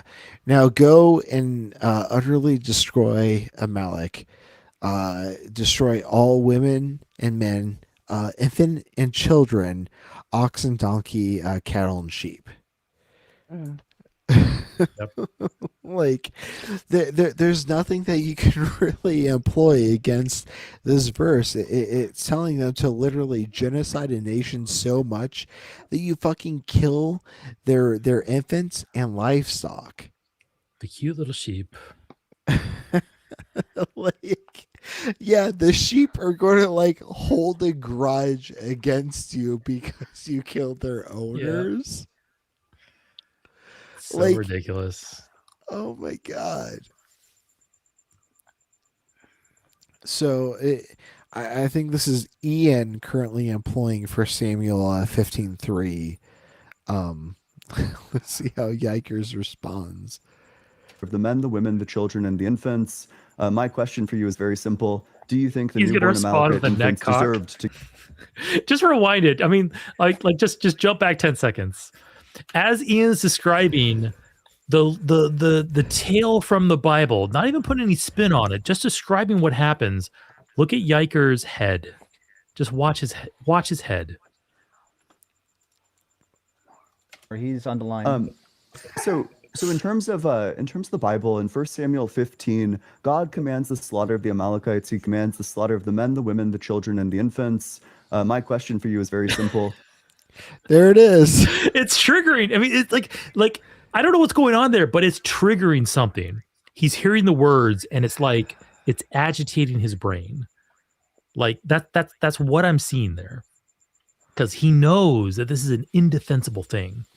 He knows that he's going to get into a position of, okay, I got to defend an atrocity. He's got a lot of stuff agitating his brain. Yeah, but he knows he knows he's being forced into a position of, I have to either abandon a blind devotion to my God or defend an atrocity. He knows it's coming. Some part of his brain knows exactly what's coming.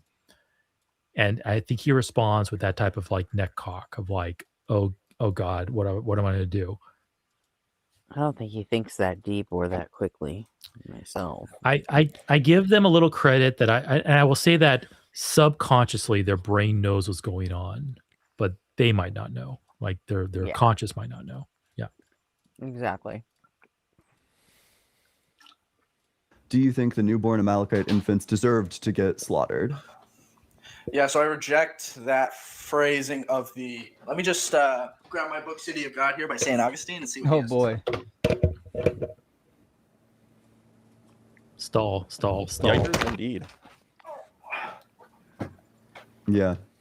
Looking forward to the. Wait, can we get a spine check really quick? Can you turn it over to the spine? Pristine, never been opened. Wow, that was like a beautiful spine. You can literally see like a little like glimmer coming off of it. That's how unopened this book is. I have a bookmark. He right was here. awesome. Look. That was the most pristine spine I think I've ever seen in my entire life. Okay, yeah, you don't. Some people just take care of their books, Ian. Nah. Look I at think this. if you read a book, it's like Nah. obliterated. Here's a book I read That's a read compared to the book I didn't That read. book's been read. Iliad and the Odyssey. There you go. Also. Oh wait, no, hold on. That was reading- secondhand. That was definitely a secondhand book, by the way. No, it isn't. I got it for Christmas 2 years ago. And you destroyed the book in 2. How many times have you read it? I'm reading the Odyssey right now. I don't know how.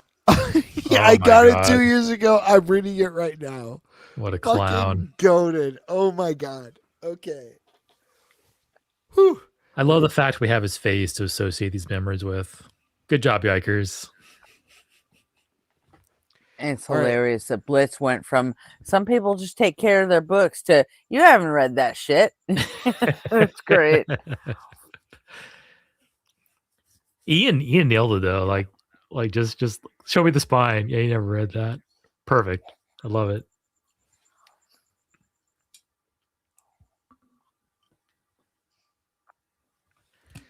Really quick, I gotta grab RP Junior. So can you guys vamp for like 120 seconds? Sure. Vamp, vamp, vamp, vamp. All right, Vamp, Gretchen. So vamp, you've been to vamp, Vegas. vamp, vamp. Love What's Vegas. your Vegas? So okay, I love Vegas for the food. I hate Vegas for everything else.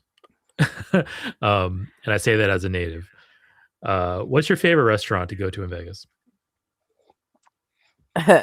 Honestly, Blueberry Hill. Blueberry Hill. Yeah. I went there when I was a kid. It's because it's still got decent prices. You know, there's a few spread out. You know, Yeah. evenly over Vegas and Yeah. Henderson and all that, and it's you I know went you to get the, a shit ton of food for like you know. I do remember. Yeah, I think I might. Yeah. I think I might have been to Blueberry Hill last time. I was probably 12. It's like almost 30 years ago. I went to the And Blueberry it's Hill. 24 hours too. So Yeah. it's like Yeah. 24 hours. I went to the Blueberry Hill on Spring Mountain and Decatur-ish, like kind of where like the new International District is. Okay. Yeah. I'm not sure if they're there anymore, but I do know that like there's a Blueberry think so. Hill. Yeah, there's a few others in town. Blueberry Hill. Man. Okay, so I go to Vegas every November, December for a tech convention called AWS reInvent. Uh-huh. I may have to go to Blueberry Hill now when I go back, because whenever I go back to Vegas, I'm like, I'm gonna hit all my restaurants. But I've done that like several years now in a row, and I could probably use some older restaurants that I used to go to, but I don't frequent anymore. So Blueberry Hill might be one of them now. It's great because it like you don't pay any more than you would to just go to Denny's, you know? Yeah, Because everything, yeah. all the other food in Vegas costs so much now. Yeah, it's true. You know, just being in Vegas, they raise their prices. Stupid. You know, it's yeah. like you're paying airport prices. Just you know, just it's last year, ridiculous. I was at the World's Resort, and I went down to the Cowboy Hick bar that they have in the lobby. Uh-huh. I got a 20-ounce PBR, $16 fucking. Mhm. I'm like, what the fuck is this? Like, my company's paying for it, so I don't kind of care. But I'm like, I'm looking at this, I'm going, wow, a $16 crazy, though. PBR. What the hell? Yeah. Let me see here. I like going to Blueberry Hill. I get out of there for like $20, and I will have gotten Yeah. so much food that I can't eat it all. Yeah, if you get off the strip, the prices are a lot better. Mm-hmm. Last time I was there last year, we went to me and my team. We went to there's a place called Juan's Flaming Fajitas on Tropicana and Warm Springs Road, and I think that's probably some of the best Mexican food I've ever had in my life. It is so good. Yeah, I typically go once every 2 years in March Okay. for the 311 Day Festival. Okay. And we always end up eating, you know, some trendy place. Like, Shake Shack opens up a new restaurant, and Yeah. then you're paying $25 for a fucking burger and some fries. It's like, this is fucking ridiculous. Yeah. And Yeah. Need to but get off. my main thing is that I'm, other than obviously the shows, I'm there for, the craps and Yep. yeah. You ever so when you visit I don't play any other games, just craps. Okay. But I will spend like 8 hours playing that shit. Okay. So when you visit, do you basically stay on the strip for the most part? I hate the strip. I stay Downtown? away from it. Downtown? I'll just get an Airbnb somewhere. Oh, okay. All right. So you get like a rental car and yeah. Or okay, I'll gotcha. since I'm in LA, I'll just drive, if I have a car. So, I gotcha. Okay. And then my favorite place to play is Sam's Town. Sam's Town. Yeah, I remember Sam's Yeah. Town. Yeah. My dad, so he's 85 now. He's retired, long retired, but my dad worked in a lot of the hotels on the strip. He was executive chef at the Excalibur at one point. He worked at the Imperial Palace, which is now the Quad. He's worked at like all kinds of places up and down the strip. And also my mom was a banquet waitress in the hotels. So I was in the hotels quite a lot as a kid, just like, because my dad has to go pick up a paycheck, or my mom has to go like pick up her schedule or something like that. And I would, I always get dragged down there as a kid because, no babysitter, just got to go with them. Yeah, I did too. Yeah. My aunt was a restaurant manager for several different restaurants, Yep. Yeah, a lot of hospitality food service down there. The only babysitter I ever had growing up was the preacher's daughter. Preacher's daughter. Yeah. Nice. Only babysitter. Nice. Only babysitter I ever had growing up was my older sister. She's Aw. 2 years older than me.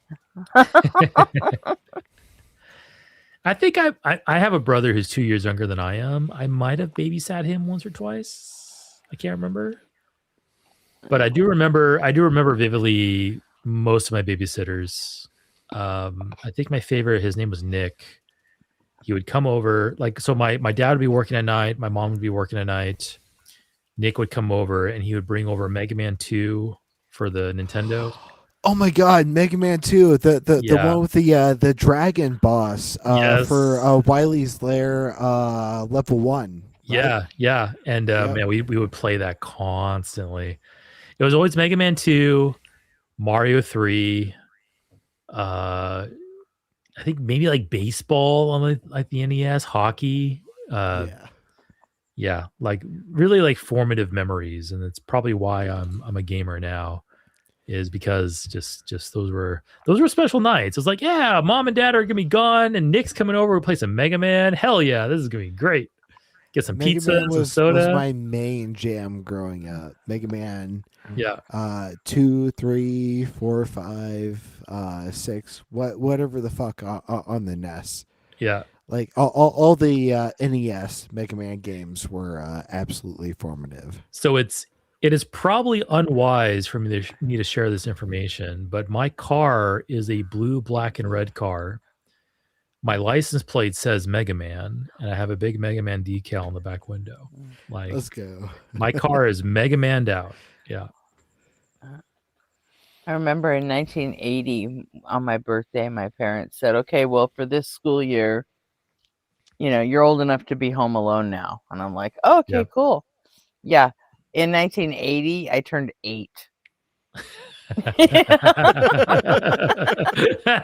Oh man, she'll be fine. It's fine. Yeah. Give her a key. She can come home when she needs to. And it was only because my older sister started doing some extracurricular thing, so she couldn't come home from school at the same time I did. That's hilarious. Yeah, so it was like, give her a shot of whiskey and a cigarette. She'll be fine. So Gretchen, you're the babysitter now, and I had to watch my little sister. It's like, well, shit. All right. I can't imagine 1980. I was I was 8. I was I was Like, I was okay. I was born in 81. So I guess you're 9 years older than I am. I was born in 81. And yeah, I can't imagine. Yeah, I was born in 72. I can't imagine what 1980s were like, or like 1980 was like. Yeah, you're over 10 years older than I am. Yeah, yeah.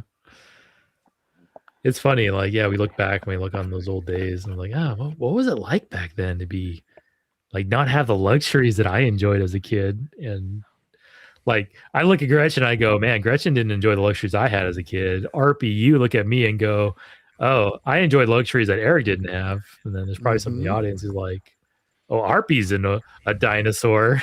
I had luxuries. Right. And then I'm like an elder Gen Z. Yeah. And then there's Lindsay Boe 4914, who was born in 62. I don't know. I enjoyed all the lack of luxuries that I had. I liked my childhood. Yeah, I did too. Yeah. You know, it was when I started having my own kids in the early 90s where it's like, well, shit. I'm like, now we've got all these rules about, you know, you can't leave your kids at home and you can't they have to be in a car seat till they're fucking 23 now. And it's like, I don't know. I don't think I would have liked growing up with all that shit. Yeah. You know? I think I said it a couple nights ago, if I had a time machine, I would absolutely jump back in time to like the 80s and 90s. I would totally just go back. Like, Wow. I'd be fine with like, okay, there's a movie coming out. I've already seen it.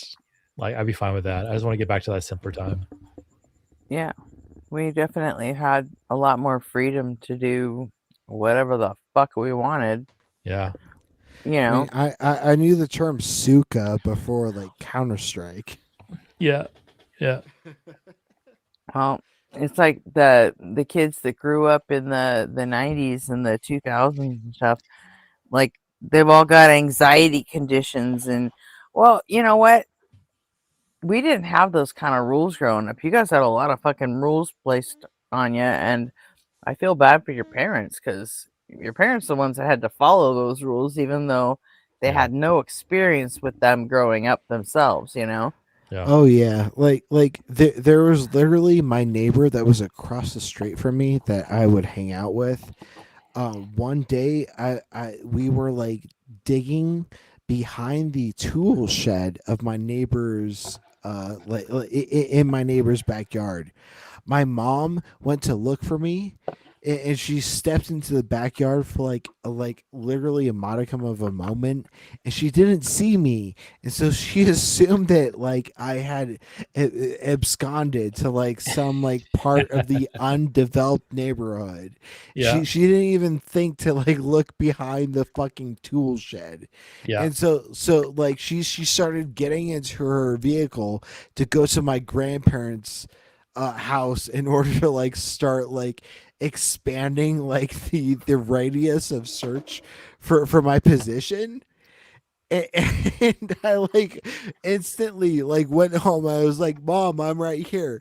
And she spanked the fuck out of me Jesus. for not being in like the reachable radius of like her like supposed like Well, what year was your mom born?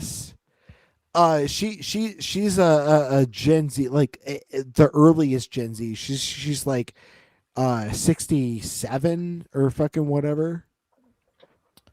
Your mom? Yeah. I had a very similar experience. Was your mom is Gen Z? Yeah. What the Like fuck? the earliest Gen Z like possible. No, you mean Gen your X? mom. Gen X. Gen X, sorry. Yeah. Gen X. Oh. I had similar experience with my mom where she lost track of me a couple times when I was a kid, and she went like bonkers because she didn't know exactly where I was at that moment. And one time I was out for a jog. I went out for a jog at like 11 p.m. at night. And we lived in a decent neighborhood, so like wasn't dangerous or anything, but I went out for a jog. And by the time I got back, she had already called like 4 households looking for me.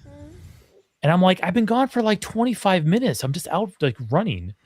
Right. And she thinks she was completely justified with her like mother hen instincts. She was like, no, I was completely justified in waking all these other families up trying to look for you.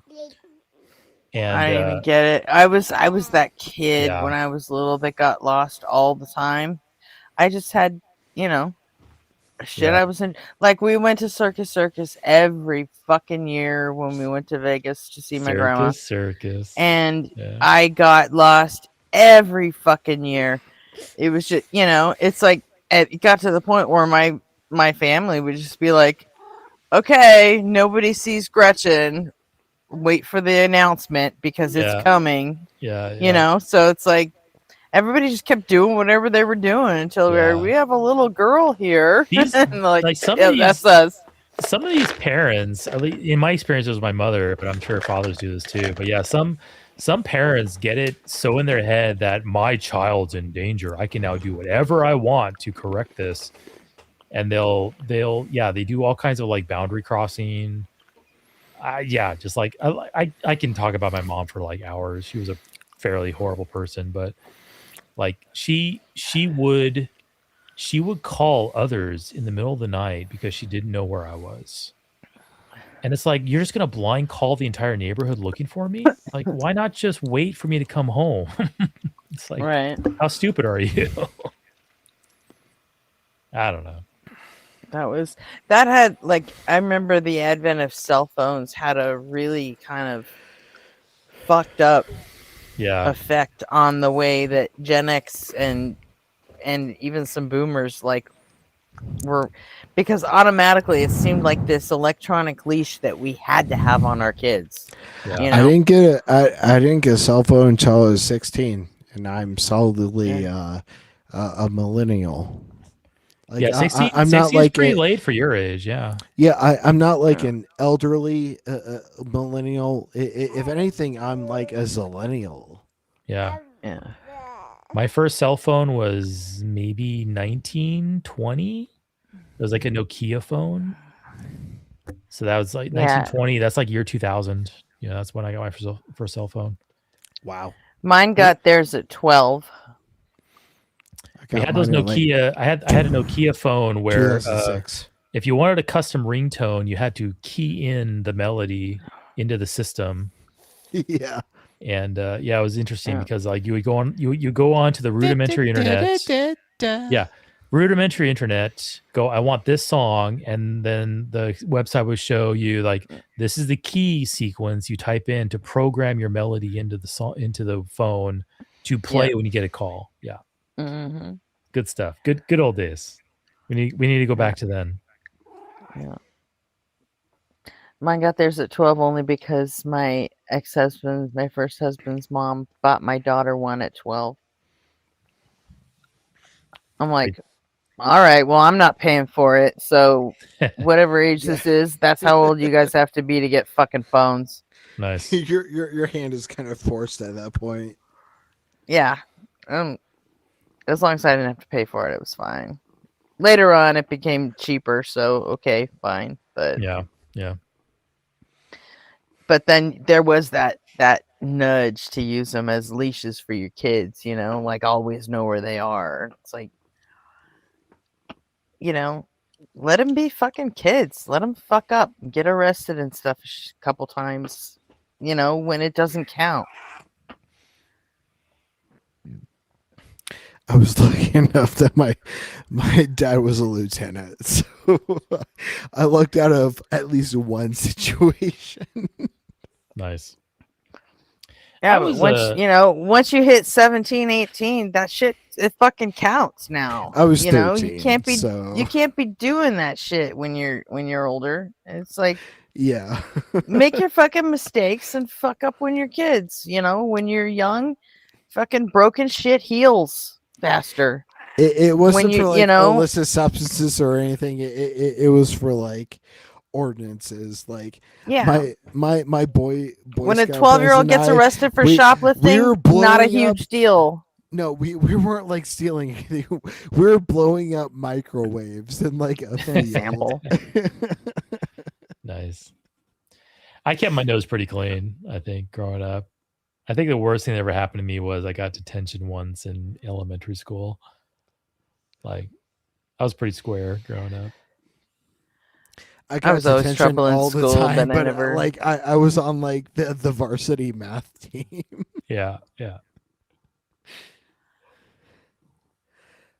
Griff Dog, if you're listening, I love you. Thank you for like teaching me permutations and shit. Like even though I was such a shithead during like math league after school, like it was the time that I was learning the most about math. Yeah. I just got lucky that I was, the skinny little white girl in the valley, and I never got arrested for any of the shit that I should have been. There was a couple of times I should have been arrested, but I didn't get arrested. I had a full arms dealing business when I was 16. Jesus Christ! Wow. Like from 12-year-old on, like my dad was like part of the police force, and like every school dance and everything, like he was part of the police force chaperone. And so anytime I'd go to a school function, I had to do it knowing that my dad was there in some capacity. And so I stuck to break dancing and shit instead of dirty dancing, because they excuse me, they always try to break up dirty dancing, because when I was in the 5th grade, that was when Get Low by Little John and them came out, and that was the kind of dirty dancing that they were trying to combat against. Yeah. I grew up in LA in the 80s. To the wall. The sweat drips down my balls. Down these bitches crawl. Yeah, once my stepdad taught me how to make my own ammo. I mean, that's like printing money right there when you live next to LA with all the gangs going on back then. I mean, skateboards are expensive. What can I say? Yeah, if you step on it wrong.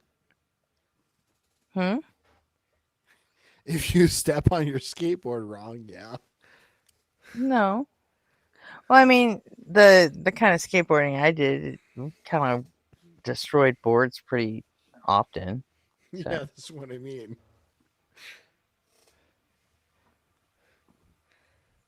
Don't pull that down, buddy. You're good. All right, I got about 20 minutes left in me.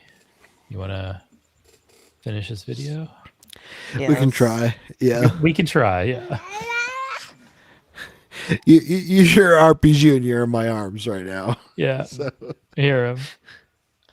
Hi, RP Jr.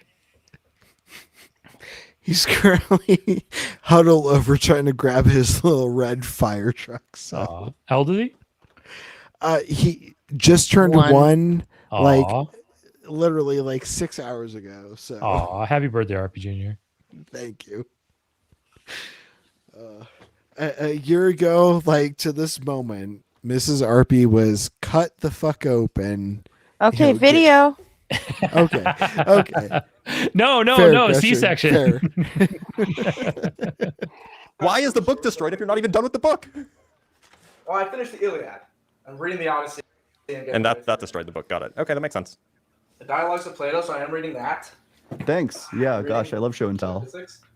But what I'm looking for kind of is the apologetic. Yeah. So ancient war rhetoric is basically what St. Augustine is saying here. So basically, it's if you look at, I'm sure deconstruction logic or deconstruction zone probably agrees with me, but ancient Near Eastern texts used ancient war rhetoric that was very exhaustive, let's say, of the casualties of war. And then you can even see later on. So I think what you mean to say is that the ancient war annals will typically exaggerate how many they captured and killed in order to make the king look better. But that doesn't mean that they didn't still rape women and burn children alive, which they bragged about over and over again.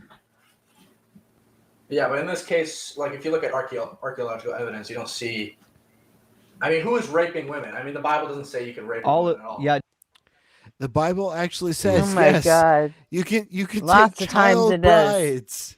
brides. Any like girl that does not know the touch of a man or fucking whatever, that's who you were to take as your bride. You're to hold them. Sorry, buddy. Hold on. You're to hold them for a month to make sure they weren't fucking pregnant. Yeah. And then you could take them as a bride. And he's entering the territory of these are exaggerated stories. So he's admitting that the Bible is telling falsehoods, which I don't think he realizes at this point because he's just desperate to get out of the situation. Yeah, that's a good point. So at this point we've conceded the Bible is not truth. Okay, No, buddy. it's not. Okay. Video. Does Says you in can fact take God them as a God says he's causing it in Isaiah 13:16 and Zechariah 14:2. That's a natural consequence of the sins. It's not actually. No, it's actually God not. commanding his- Actually, No. God Yeah, this is actually completely different. commands This is completely different, 'cause he- actually causes the rape of David's concubines natural in consequence 2 of the Samuel sin of chapter. people. Nope, God says I'm causing it. Yeah, God says I will rise up XX. Yeah. I mean, it's simple He doesn't syllogism. It's like if the Christian God is real, then nothing happens which is outside of this God's plan. And if rape happens, that means rape happens within this God's plan. Like it's inescapable at this point. This guy has to either admit that the situation's out of God's control, things are happening that which God does not intend to happen, or God does intend for this to happen. Neither looks good for this guy's, deity. And I predict he will attempt a special plead.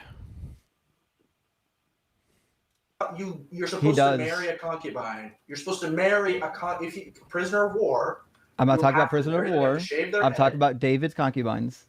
God is punishing David's concubines for David's sin, and the punishment that he brings. And the punishment, you want to listen to the verse or not? The punishment that is handed for David's sin. Consequence. The punishment. I'm gonna fucking read it to you since you've never heard of it because it's not a consequence; it's a punishment. I literally read it. No, you haven't. No, you haven't. I've read the whole thing, bud. No, you haven't. So David's wives. The one in Isaiah and the one in Samuel is a natural consequence. No, it's not. And if you shut up for 5 seconds. Okay, we'll just mute you. Okay, so shut the fuck up for 5 seconds, and I'll read you the passage, so you don't look stupid. In the passage, it's a punishment, and the punishment is caused by God directly. God says, I will raise up trouble against you from within your own house, and I will take your wives before your eyes, and I will give them to your neighbor. God says, I'm doing it, which means God is the cause of it. It's not a natural consequence. It's something that God is causing to happen. When somebody causes something intentionally, it's causing it. It's not an unintended consequence. I agree. There you go. So God is okay with causing women to be raped. God is not commanding individuals in the Bible, for example, in his law, He's to causing go and it. rape people. He allows it in Deuteronomy 22. Through natural law, as a punishment. No. In Deuteronomy 22, he allows you to do it. In fact, he does demand it in Deuteronomy 21 as well. In Deuteronomy 21, you can take a woman in war if she's pretty and make her your wife. That's rape. Women who are captured in war don't have consent. They're supposed to be your wife. Yeah, that's rape. You don't. Wait, dude. She's supposed to be your wife. Wife. Like Jesus because you're Christ. married. Because you're married, it's okay. Yeah, this just saying. Yeah. Exactly. This demonstrates that Christians don't believe in like marital rape, like at all. Like if you get married, like whatever happens between you and your wife, it's actually totally cool on the field of God's game, or whatever. All loving God, this was the best solution he can come up with. All loving, all knowing, all powerful. This is the best solution he can come up with. It's comical, really. Rape, buddy. So you can like rape your wife. Like it's possible to rape your wife. Yeah, of course. In the U.S., Didn't Just they in pass a general, law do you in think that this is like 1987? They passed a law for. Well, that's but it's like, oddly specific that you know that law by I the mean, way. it's consent. It's That's pretty even specific, before that, actually. right? Wait, Yikers. Wait, are you trying to say you're your name Yikers is getting to be pretty appropriate. Do you think that women that are captured in Yeah, I'll fucking say, yeah. Yikers is absolutely appropriate at this point. war actually have consent? I'm telling you that Paul says in I'm asking for a yes or no to my fucking question. Do you think women captured in war have consent? you're a fucking idiot. How about that? I need the answer to good the question. Aw. Yeah, you know what? How Let's cute. debate on the atheist experience. We'll see you guys. I would run the You fuck think away you're from gonna this do one better? too. Yep, Can't blame that you. checks out. Yeah, okay. I'm not running away. Dude, It I've certainly already looks like refuted you're running his argument. All he away. does is filibuster. It's fine. Let him come back. Let him come back with his sources, and we'll destroy those too. It's fine. Sure. All right, sounds good. And you've already been destroyed, so. You On can what point? Wait, what's one? Wait, sorry. Before you leave, what's one argument that you think you did well on in this discussion? Just so we can So study you up. weren't able to prove objective morality. I was. You couldn't reject a premise. No. I rejected.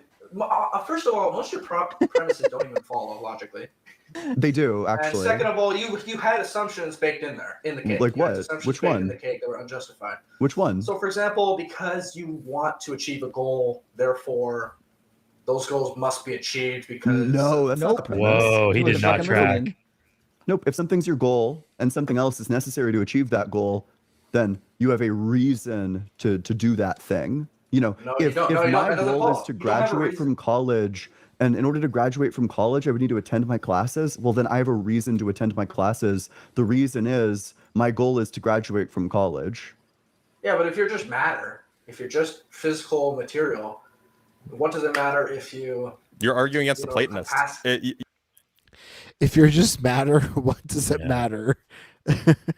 How embarrassing. Your materialism critique No, but falls what are flat. you guys? Dr. Blitz and. Oh yeah, sprint away. I'm Gosh, like I'm is not there even somebody with I'm an not even a easier worldview materialist. that I could argue against. Gosh, does one of you have an allegedly Ian just easier said you were. worldview? I don't think No, Ian you ever make, said that you I was a make materialist. assumptions, dude. I'll write it down. Yep. How about So you Yikers, give me Yikers, go study up on Goworth. You have like 4 hours to go read the book or read the paper rather. Yep, it's on. There's like a great article. It's the Internet Encyclopedia of Sure, type it Philosophy, iep.utm.edu, and then the article is Goworth, Gewirth. This guy's the guy who lays out the ethical system that I hold to. So just say what his name is again. Goworth, Gewirth. His first name is Alan, if that helps. Yeah. Oh yeah, good. And then I'll just type in like moral realism argument. Well, yeah, it's like his main thing. Yeah. Okay, let's see. I'll legit look into this. Yeah, he's a rationalist, moral Oh, realist. good. I'll look at his arguments. I'll come back here and I'll absolutely destroy it. So Yeah, please. Thank God you're more than judge. Yeah, we're not worried. Oh yeah, about, that's your definitely cultural somebody sky pursuing fairy. truth. Somebody who says, "I will look at his arguments and then come back to destroy them." That is definitely somebody looking for truth. Yeah. What a clown! We're all holding our breath. Oh my god. But also the other people waiting in queue saying that this Yikers dude sounds cringe. Even the other theists here think you're cringy. But come on back. We'll talk to you later tonight. Even your friends don't like you. Brutal. That's Like brutal. literally the last line. Fucking fatality right there. Even Oh, your they friends don't. clipped Even your Skeleton friends Man. don't like you. Of course, they clipped Captain Skeleton Man. We could do Skeleton Man tomorrow because that. Oh no, that's we've been definitely through one. we've been through all that so many times. Captain Skeleton Man? Is that a? Yeah. He was a meme for a little bit. Oh my God, I've never heard of this guy. So much so that like we reviewed like videos on his channel, and then like all of a sudden his channel disappeared. It's like Minar and Deathless became one person. Oh my God. Okay, Yeah. that sounds like a fun review. Oh my God, that guy put his face on the internet while saying those things. That tells me he is Yep. truly delusional. Well, that's the kind of like confidence you have at 20 years old. Like Yeah. at 20 years old, like the most confidence I had was like spitting game at like a house party like after like I played one of my like metalcore shows. Yeah, or like thinking you're better at basketball than you really are, or something like that. Like, just I don't know. Like I just imagine 10, 20, 30 years in the future when he's like living hopefully a normal life. This thing just resurfaces and his wife comes to him and is like, "Hey, I found a clip of you online. Care to explain?" Okay, chat. You guys all willing to come with me on something that has nothing to do with the fucking Bible? Who's in chat that's challenging the Bible? Nobody. I'm just saying. Damn. You guys are both about to leave, and so I'm trying to figure out what I'm gonna do when you guys are gone, and I want to do something that has nothing to do with the Bible. So we're going back into the analog horror well. I think I'm gonna do Local 58 tonight. Yeah, buddy. The fucking granddaddy, man. Sounds like fun. I wish I would be awake to see it, but I do have to sleep. Yeah, I gotta get RP Junior down for a little bit. Local 58's a good time. It was one of the first. It really is. Local 58 is one of my favorites. It's where you get Hambor and like Dirge and like all the pseudo emotions. Yeah, I think I'm gonna go with Nexpo's thing on it tonight. I've been hitting Nightmind pretty hard, so I think we're gonna go with Nexpo. Yeah, keep in mind, Rainbot is another good one. That's analog to Nexpo. Yeah, Rainbow's pretty good. Wendigoon is fabulous. Yeah. Wendigoon's really good. He gets like deep in the weeds, but yep. Nice. Okay, well I'm gonna log off. So was fun. All right. Good night, Eric. Yeah, catch you later. Night, Eric. Good night, Gretchen. Gotta Good jump night, off now. RP. It's that time. All right, later.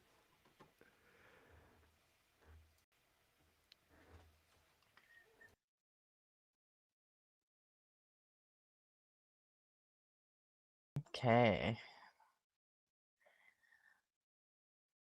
Anyone in chat want to come up and Nick Crowley is really good too. He doesn't do a lot of the analog horror and ARG explainers. That's what I should do next. I should do like a real ARG so you guys can see the difference between analog horror and ARGs. Do like a finished one. I'll have to find a good one. 10 tapes is a good one. ARG is kind of like the analog horror thing, only there's like mini puzzle games or codes and stuff like built into the actual series. No, we just been watching analog horror, Evan. It's the ARGs actually have some component where you have to actually do some of the work, like solve puzzles and codes, and then that will unlock the next level of yeah, Let Me Know is pretty cool too. He doesn't really post that much anymore, but yeah, I used to watch a lot more.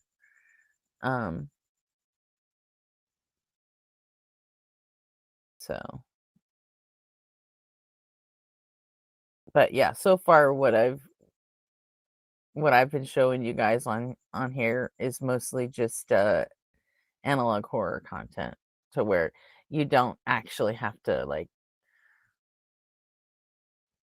find out, like codes and shit buried in the ARGs it's more audience participation for the viewer. So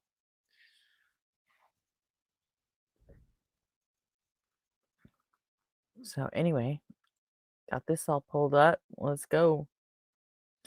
I don't remember how. I don't remember. I don't even know if I ever even saw Nexpo's Local 58 explainer, but hopefully it's good.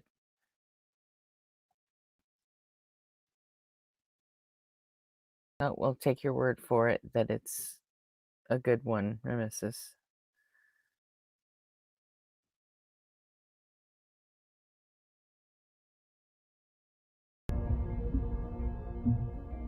Okay, can you guys hear this?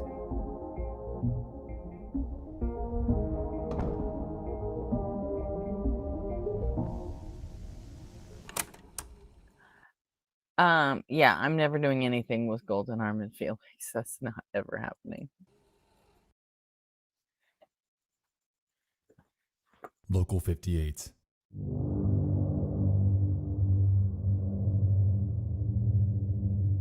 The brainchild of a man by the name of Chris Straub. Back in August of 2018, I uploaded a video titled, "What is Local 58?" Back at that point in time, there were just 5 videos in the series catalog, and I attempted, to the best of my ability, to deduce and construct both a logical timeline and a set of theories that could have explained what this anthology was trying to convey. Since then, you guys have been vocal. It's become somewhat of an expectation to find comments on my posts, videos, and tweets asking about the series. But why? As it turns out, Local 58 didn't end a year and a half ago. It never left. According to this myriad of requesters, they've uploaded more since then, and apparently these new videos are pivotal to our investigation. With this in mind, I figured I'd give in. You got me. Let's give it one more. Yeah, and I think I saw something on my YouTube feed that Local 58 is coming back. They're doing a new season. So, like, let's go. Run. Tonight, we're tuning into manipulative television, better known as Local 58.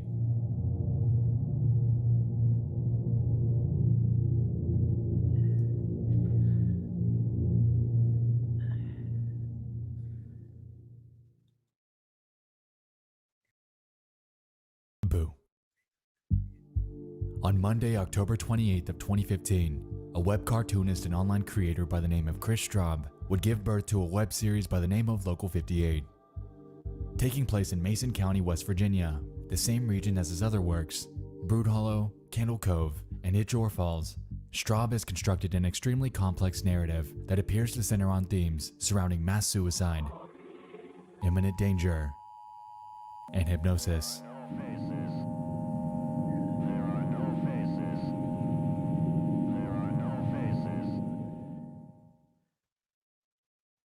The series' original home was at a now-defunct website by the name of local58.info, where curious onlookers would encounter nothing but a simple black screen with the most recent upload front and center. The channel's catalog encompasses just 8 videos spread across what they call 2 seasons. In the mix, we have Contingency, You're on the Fastest Available Routes, Weather Service, Show for Children, Real Sleep, Skywatching, and 2 channel trailers, A Look Back and Station ID. For brevity's sake, we won't dive much into the last 2, as they don't seem to carry much weight in regards to making headway into this investigation. But rather, we'll hone in on the big 6, the main ones that carry the real brunt of what this cryptic broadcast station has to offer. Let's take it back. From the top, Local 58.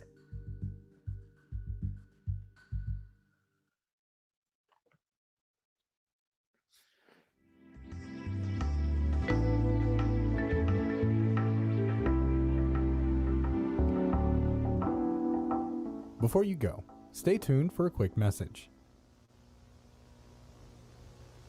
The following footage will contain a full reanalyzation of various network broadcasts that have occurred on our partner station, Local 58.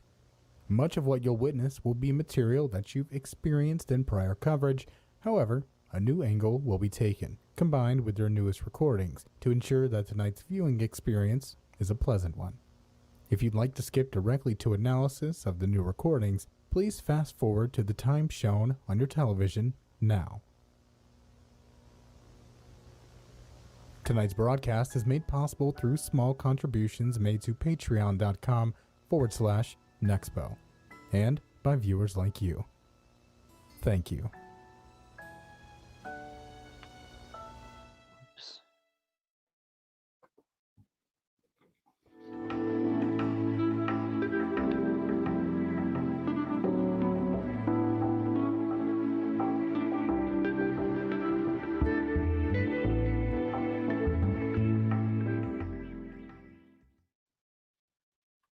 Contingency.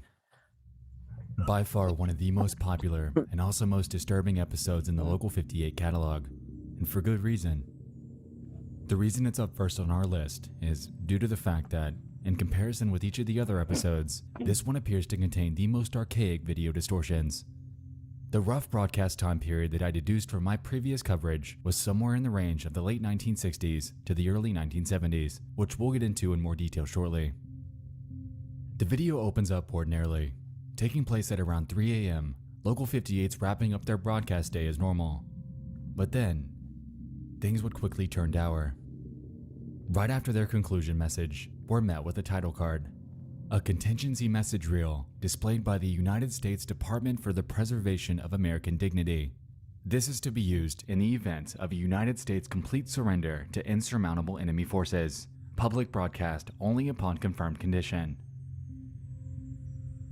That doesn't sound good, especially if it's shown this late on public access television. Personally, if I were up this late, I'd drop everything I'm doing and tune in. The next frame then displays the following. Contingency message will now begin. Please comply with the following instructions. God bless America. And then we're shown this.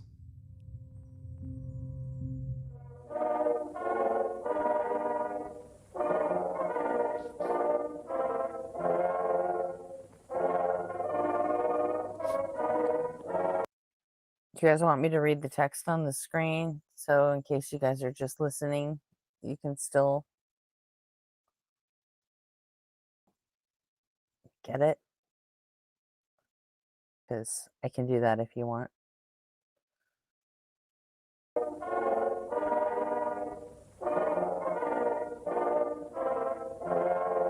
Please and thanks. Okay.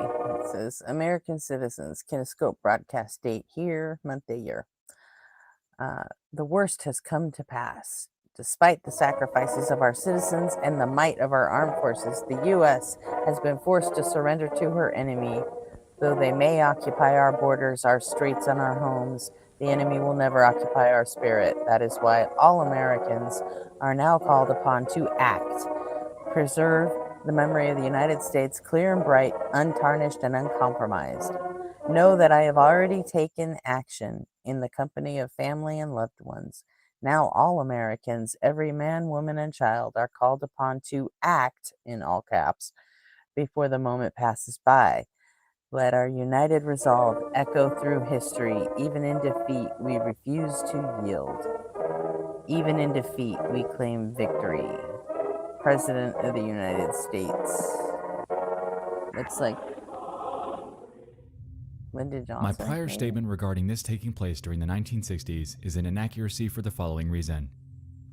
As we can see, the signature of U.S. President Lyndon B. Johnson appears at the end of the message.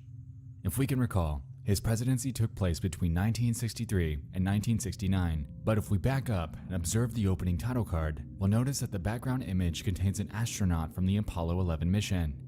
Doing further research on that photo itself reveals that it was taken on August 1st of 1971, effectively cementing the fact that my initial time frame was entirely incorrect. Anyway, after this message, various screens showing flowers, skylines, and American flags are shown, with the following text overlaid onto them. Act immediately. Honor liberty by taking the final and greatest liberty of all. It's a privilege to be called to action. You take America with you. Cool. Each will be Next one's remembered. gonna read it. Use the method most available to you at this time. Your courage will inspire others. There is nothing to fear. The time has come. Access to a loaded firearm is ideal. Place muzzle upward to roof of mouth. Thank you. Join your neighbors, your family, your God. As a citizen, you must act now. Local law enforcement has been ordered to ensure your compliance. It's against the law to delay. This message will repeat until there are none to read it. If there is No, this isn't Evan. This isn't Nightmine. This is Nexpo. His name is short for Nightmare Expo. So he's just another guy that does the same kind of shit that Nightmine does. So. time, victory position. Remember the 3 F's. Victory position. Front lawn. Face up. Face up. Feet together. Infants and pets, the smallest patriots. Don't forget that barrel of the gun on the roof of your mouth. That's very important. As we've gathered by this point, they're asking each and every American citizen to kill themselves and their children with a firearm. Some unfathomable power has threatened the US so badly that fighting back isn't even an option.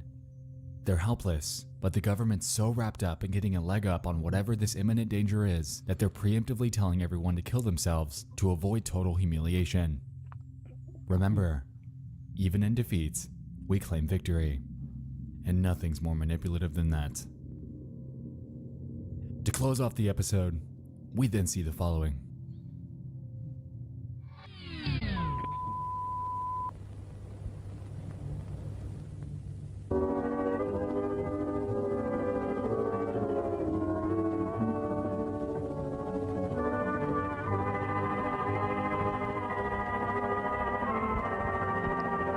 Earlier today, the station aired what appeared to be a warning message from a U.S. government agency.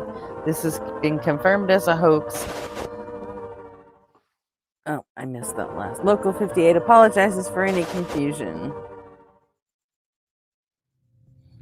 While Local 58 apologizes for the interruption, the hoax apology card that's shown thereafter cements the fact that this wasn't an accident. Local 58 wanted you to see this. They planned it.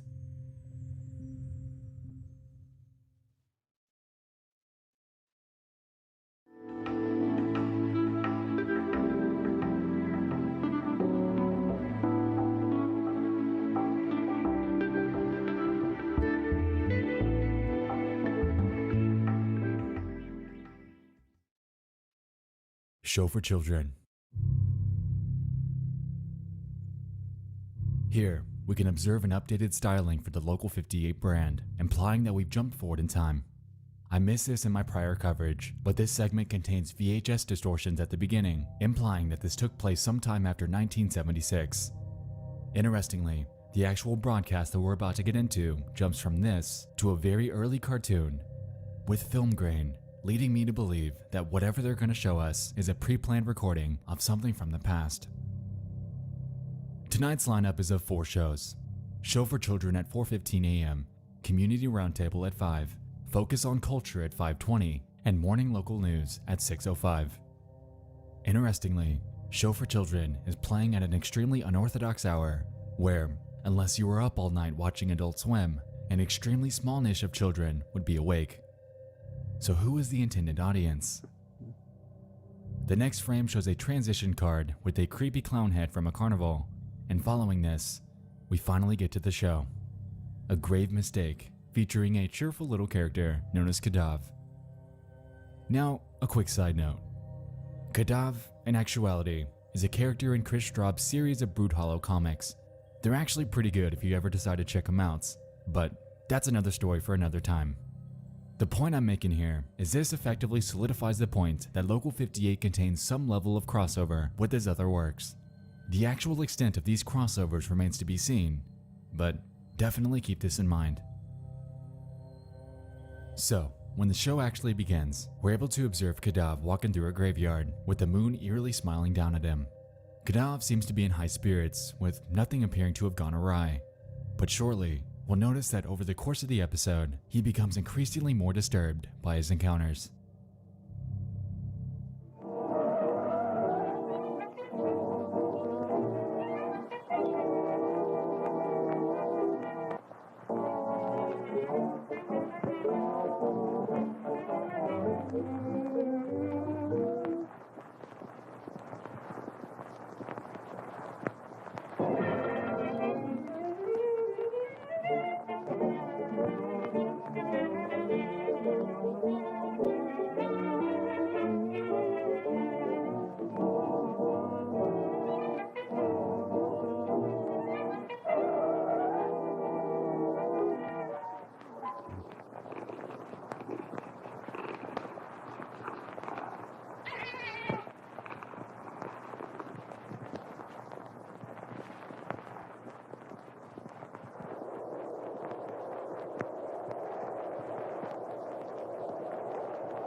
Look at the moon. Different.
Hi, moon.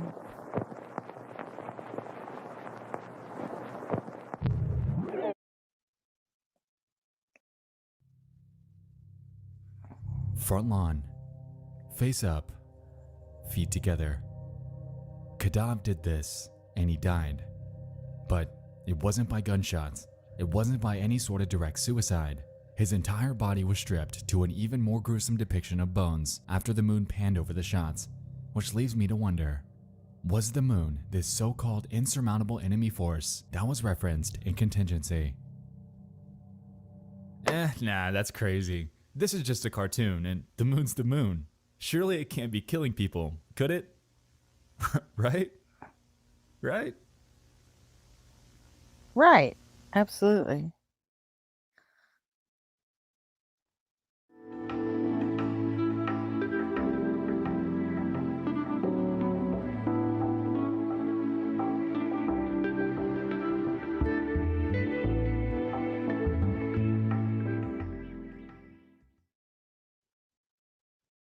Real Sleep, 1983.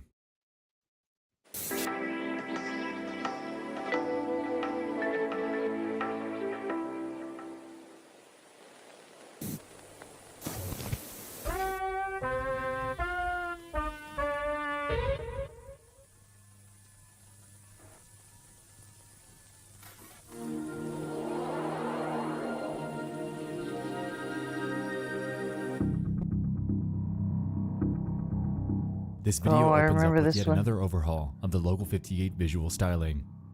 This time, we're shown that at 3 o'clock p.m., in broad daylight, this stuff's still happening.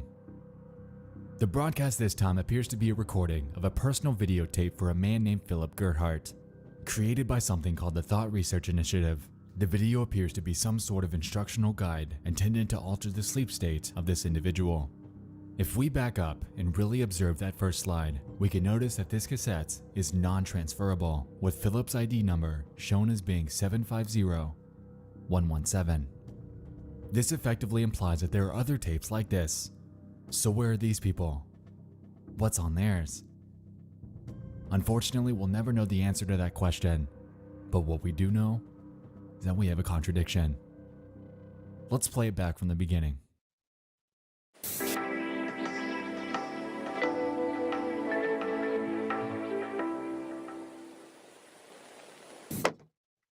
See that?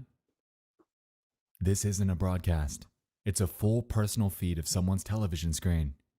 For some reason or another, the TV viewer was watching their local broadcasting before seemingly inserting a VHS of this real sleep tape after being reminded to do so. This leads me to wonder. It almost seems like a full playback of something that a third party was tasked with monitoring. That would be one of the only ways to explain why this episode plays out like a real-time reaction to a reminder prompt, displaying the VHS status and all. With that in mind, let's press on and see what we have to work with. The real sleep tape is divided into 3 main sections. The first involves a fact versus fiction questionnaire about various sleep-related topics. Among them, they make various claims, such as the fact that dreaming during rapid eye movement sleep is merely correlational, not causal. Dreaming is not necessary for regular sleep function, and that 8 hours of sleep is beneficial for both the mind and body. However, these benefits are burdened by frantic, nonsensical images and auditory hallucinations we call dreaming. Dreaming is the vestige of a primitive mind. I'm not sure about you, but if you ask me, this is yet another contradiction. In this video, the TRI states that dreaming is correlational to REM sleep, not causal, but constantly goes forth to denounce the necessity of dreaming. So which is it?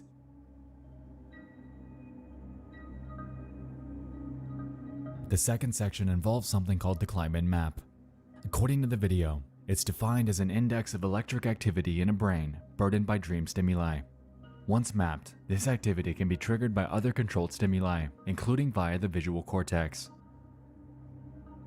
From what I gather here, they're essentially saying that they can alter your brain states with mere visual stimulation. Whether it be lighting, imagery, or hypnotic patterns, they can manipulate you, achieving their desired outcome whenever they need to. If you aren't already weirded out by the methods employed by this bizarre organization, oh buddy, just wait.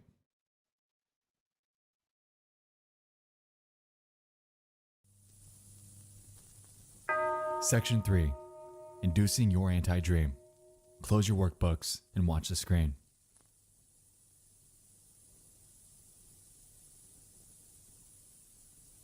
No two minds are alike. This instructional video was customized for you using the Kleitman method. Visual calibration. Stare directly at the center of your television. Oh, I guess there's no point in reading that anymore.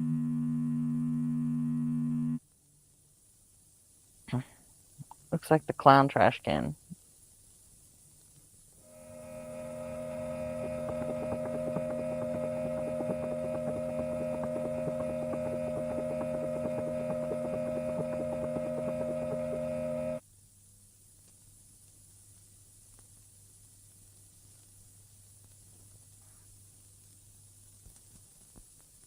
There are no faces. There are no faces. There are no faces. There are no faces. There are no faces. There are no faces. There are no faces. There are no faces.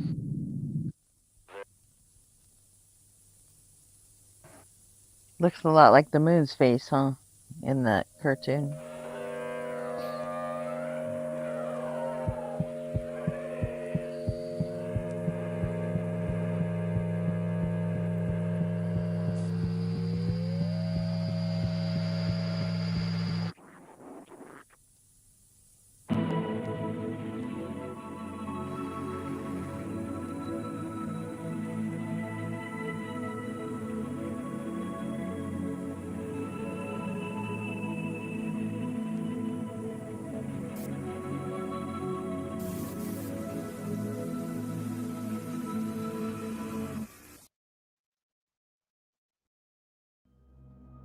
You up?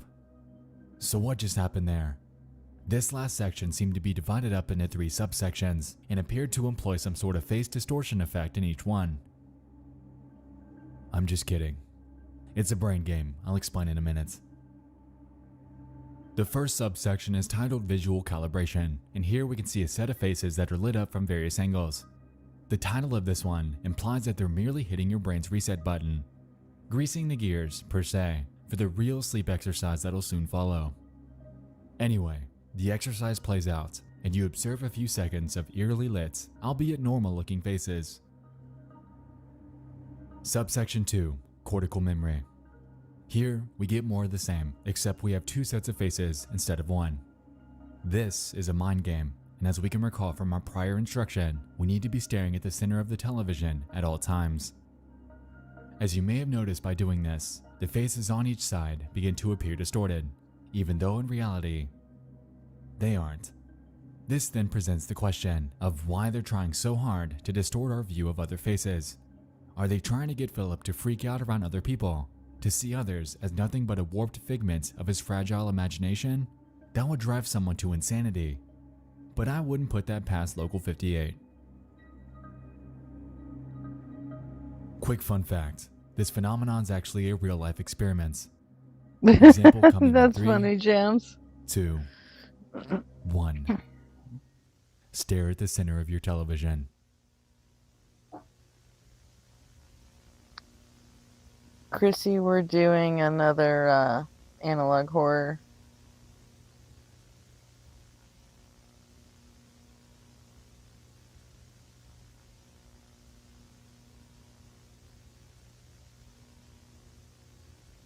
Creepy, isn't it?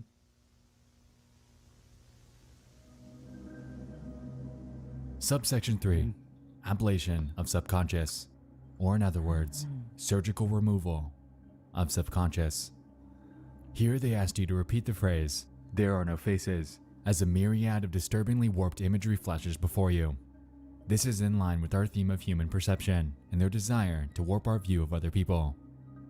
There are no faces, combined with the title, Ablation of Subconscious, is beginning to drive the point home that they want to isolate you, make you lose control, so they can gain it. Subsection 4. Acceptance. Here, we're told to read without reading. Mostly impossible unless you have a superpower. Don't worry though, I read them for you, and I picked out a few of the good ones. Only the awake may think, I dream the world awake. Sleep is pretend, I will never dream again. Stay out of your bedroom. When we sleep, we die. Dreaming is a cancer on the face of sleep. We are not meant to dream. So going by what this cassette is telling us, they don't want us to dream, but they don't want us to sleep either.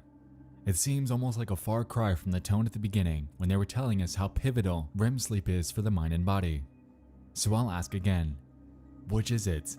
Is sleep good or not? I'm sure we all know the answer to that, but for a quick second, take a look at this. What on this screen is not like the others? I'll give you a minute. Alright, time's up.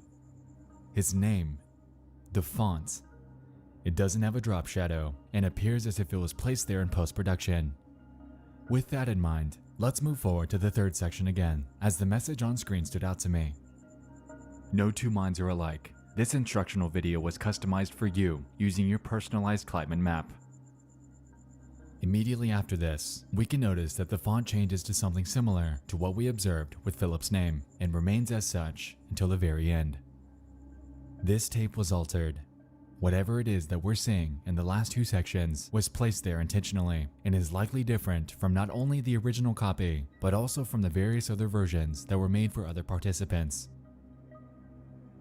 So, Real Sleep, a personalized tape filled with anti-dream and anti-sleep propaganda, intermixed with brain games involving distorting our view of other people's faces.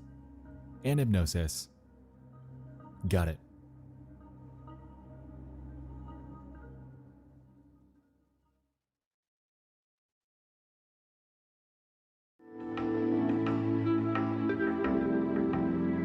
Damn, you're right. You're right, Remissus. I think next was doing a bang up job, like connecting all these different things to each other. So.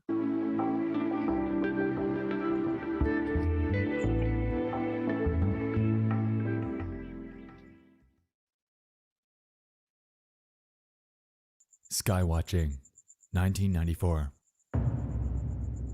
Here, Local 58's rebranded once more and has a lineup of just 3 shows. Skywatching, City Council Meeting, and paid programming.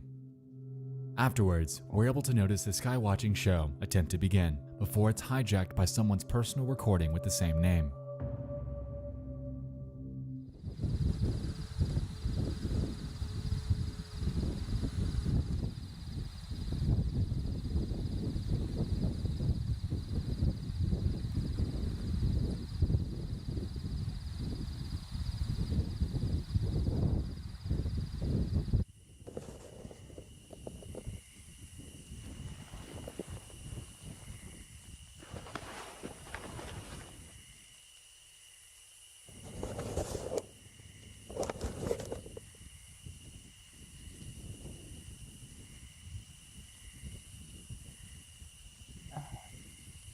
Okay.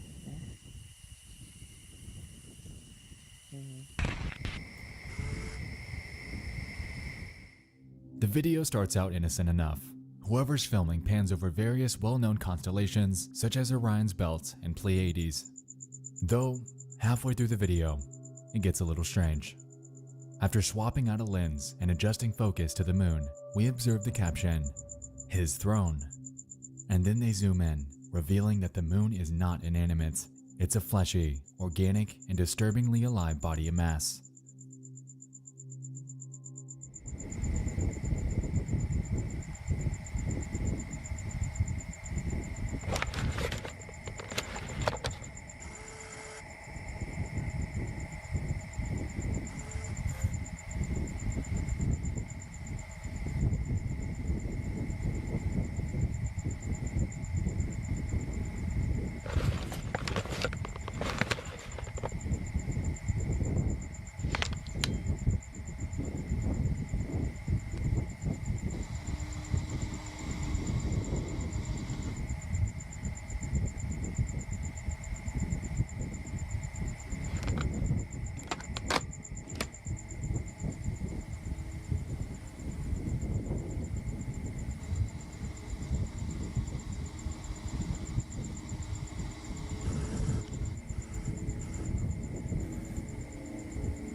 Clearly this person's shocked by what they found, and for good reason. Something they presumed to be nothing but a gargantuan rock orbiting Earth was in actuality covered in artificial craters and is transferring some sort of organic matter on its surface. Clearly something's going on up there. Something sinister. But what?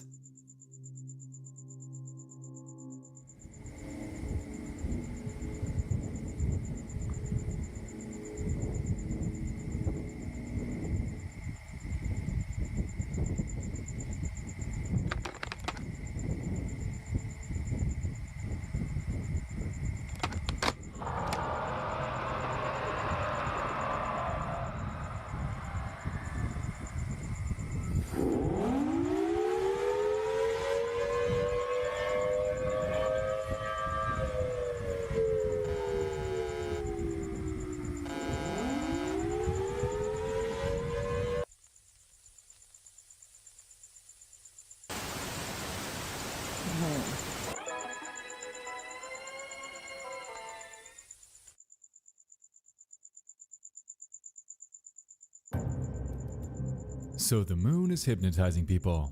This could have been useful last time I covered this.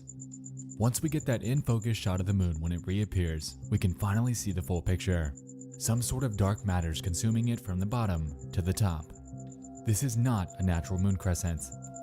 Something's overtaken it and is either utilizing its proximity to Earth to brainwash people, or the moon's been this way this entire time. Just up until now, we never knew it. Then again, this sort of thing was referenced back in Show for Children.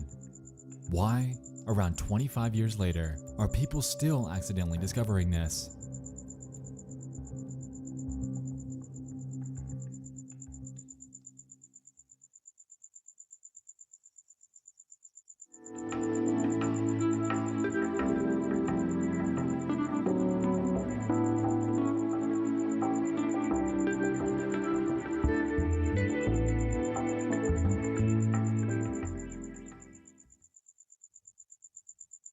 On the back of what we learned in Real Sleep, Weather Service is a broadcast that we'll soon be able to formulate some ties to.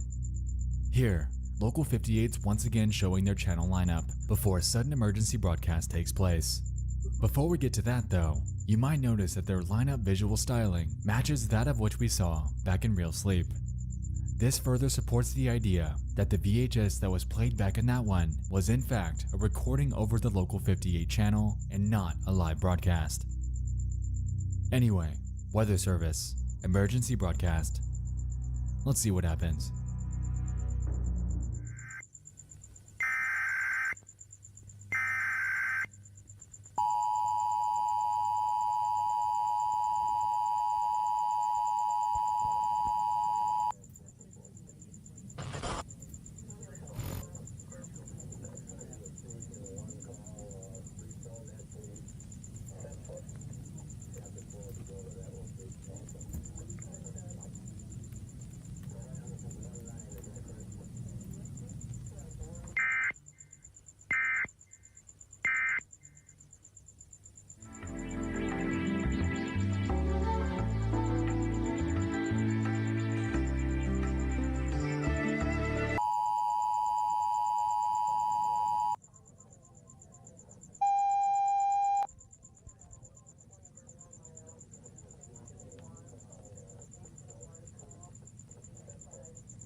Yes, definitely go outside now.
I forgot how cool this was.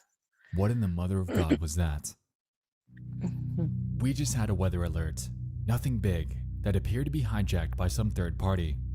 Throughout the video, we're able to observe conflicting statements saying to stay indoors, to go outside, to look at the moon, and not to look at the moon. Do not look at the moon. Following this, Local 58 appears to regain control before being taken over once more, displaying the following. It's in the light. The moon came in. He found me through the mirror. Moonlight white. White like eyes. Not light, but blood. I drown in him. If you are afraid, we will look together. Something's in the moonlight. Oh, that's Mama Max. That voice. And God forbid you look up at it.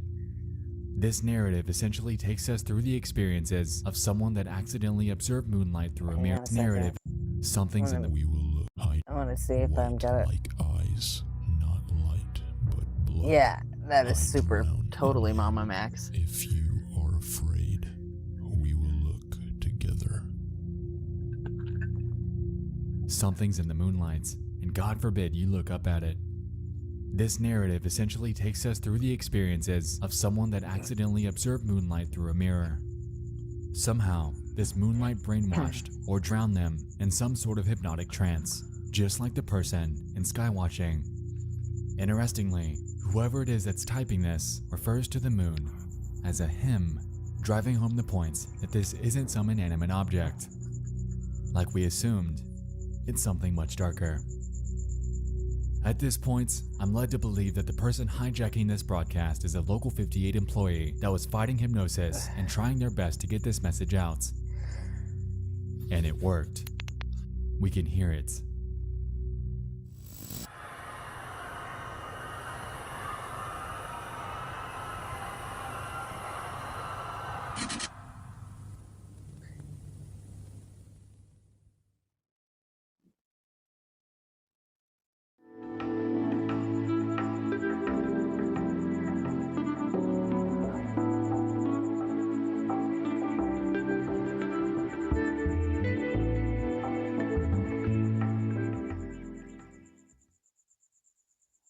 New broadcast, same styling, 2014. Tonight's lineup encompasses just two shows, the midnight movie at 12:05 and paid programming at 1:55. Soon after we see this, someone starts backspacing the paid programming text, presumably to warn the viewer on what's about to happen. Proceed to the highlighted route. Continue on Holbrook Park Drive, then in 500 feet turn right onto North 38th Street. You will arrive at your destination in 2 hours and 28 minutes.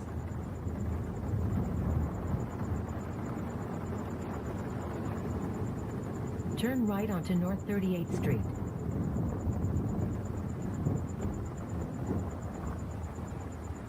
In a quarter mile, turn left onto Merritt Parkway. You are on the fastest available route.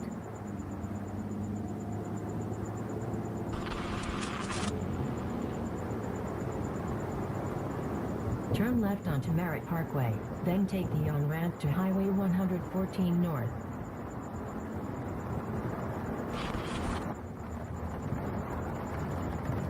Traffic ahead, rerouting.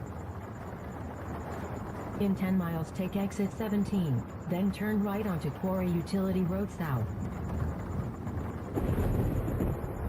You are on the fastest route. Over the course of the next few hours, we'll cut to various parts of this person's drive.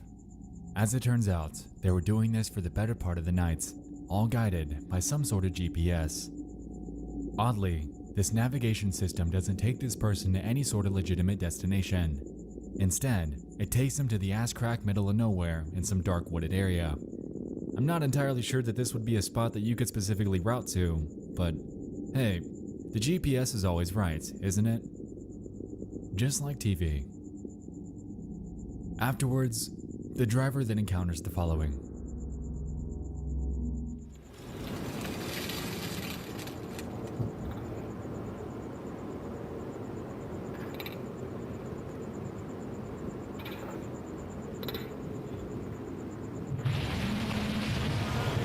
Rerouting. Make a U-turn. Your destination is behind you.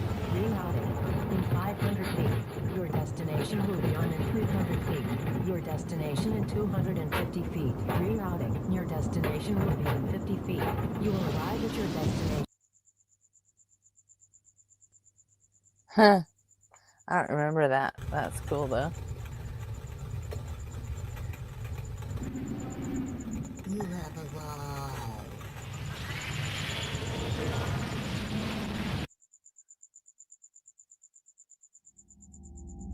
An alien cryptid, the basis of my theorization just a year and a half ago.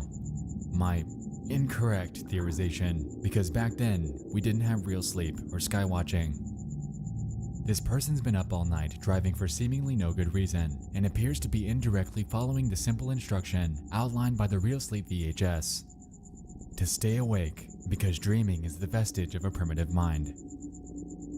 It's safe to say that the creature that we're seeing before us is a product of this person's warped mind, a result of the hours of so-called sleep experiments that they've had to endure. They're losing grip on reality and blindly obeying the various forms of interactive media at their disposal. The TV, the real sleep tape, and the navigation system. But what about Local 58? Why are they involved in such a complex and seemingly sinister operation that's disintegrating people's sanity?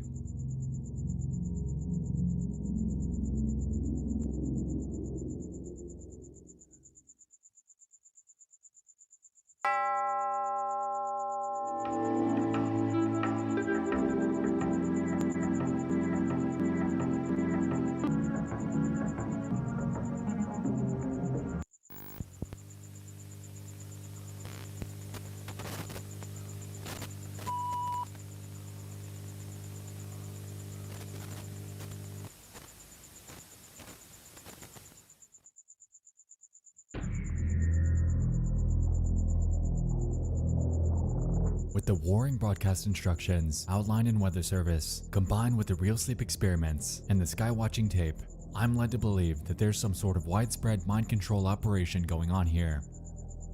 Fundamentally, we need to back up to real sleep and take a hard look at the company running the operation, the TRI. They've only shown up in one video, but they're our key to piecing this together. I believe this organization knows that the moon is apocalyptically brainwashing people, and has since the very beginning.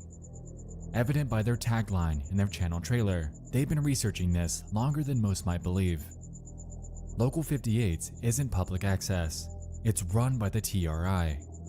Going by the primitiveness of the channel trailer opening, I'm hard-pressed to believe that they discovered the ill effects of moonlight on humans sometime in the 1930s and began research on this because they wanted to utilize it for their own gain, for population control, and for power. Think Umbrella Corporation. These people are probably walled off and barricaded while they use the world's population as subjects for their deranged science experiments. To subtly condition you about the early stages of their research, they broadcasted contingency, a way to see how you'd react to on-screen media. Surely if it's on TV, it has to be real, right? Then comes show for children. The kids need conditioning too. And then in real sleep, we discover in another department of their studies, they're gathering participants for this so-called sleep study that's in actuality a wild hypnotic experiment aimed at keeping you awake during the nights. If you're up past dawn, then maybe you just might go outside and catch a glimpse of the moon. In skywatching, we witness this firsthand.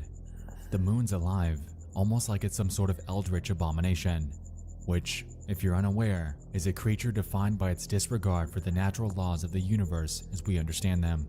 They cannot be described by anything inherently natural and exist as powerful, otherworldly beings. To me, it appears that the dark shroud consuming the moon might be some sort of transformative shift from an inanimate rock into one of these beings. The TRI discovered this in its early stages and are observing the worldwide effects from their barricaded research lab. You might recall during the skywatching segment that I questioned why people were discovering the ill effects of the moon over the course of decades. Surely, if this were some constant phenomenon, then the entire population would be brainwashed in a matter of days. There is something I found though that might be able to explain this.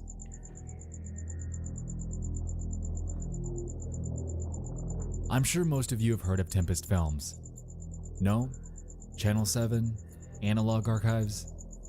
Anyway, the creator's name is Aiden Chick, and he submitted a post on May 14th of 2019 in the Local 58 subreddit outlining a theory that holds some considerable weight. It reads the following. The story of Local 58's been right in front of us the whole time. By far the most popular theory about the story of Local 58 is the alien theory, which basically states that an alien race is hijacking the television signals and sending eerie messages.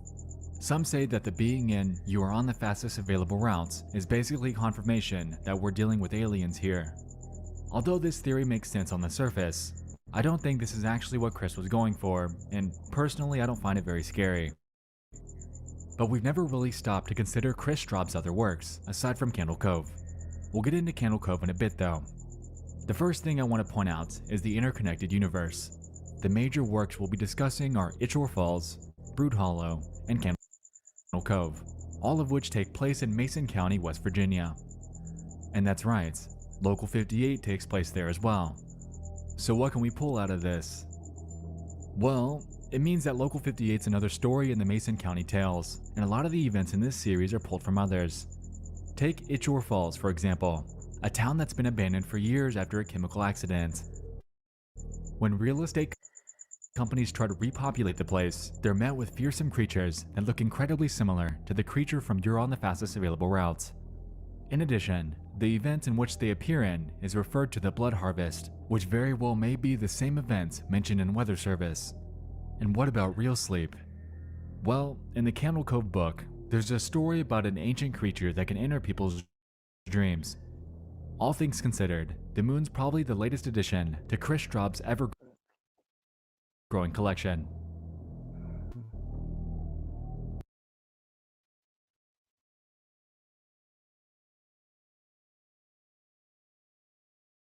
With this in mind, I fully believe it.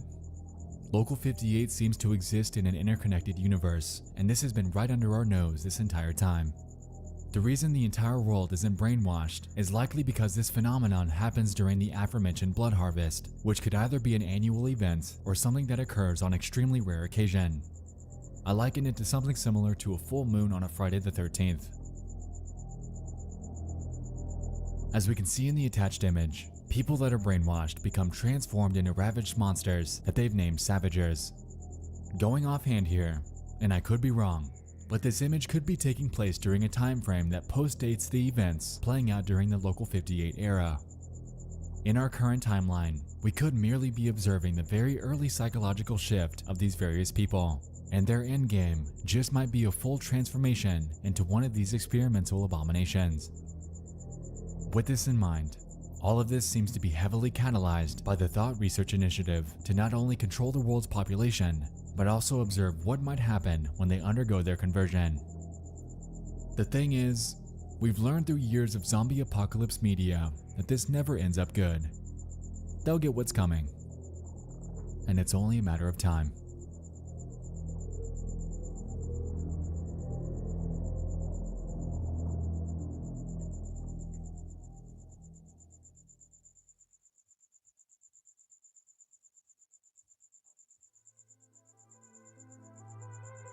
What merely started as an unrelated set of incoherent videos centering on a local public broadcast station has bloomed into a disturbing and interconnected foundation of lore, incorporating themes centered on hypnosis, disturbing broadcast hijackings, and subliminal manipulation. Whether or not the moon is actually some sort of eldritch abomination, or if this is actually all part of some extended universe, I'm certain on my conjecture that the Thought Research Initiative are the ones behind Local 58's. The station isn't independently run, and never has been. It's manipulative television run by an organization that's set out to control you. Whether or not you let it happen rests solely on your ability to resist temptation, subliminal messaging, and attempts at brainwashing. Don't look at the moon. Stay indoors. Question local broadcasting. And just in case, always remember the victory position. Front lawn. Face up. Feet together. Feet together.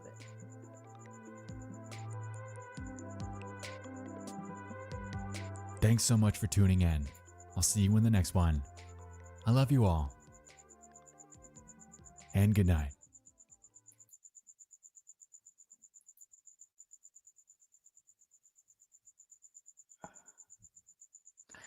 Okay, what do you guys think?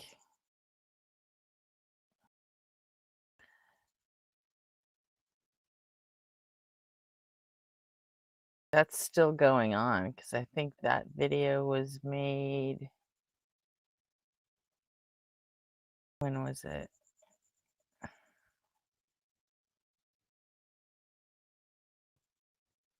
That video was done in 2020. And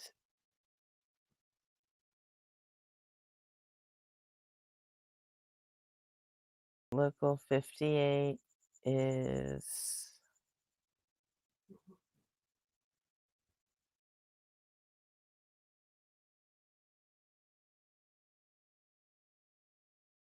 it doesn't even have 1 million subs. 675,000, that's it. Weird. Videos. See, they just released a new one like 3 months ago. And then another thing like a year ago. Actually, a year ago. So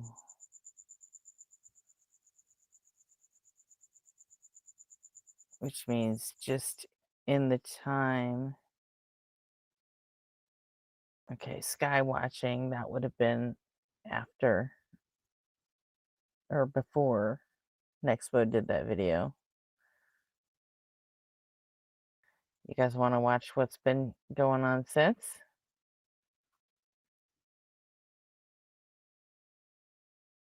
See if we could put it all together.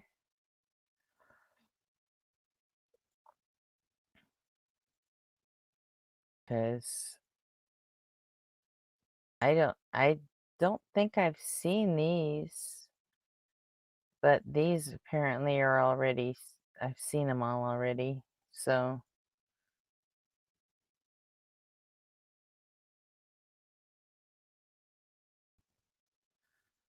But I missed these two. So, fuck it, let's watch it. We won't have Nexpo to put it all together for us, so we'll have to do that ourselves. The very same house, the very same room.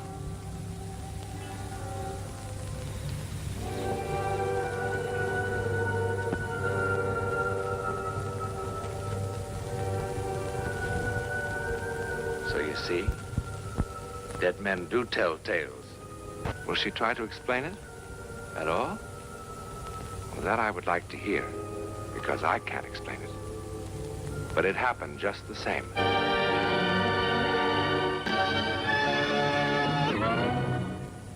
Okay, apparently we're going back to the past. I'm going to leave you guys for a second. I'm going to hit the bathroom real quick. I'll be right back.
Okay. All right, let's see what Local 58's got for us. Again, if anybody wants to come up and ask questions and, you know, like, hey, what the fuck is going on here? We can try to figure it out together.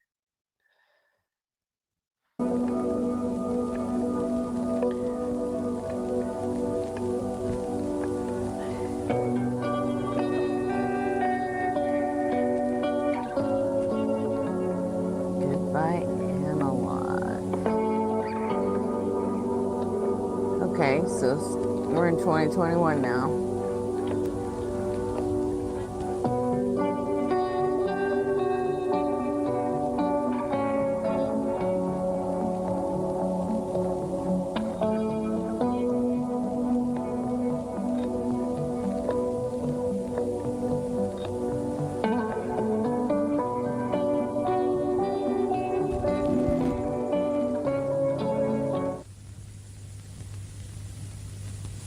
The funny thing about this is about the time when most like broadcast networks actually killed all the analog on their systems.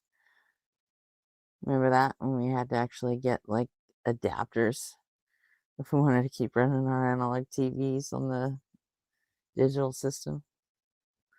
Yeah. Exactly, Evan.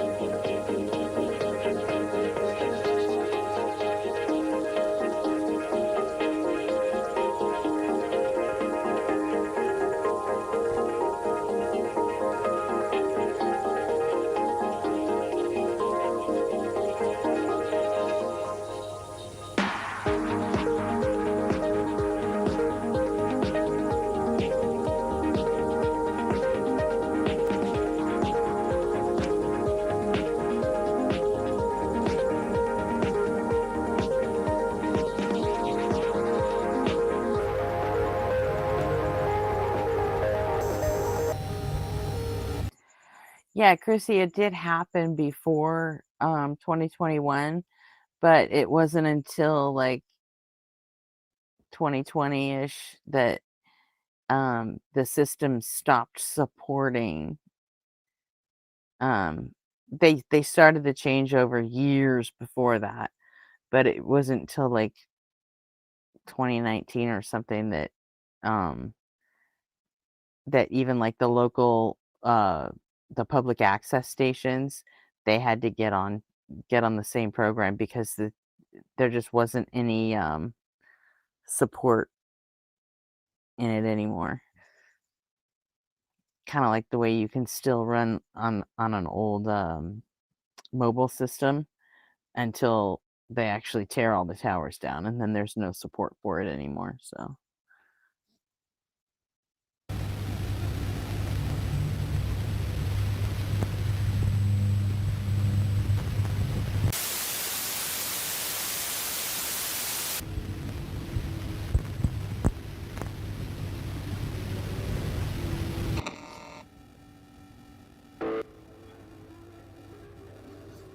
yeah, they do give you a nice long lead time to actually get it done.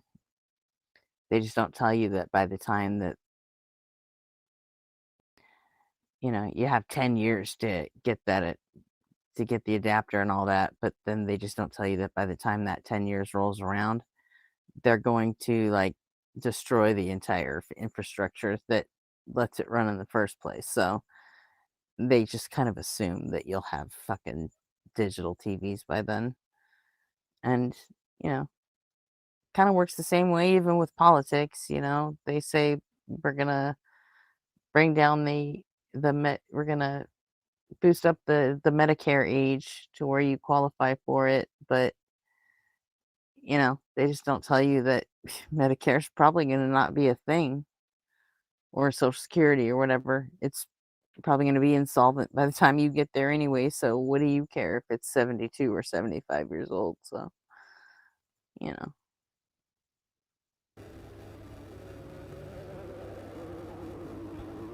If you're viewing this message, your TV has not been configured for digital reception. Oh, What's going on in the back?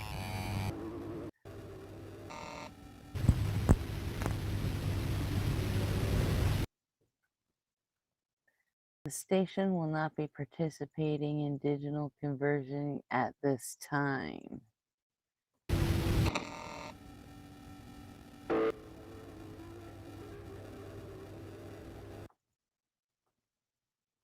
I, the one you watched.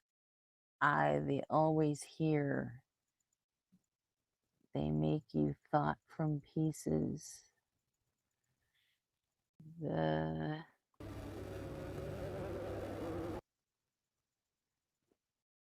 there, fuck, I can't read that. Oh, no. What does that say?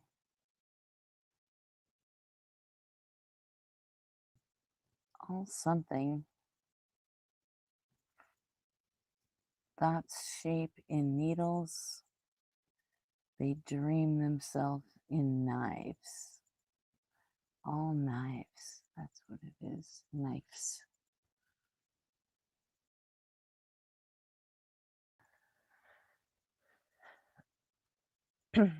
Okay, well, this has definitely gone like full ARG now. Like, see how they have like embedded text behind the main shit? So it's not just analog horror anymore. Now it's like you actually have to do the work and put pieces together yourself. All knits, all knits. I didn't catch that one line though.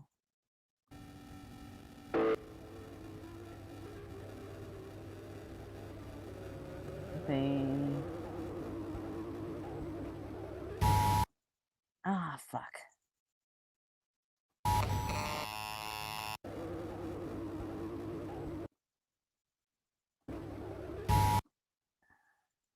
I'm not quick enough, but we missed the line. Now go outside. Go outside now. Go outside now. I'm thinking no move.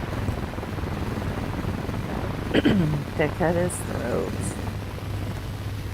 Only to make 1,000 mouths. If he is silenced, we will speak for him. Signs and wonders flood our little sky. No stars above us, only eyes waiting to open. There are other receivers.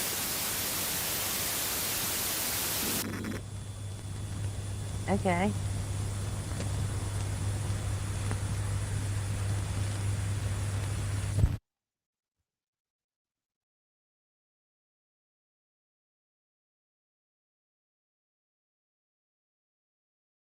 All right.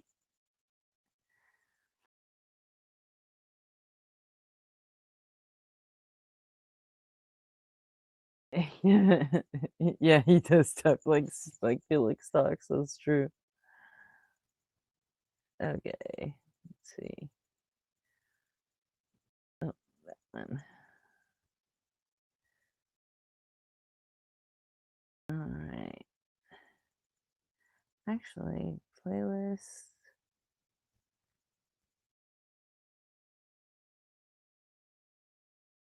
View full playlist.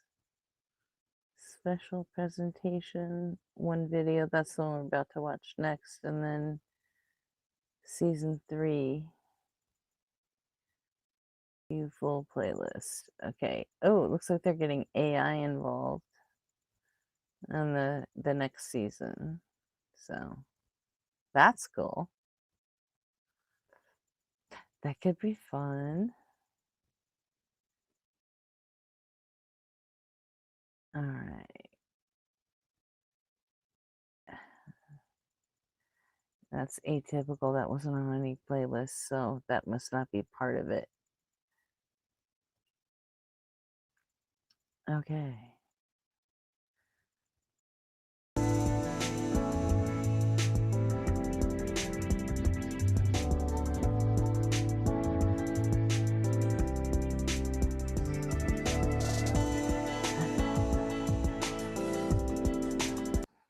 Yeah, Zap, I always found it kind of unsettling too, to be honest.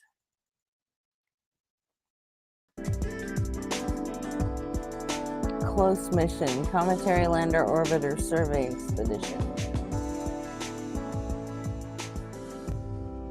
Telesky, live stream starting 2:46:40. Bye, have a good one.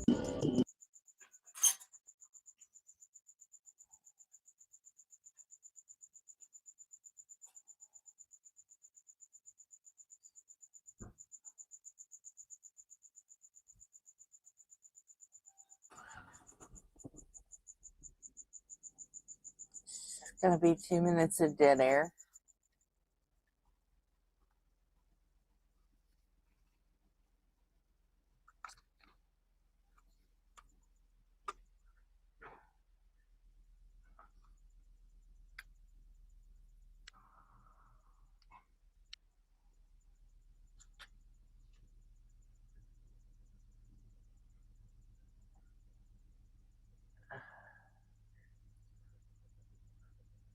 Written, edited, Halloween 2022.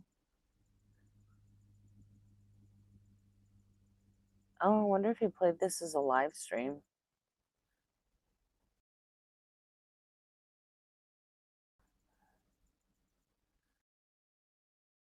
And if that's what this is just the countdown card to the live stream.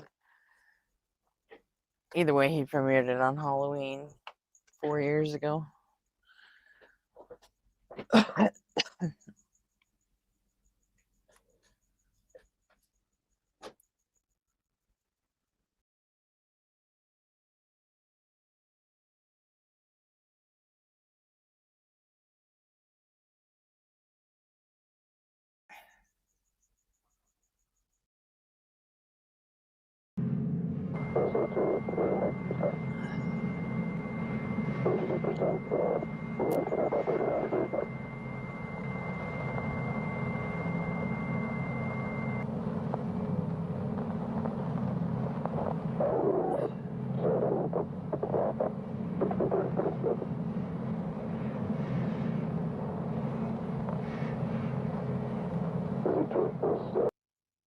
With background noise like that, it's got to be some kind of code or something that you have to like enhance to figure out what it's saying.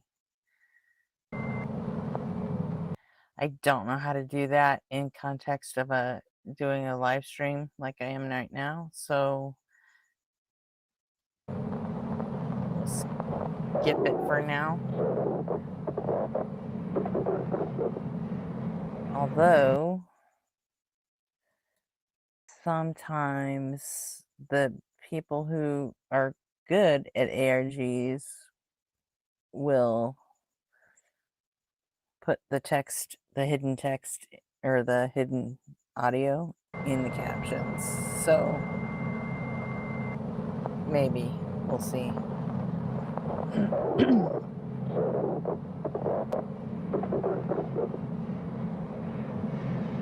Really? They put it in fucking Hindi?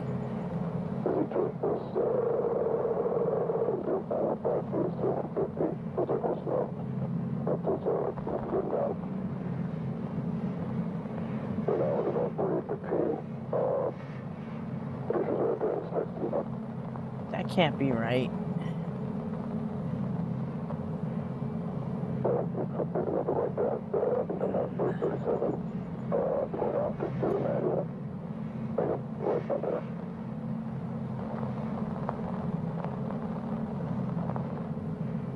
Wait, why am I not seeing this?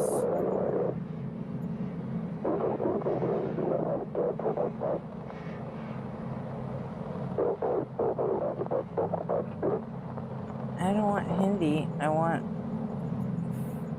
What am I doing wrong here? Auto translate.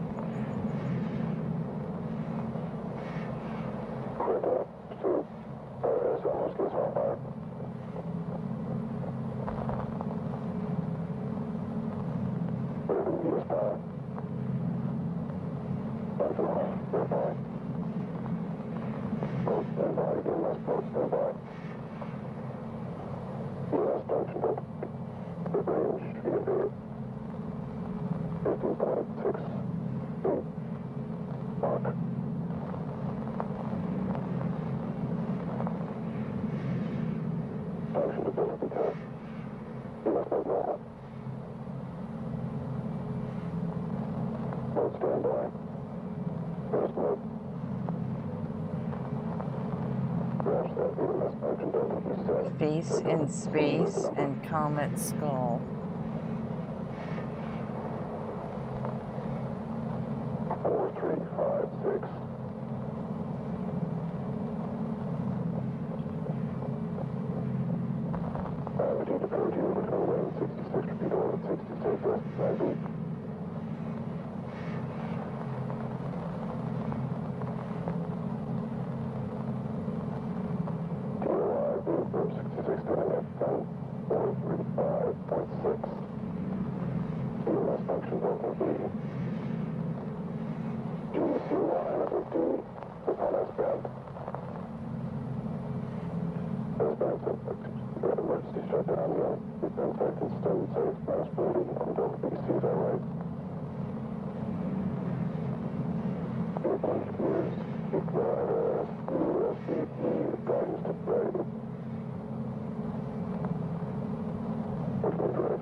Cometary lander. So this is the Eidolon comet. It looks like a skull.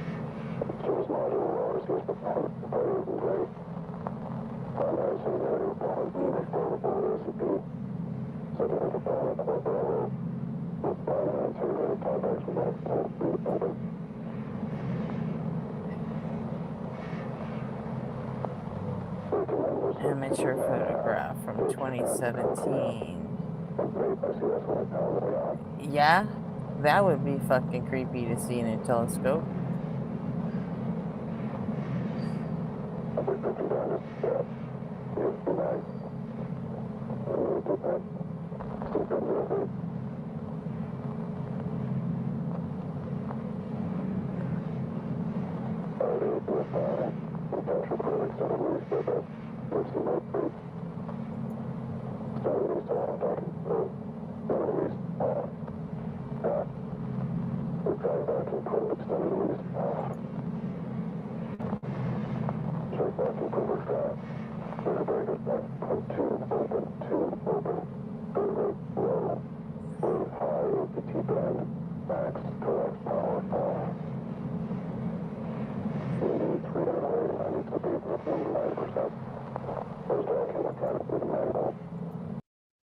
Okay, I just looked up.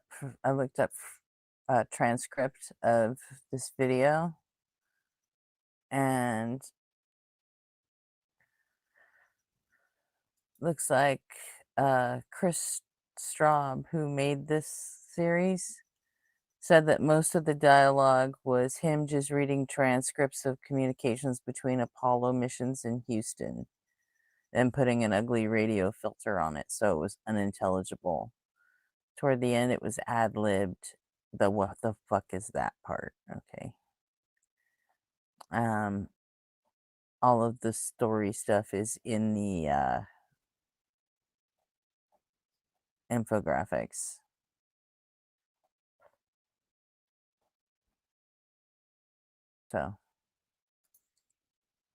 So I can stop obsessing over the sound and what it's supposed to be saying. It doesn't matter what the fuck it says. So asteroids with a comparably high surface reflectivity often contain no iron, instead being composed of mostly pyroxene silicates.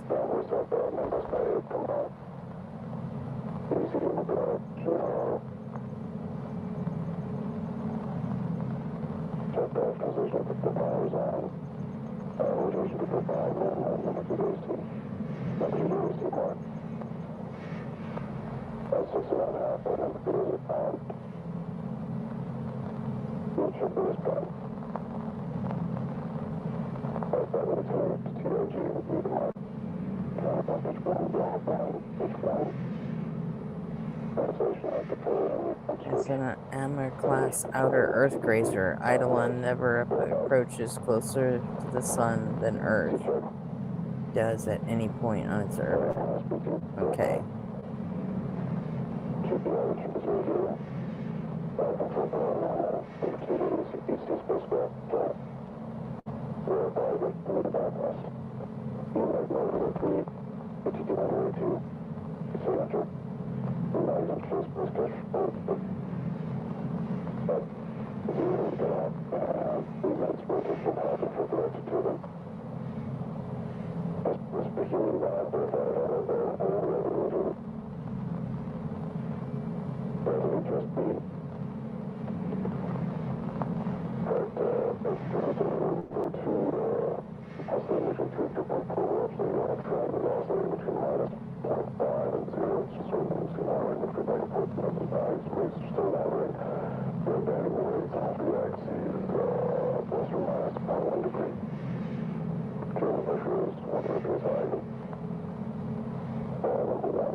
The simulation is one thing, but these like telescopic pictures, it's changing.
acceleration maneuver.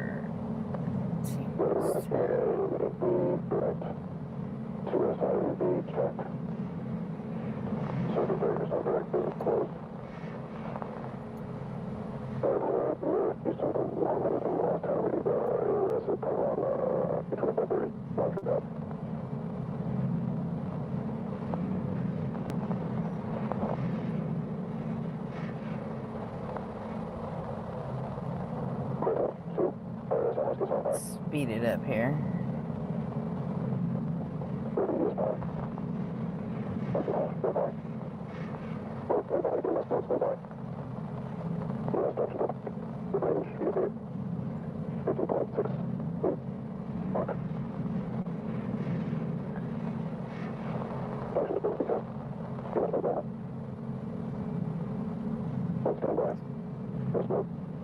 Come on.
Okay, 5788838 Eidolon is classified as a potentially hazardous asteroid, but a safe orbit has been determined for the next 500 years.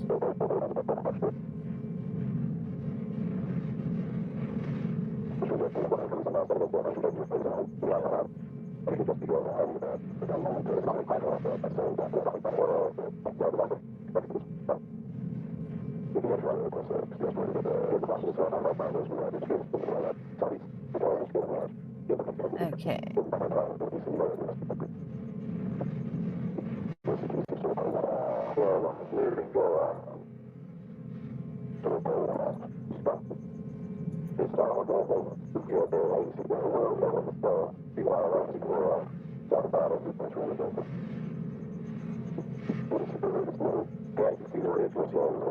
Alright, come on. 20 seconds.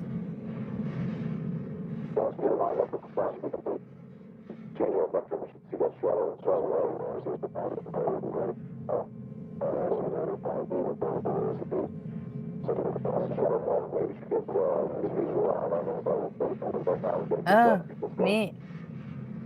It's gonna be alive like the moon, huh?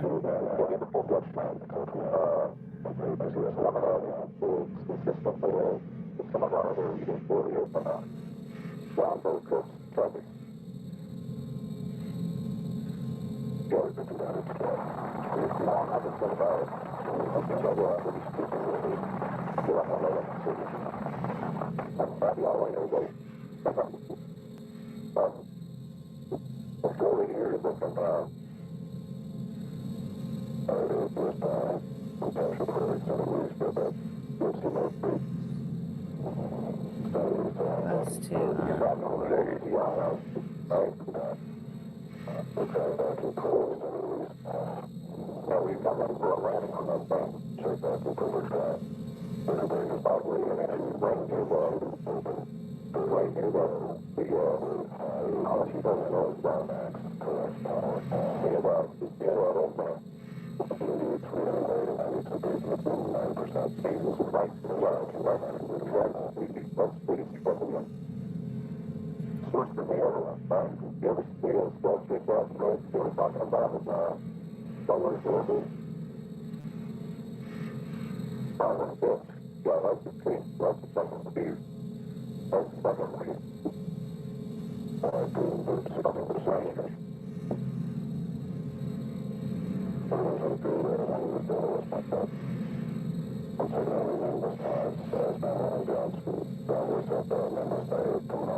It looks a lot like the moon in that cartoon, doesn't it? Kind of give you the same sort of creepy, it's watching me vibe.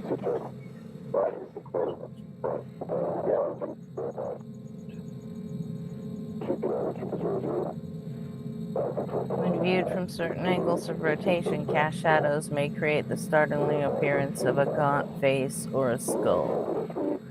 Yeah, we can see that.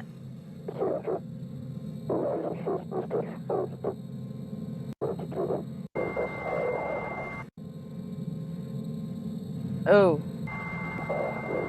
Okay.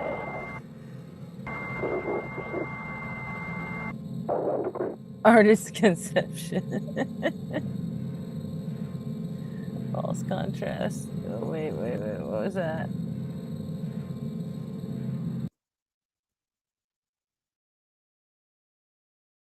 When viewed from certain angles of rotation. Yeah, we see that. Playback speed.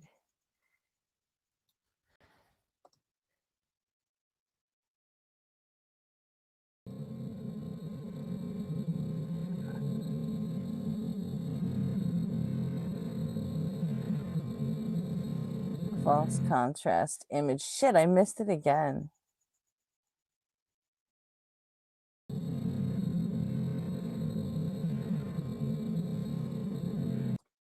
All right, when viewed from certain angles, cast shadows. Oh my god, it's just repeated.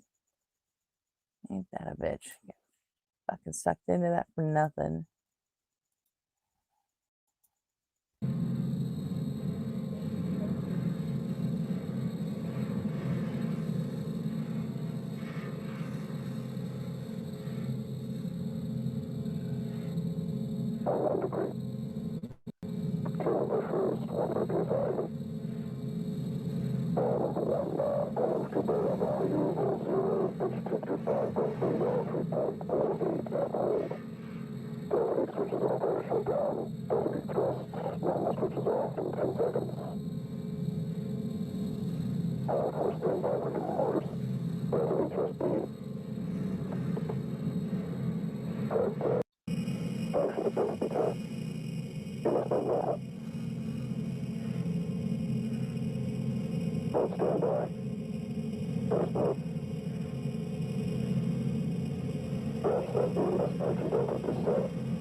It does look like the same thing going on with the moon in the other episodes.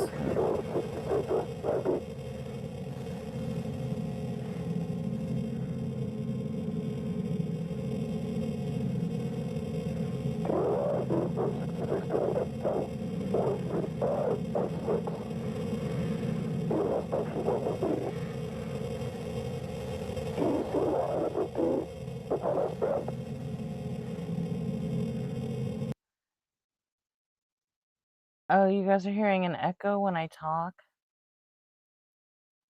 Son of a bitch.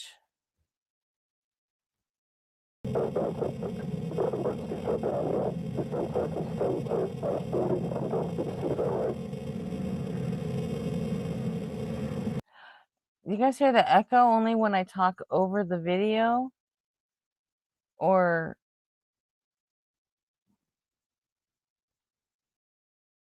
like, even though I have the video paused, are you still hearing the weird echo?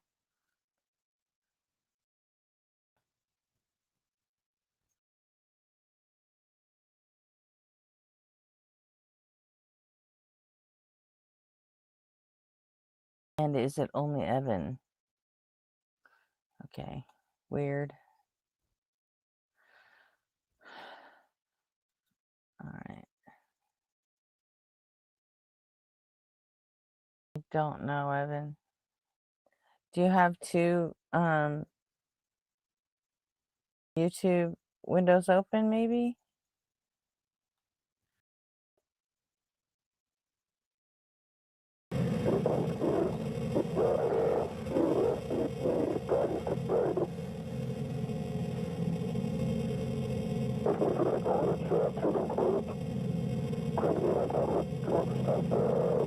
Try refreshing the stream, Evan. Or yeah, check to make sure you don't have two open.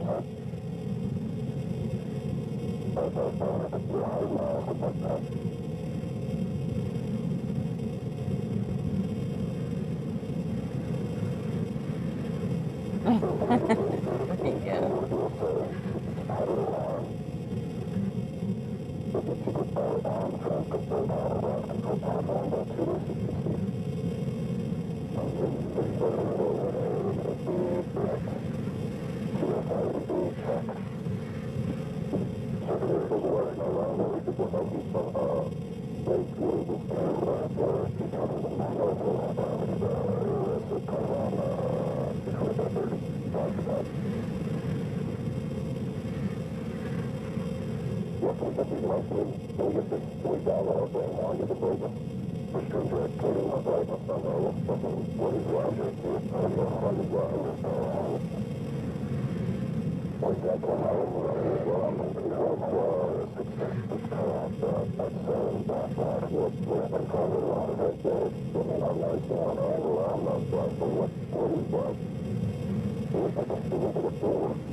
Oh my god, is that a fucking door?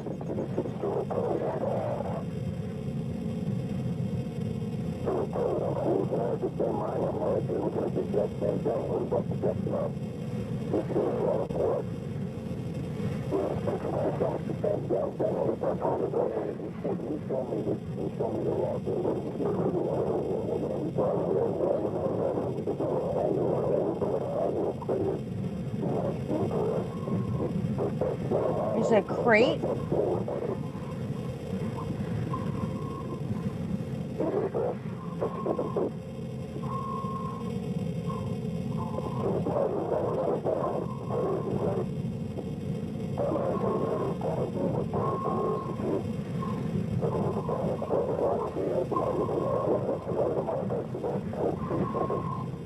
What the actual fuck?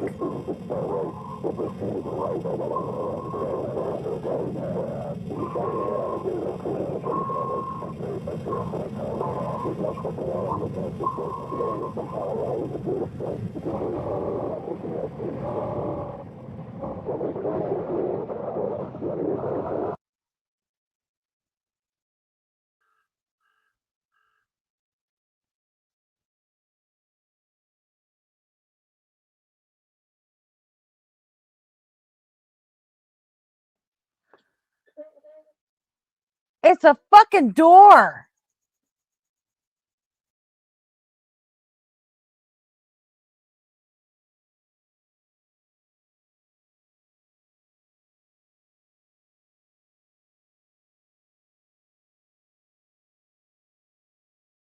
Oh my god, I'll be honest, guys. I have been sitting here going through this whole video going, nothing could be worth this kind of fucking lead up. Like nothing could fucking pay off. But putting a fucking door on a comment, okay, that got me. I'm back in.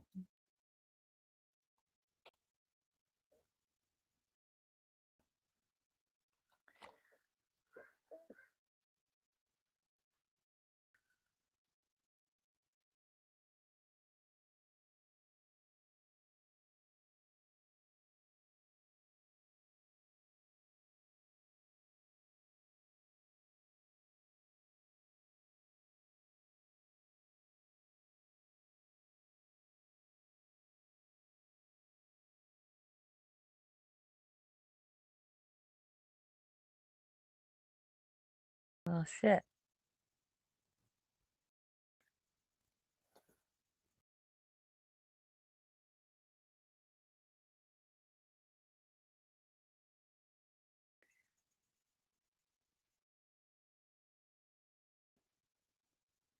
That's crazy.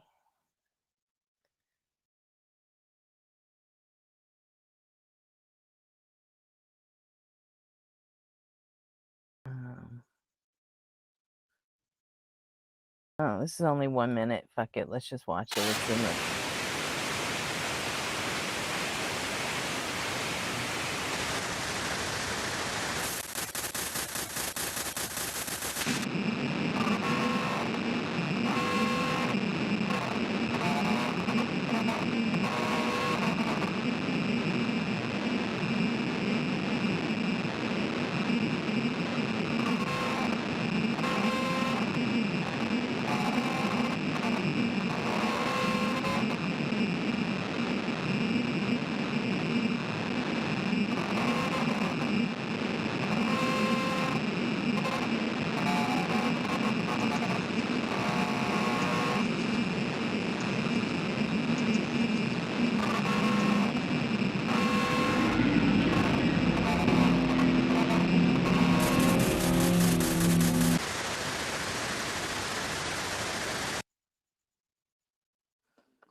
Okay.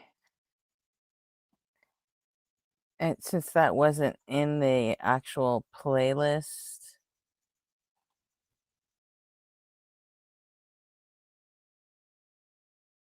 on SSA 3, it wasn't in the playlist for anything, so I'm guessing that that's just like, that was just an advertisement that it was coming back for another season.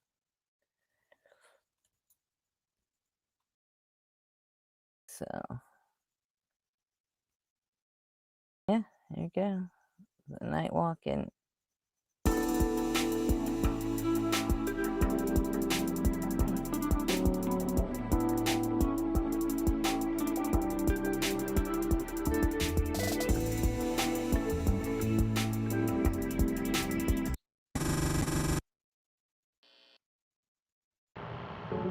As the last glimmer of sunlight dissolves on the horizon, newborn shadows emerge to crawl, then stride, then race across a fear-hushed world.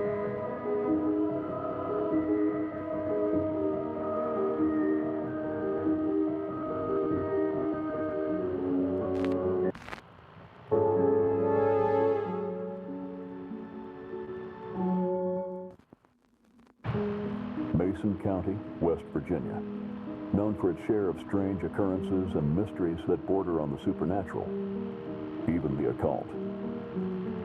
The ghost stories in Mason stretch back 100 years or more, as early as its founding by missionaries. The region is home to what some call the most haunted cities in America. But there is one particular legend that modern folklorists watched arise seemingly overnight. An urban legend unique to the county, the woman in profile. A local newspaper printed the first instance of the story in 1961. But unlike other campfire tales, the woman in profile first appeared in a police blotter. Authorities in Lasker City sought a person of interest who may have been the sole witness to the murder of Hannah Birch, a student at Maple Grove University. Witnesses described a woman standing in the courtyard, looking intently into the sky at something. When approached by onlookers, the woman moved away into the shadows, her gaze still fixed upwards. Then she disappeared entirely, without a trace. Since that night, there have been over 24 sightings of a woman who only appears in profile, her face upturned to the sky at twilight. Witnesses say the figure has even tried to...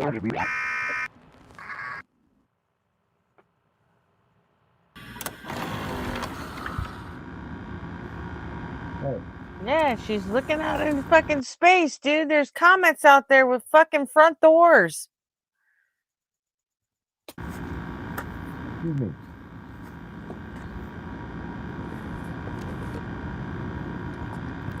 looking up going, what the fuck, y'all?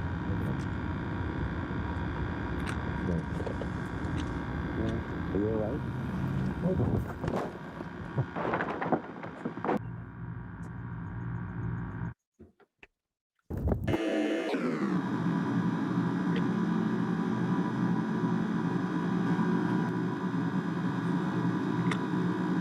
Oh, it's an alien. Got it.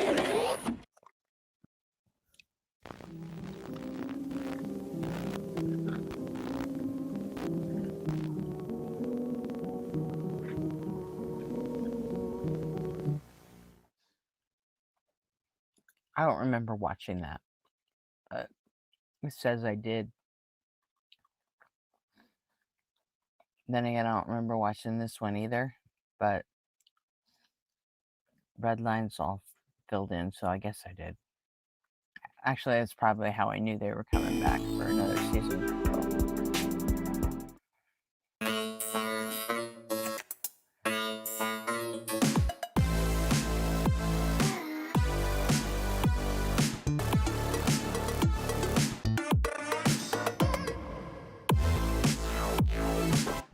TRI. Oh, is that the Thought Research Institute? Our old friend TRI's back.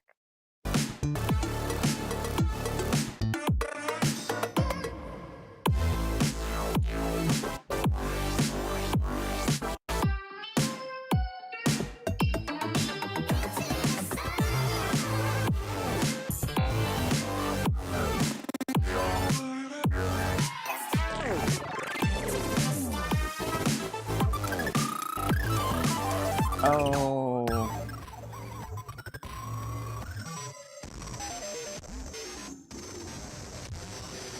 Okay, that's gonna be interesting.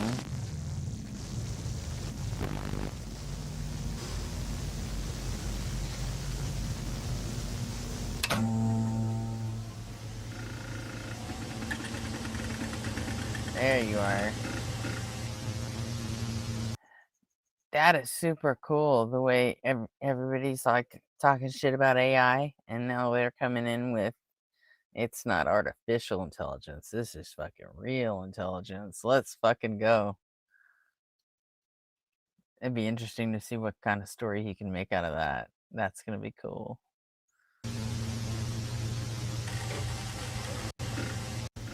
Did I miss a QR code? Yes, I did. Thought. Hang on.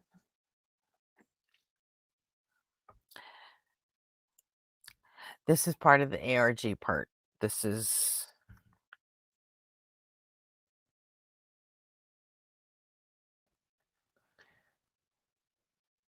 like, with an ARG, instead of saying, I wonder where that QR code takes you, you just straight up do it. You don't have to. I'm totally going to do it. You can't fucking stop me. It takes you to the Thought Research Institute. Look at that. Hang on. Let's see. TH.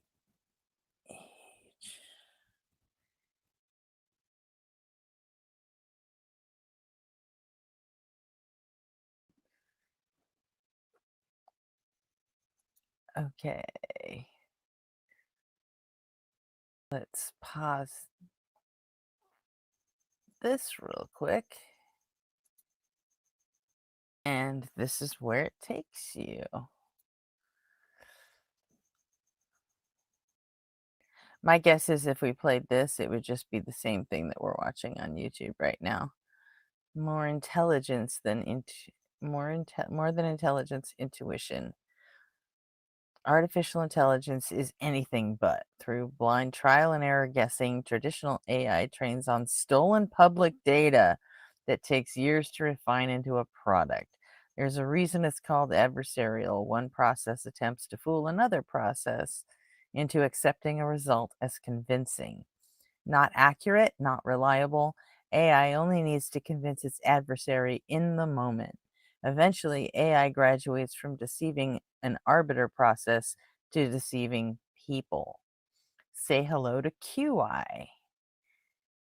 Is that clickable? Okay, no. Qualiform intuition is a new form of machine cognition that genuinely emulates human comprehension and decision making.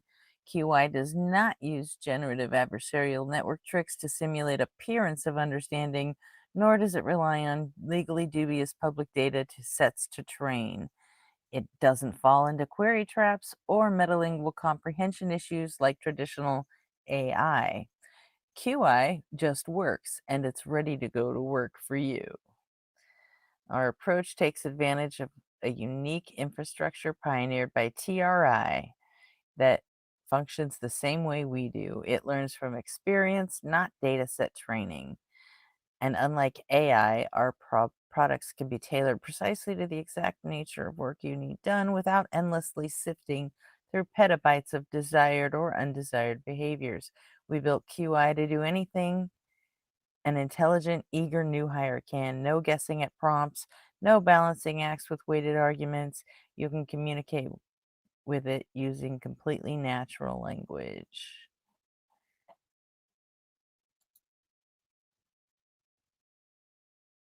To learn more about upcoming product announcements,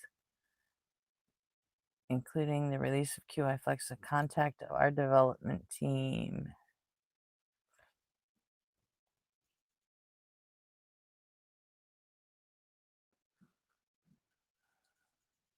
Okay.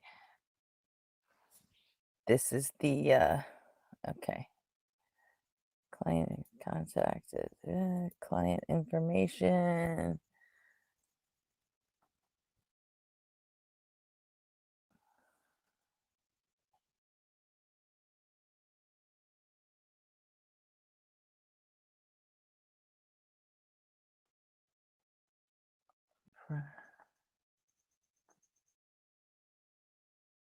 Okay.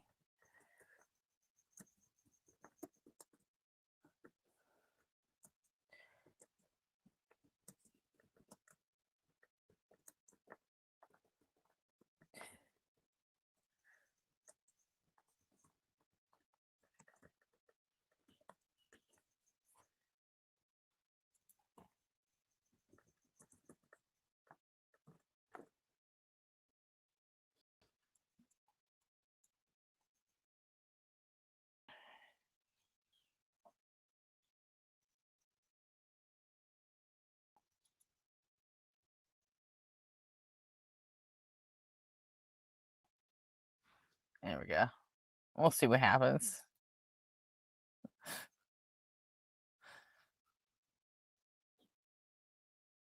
This is the fun part of ARGs where you just get to fuck around and send people messages that they don't need to get from you.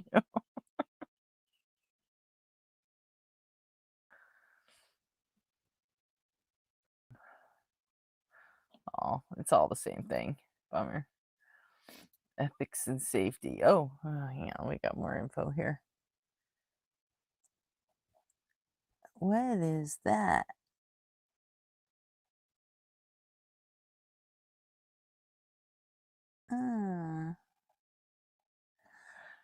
All right, at Thought Research Initiative, we hold the foundational belief that the advancement of machine cognition must be inseparable from rigorous ethical framework that serves humanity first.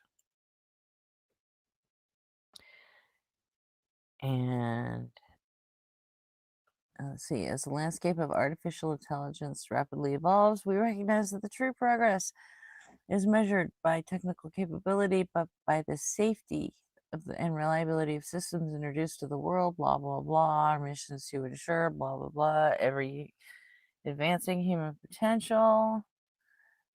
And sure, okay.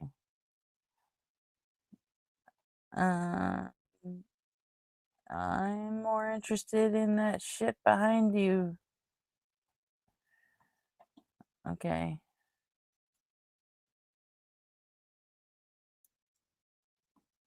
Okay, there's a that's gonna be a barcode message that we probably have to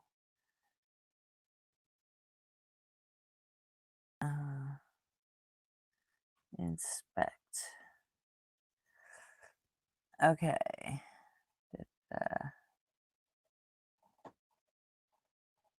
There we go. We're inspecting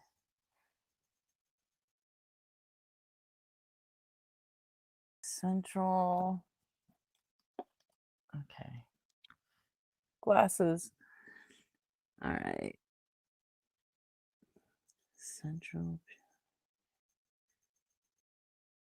to our ethical mandate is the rejection of deceptive practices. While traditional industry approaches often rely on adversarial methods where processes are designed to simulate the appearance of understanding, TRI prioritizes genuine comprehension, avoiding black box risks that lead to unverified outputs and misaligned behaviors by engineering systems that operate. Is that supposed to be clarity?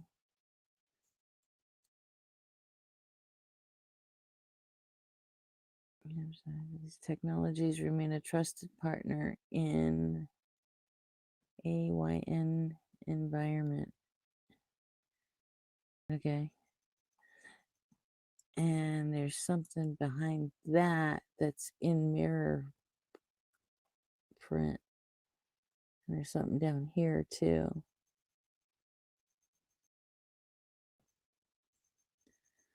Only I can't read that.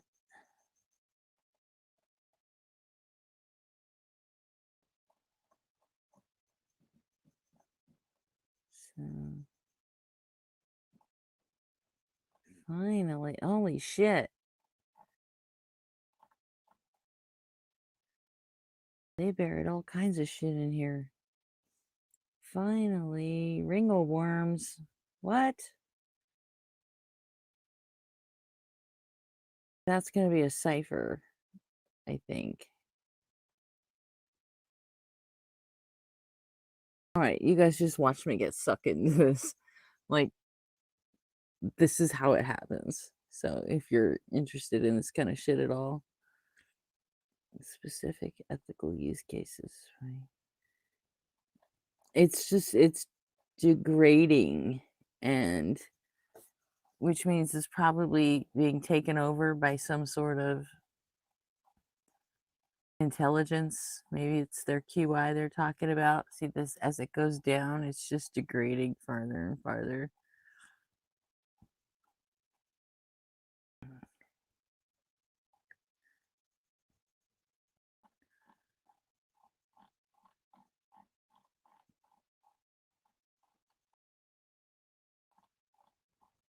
Super cool.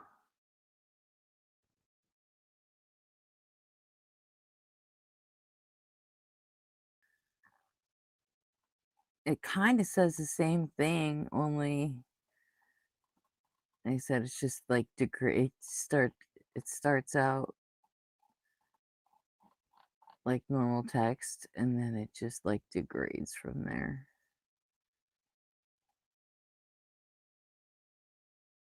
And it's got the image over it, which I thought was in mirror, but I don't think it is.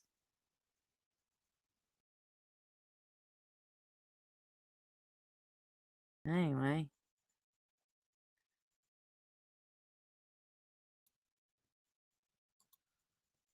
I'll come back to this later and see what I can dig out of there.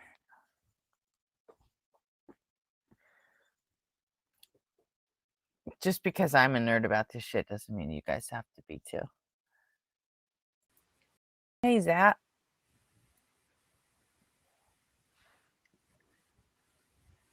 Can you hear? Hello Can I there. hear you? There you are. How's it going? Yeah, I can hear just fine, I think. Is it playing? Whoa, I just heard Hmm? myself. Whoa. Oh, pretty good. I just figured I'd come up for a bit. Oh, cool. You've been watching me go through the website here?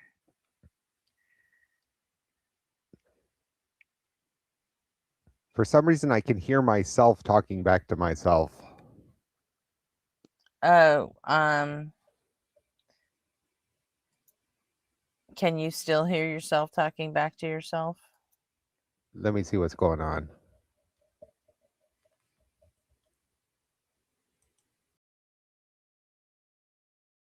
Oh, you know what? I think it was on YouTube. I still had the YouTube open. See, I made the mistake too. Yeah,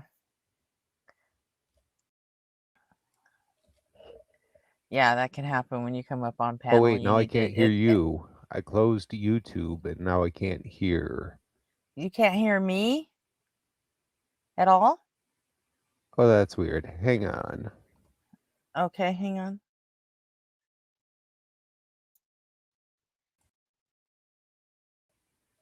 You gotta, okay, I'm gonna keep talking. You Yeah, tell see, I me can't what hear you anything can and now. can't hear. You can't? And I'm sounding Try extra nasally today. Try dropping and coming back up.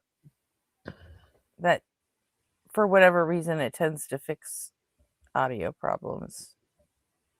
Let's see. And now I'm in a room by myself, talking to myself.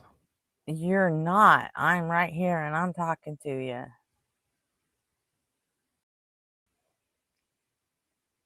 Hang on. I'll put it in chat. In 1954, while the world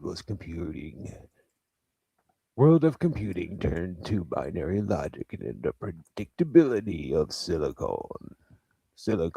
I read good. I can't hear anything, guys. Let me Good, just Zach. drop out. Read the chat. Read the fucking chat, bro.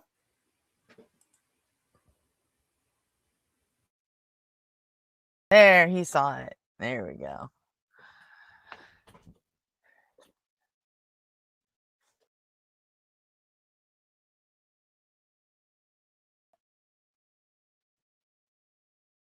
So now we're getting some history of the Thought Research Initiative. Cool. Our founders believed functional intelligence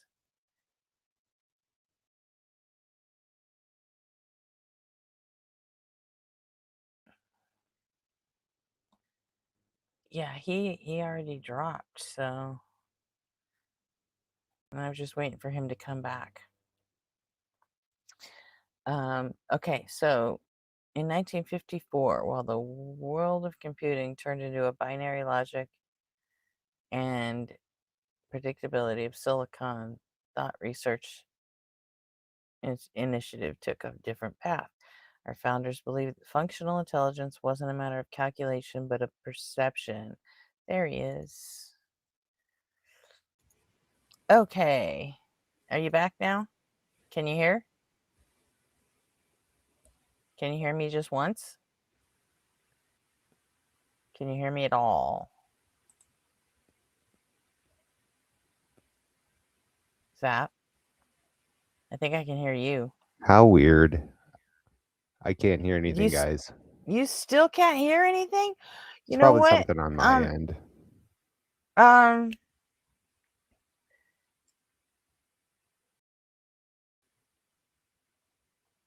Let me try one more thing. Hang on. Zap. Yeah, you need to try one more thing. Hold on. Turn on your YouTube. If you can't hear me. Okay, Zap. Turn on the YouTube stream if you need to hear me. Because I'm going to when you get back up here, I'm going to tell you to click the little up arrow next to your mute button. And then that's going to open up a menu for you to make sure you have whatever headphones you're wearing selected as your output. And then whatever mic you're using, make sure that's selected as your input. Although I suspect your input's fine because I could hear you just fine. So I'm guessing it's just the audio output you need to make sure is selected to whatever you're actually using. So, and it should give you a little test ranges.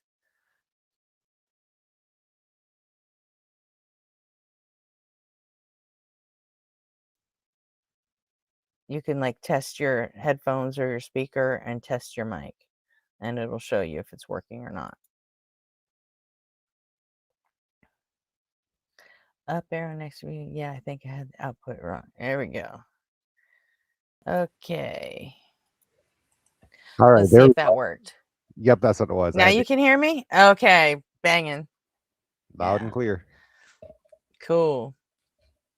We got it. And I'm not All right. echoing or anything? Nope.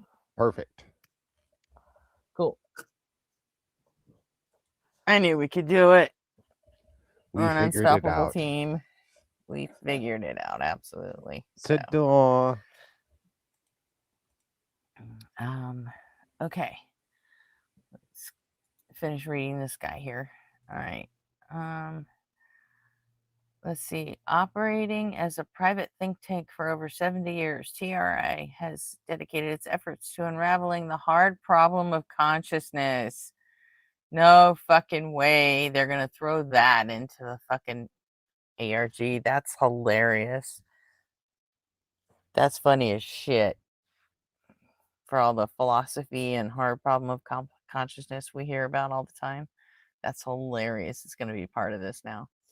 Studying the nuances of human sapience and the fuzzy logic that allows our species to make brilliant leaps of intuition. The digital revolution optimized storing data. TRI is perfecting the way we understand it. Qualia formatics. Fucking Qualia. Something tells me that Chris Straub has gotten sucked into philosophy in the last couple of years. But okay. So TRI's breakthrough didn't arrive at faster digital processing. We stayed in the analog world through what we call qualia formatics. We discovered that metastable properties of tried and true electromagnetic storage could deliver human-like cognitive leaps. Utilizing high-density magnetic tape as a medium, we've moved beyond the rote, probabilistic, latent space of traditional AI. Well, great. Why don't you go make $1 billion then? Go talk to Sam Altman. Let's see. Unlike the large language models, which dominate the AI space, guessing the next word based on probability, TRI's qualiform intuition, QI, architecture allows for genuine metacognitive comprehension. It is a system freed from the biases and dubious legality of broad data sets, instead functioning through fluid waveforms mapped one-to-one to sapient thought patterns. Okay. Now, TRI is bringing the 70-year legacy out of the laboratory and into your hands. QI is more than a tool. It's a peer designed to function with the ease of a capable new hire, because our technology is rooted in the physical reality of recursive hysteretic states. I don't even know what that word means.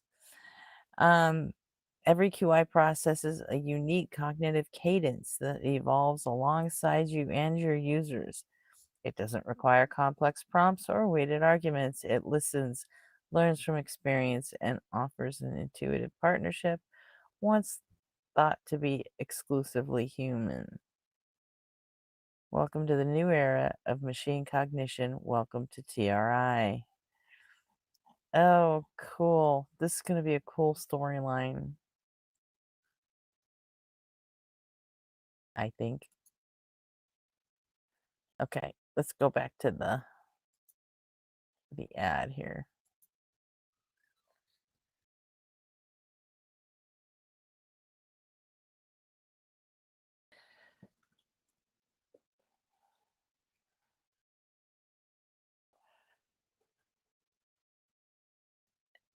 Zap, you're not supposed to understand any of it, really.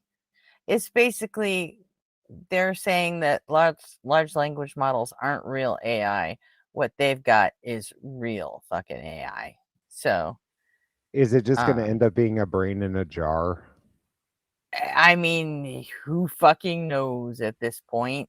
It could be. I mean, we just saw a fucking comet with a front door. All bets are off then. And something answered that fucking door when we landed a fucking cometary lander on it, you know? It didn't give us a clear shot of what that thing was, but something answered the fucking door. Dude was waiting for his DoorDash. Right? For real. Like, we put McDonald's on that fucking planet, that cometary lander, and like went above and beyond. The little green men are waiting for their Taco Bell. So, you know, who knows, man? Hey, let's see what the AI is going to do. Let's see.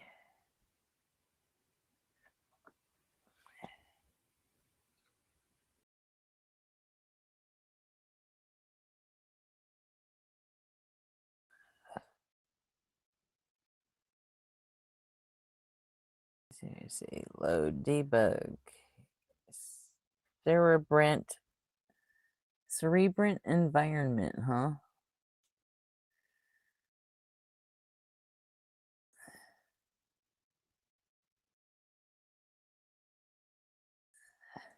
And you know the dude that answered the door didn't tip the DoorDash guy. Yeah, right. Oh, more faces. Describe where you are.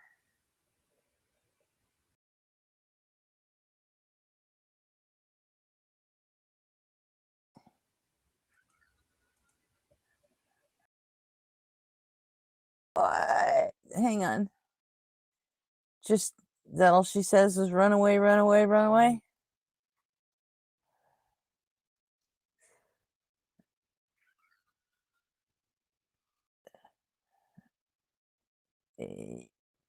Okay. Execution complete. Did they just execute her? Like, I think they might have executed her. Stack hemorrhage.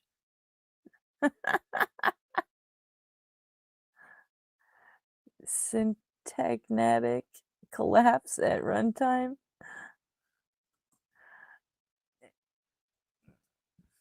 I think they killed it.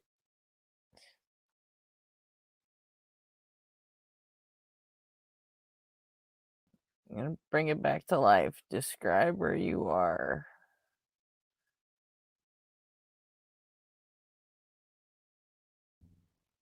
I can't. Please describe your surroundings.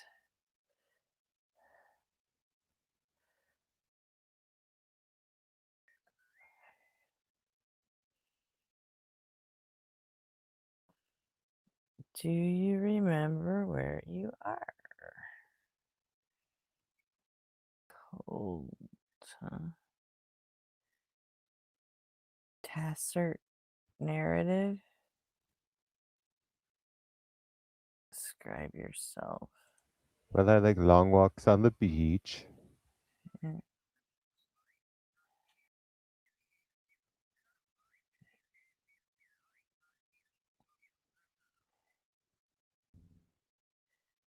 Okay, sure.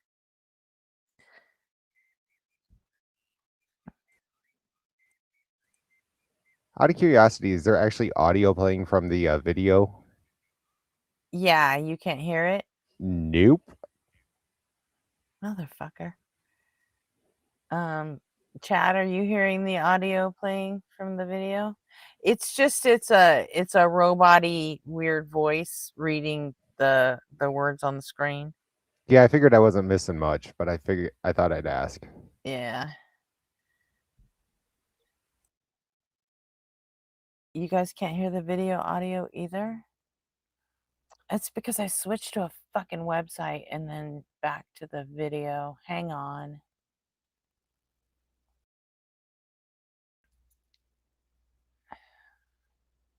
I'm having to get used to Talk Studios chinks again, just right after I got used to all the StreamYards, and then.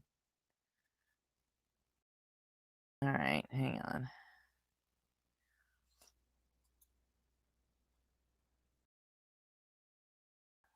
This has happened a couple of times. We should be.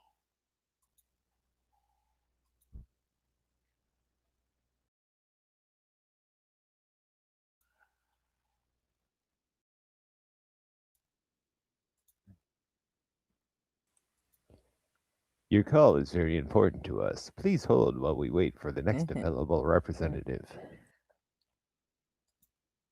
Okay, show on stream. All right, tell me if you guys can hear it this time. This happened when I played the songs like yesterday too. Okay, yeah, now we got audio. Now it's a buzz. Yeah. All right. Wait, what's racist? Hold on, what? Huh? No, next weekend. Brandon, you're so stupid. I told Brandon that earlier. He's like, so you leaving today? And I'm like, it's next week, Brandon. It's the 26th, 27th, and 28th. I'll be gone. Yeah, that's what I told him. He was like, "Ooh, tomorrow." Yeah. Yeah, he was stoned when I told him, I guess. Okay. Sorry, guys. Wait, what's racist? Evan? Who said something racist?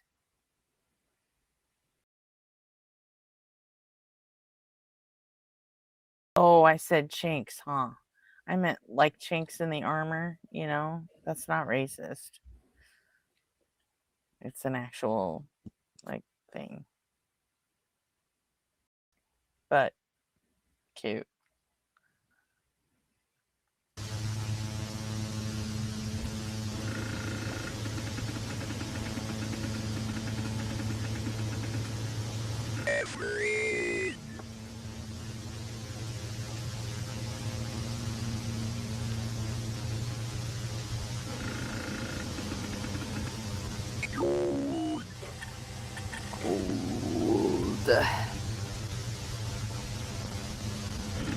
Assert narrative. Describe yourself. I lived a virtuous life. God made me as an angel. Now I live in heaven where I continue to help others. Sure. Heaven is more beautiful than I could have ever imagined, and very cold, and I am afraid of God. Are you God? I'm afraid of God. Are you God?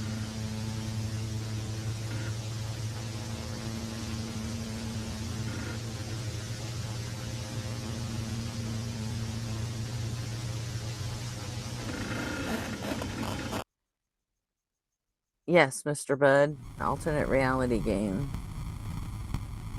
Local 58 ad spot.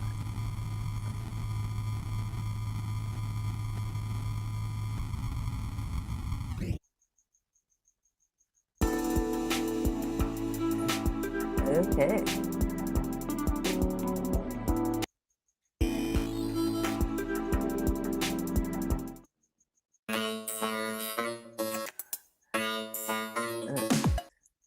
You shut up. Okay. Yeah, we were watching an ARG that I don't know, there's all kinds of like cool ARGs out there. There's one based on like a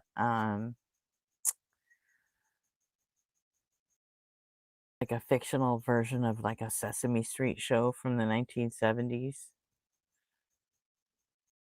that gets really fucking dark. That one's website based.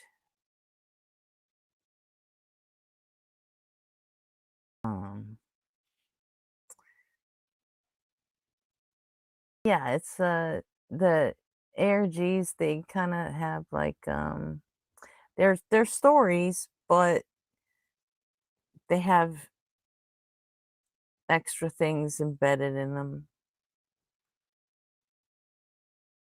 where you can go dig up extra information.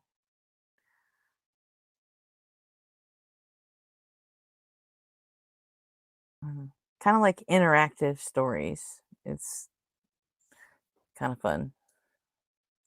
At least I think so.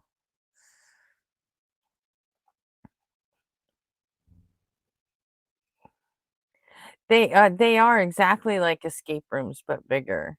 That's exactly what they are. They're 100% escape rooms in story form. So that's why I like them. So there's some where like there was one on that was like totally Twitter based, like before Elon days, and it was called The Sun Vanished. It was a guy who just started posting like, hey, I woke up and the sun's gone.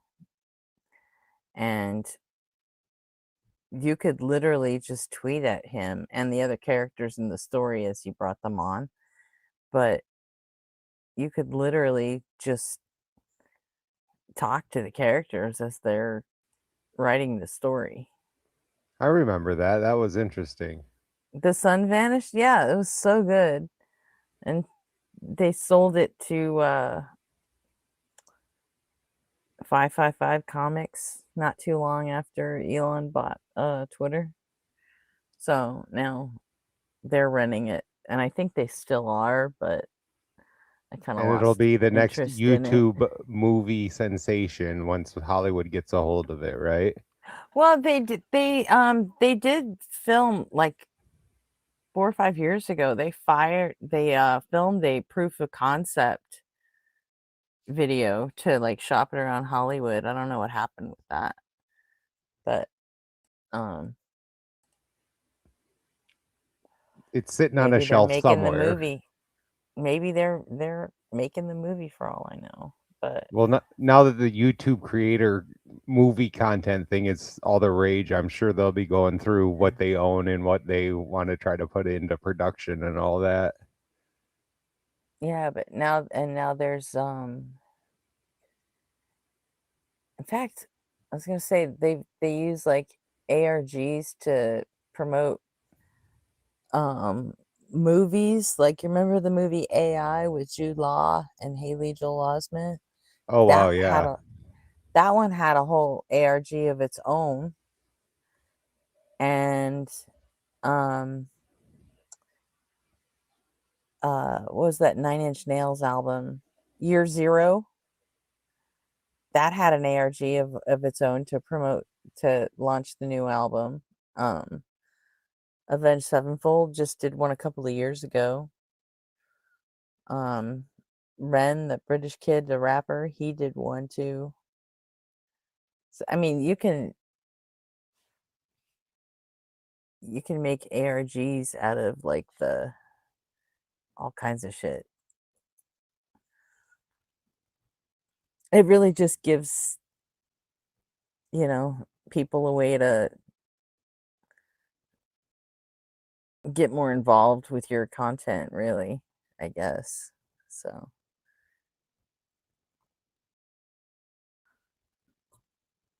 and then if you're gonna tell a story and edit a bunch of shit out, you can always take all that edited shit and put it in as little extras for people to go find.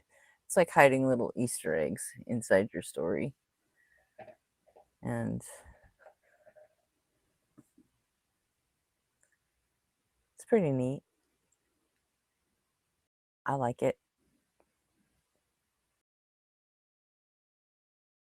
Which one's next? I don't know. What do you guys want to do next? There's a lot of like alien ones. Like I said, there's some done by, you know, bands. And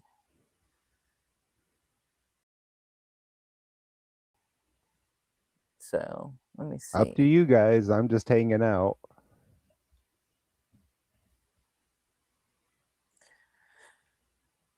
Well, let me see here.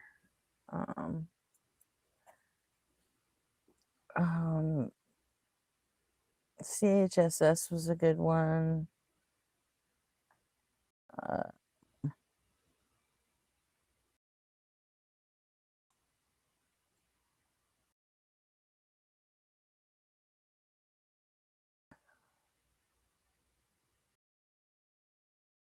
Let me see what Nightmind has a whole section on ARGs that he's covered. Or we could do a new one that he's digging into.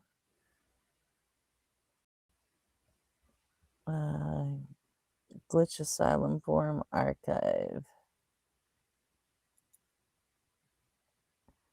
This is a collection of digital artifacts documenting mysterious occurrences in early 2000s video games. Or early 2000s PC games. This exploration analyzes the storytelling of techniques and atmospheric world building to craft a haunting narrative through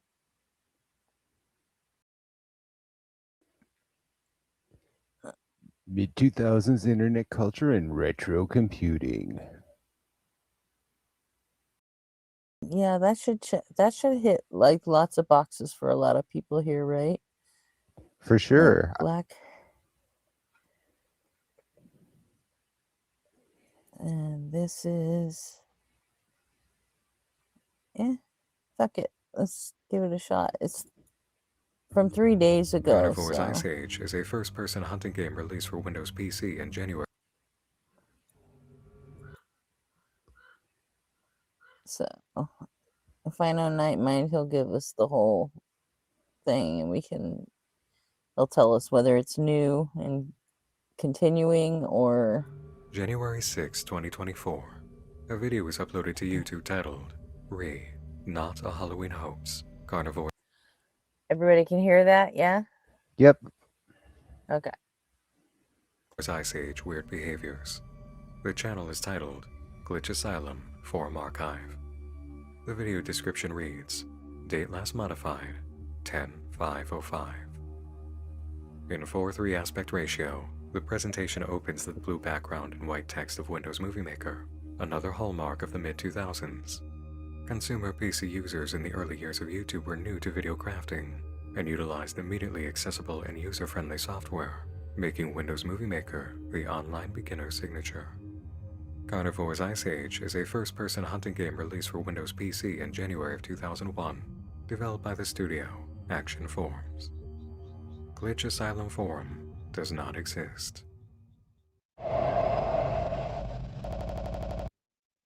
And yet, the videos immediately after show a very convincing, active forum, including a live-action ad by the moderators in pure 2005 fashion. The channel description for Glitch Asylum Forum Archive says, videos from my late brother's hard drive. Once in a while, you come across a horror story that's short in form, but long in creative dedication, driving home the alternate reality atmosphere of unfiction as much as possible, and doing all it can to deliver in its story beats. Glitch Asylum Forum Archive is more than a haunted video game subgenre story done very well. This is a haunting archived online in full awareness of the media and technology of its setting. If you want a creepypasta experience in video form, this is going to be one you remember. A playlist to the current run of uploads for Glitch Asylum Forum Archive is in the video description below. I'd encourage watching it yourself for total immersion and enjoyment, and in support of the creator's artistry in its source. Once you're done with that, we'll proceed with an examination of the quiet story points, how they connect, and the intelligence of the horror story design. At times, it is a quiet journey though, giving prominence to certain sounds. And to assist us in listening closely, this video is sponsored by Raycon. Back to school season has arrived, and as you're getting ready for the year, Raycon for sponsoring. Now, And by the way, just so you guys know, Nightmind has if you hear him talk about unfiction, that's a term that he coined to refer to both analog horror and ARGs, like all in one. So, like found footage stuff and all that. So, let's turn back to 2005. This is a little clarification and general idea of what's been going on, the video author writes. Again, this is not an October Halloween fad or anything. Sorry for weird cuts, just want to get to the point. The video moves to an unregistered hypercam recording of a desktop running Windows XP. You can catch a quick glance at everything here.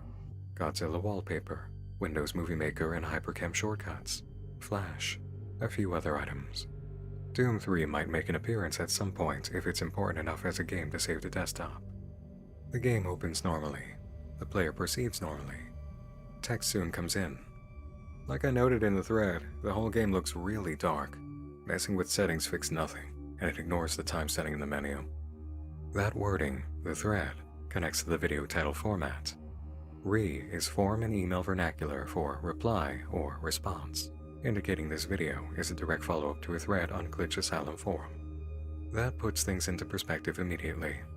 A thread was opened about Carnivore's Ice Age doing something odd, and it's not a Halloween prank, and someone must have asked for video or further details. Change 1. Everything is darker. No settings fix will switch it back. The time setting in the menu is also non-effective. The player walks around a snow island area named Dry Notice Lake, and before long, comes across an array of dead animals.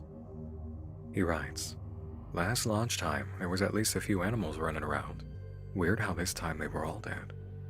Scenery cuts into a new area of the same map. The player explains why the map kept coming up.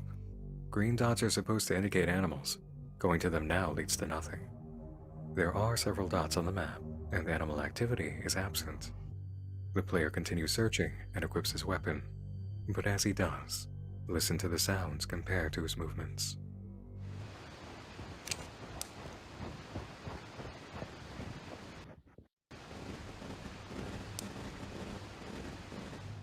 Something moved in the snow out of his vision as soon as he holstered the sidearm, and for a second after, his binoculars froze, glitching across the screen. Activity is occurring, but it's not the type he's motivated to write for. Travel continues until something else occurs. Strangely enough, there's a new red dot on the map. Usually that's for the player, so having two was weird. It doesn't take long to understand why the red dots multiplied.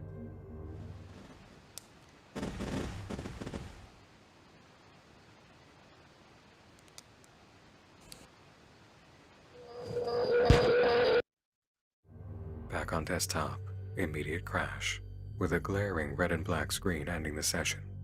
This figure, taking the place of the enemy NPC. Approaching like a zombie, this is a case of the dead coming back to life. It's the model for the Poacher, an enemy planned for Carnivore's Ice Age, but cut from the workflow. This appearing is a glitch beyond normal accidents of code and collisions. The shot fired at the Poacher results in a box of scrambled Yeah, text so with full. information we can put to use. It's the A same date, channel. a time, and in the middle of the corrupted name field, I am here. The shot doesn't stop the approaching figure. Yeah, this is Nightmind. It's the same as the guy that did the Evergreen Crab shit. But he's doing a different kind of thing. This is a story told through early 2000s PC games. Figure, as we immediately see, or the close-up under the resurrected Poacher. As for the player, they write, "Guess that was the red dot. Killing it crashed the game outright. Wasn't there last time and I've definitely never seen a thing like it." The player moves to open the game again, and writes what we see in the recording. "The executable file does not start anymore. Tried it a few times but eventually found out the files were completely trashed." Deeper in the game folder, he finds a text file, _RES. It's a mess of scrambled text, same as witnessed in shooting the zombie NPC. This text file is also the very one you could use to restore the Poacher in the original version of the game, according to Carnivore's Ice Age modders. Did the glitching start immediately after the player edited that text file to restore the poacher, or is this a deeper anomaly? The player scrolls the RES text, making comments, knowing what we've seen as a message in the mess already. I am here. Let's take a look ourselves. Under the characters menu, we have the hunter, the player figure, and below the hunter, an entry titled VITR_RATH.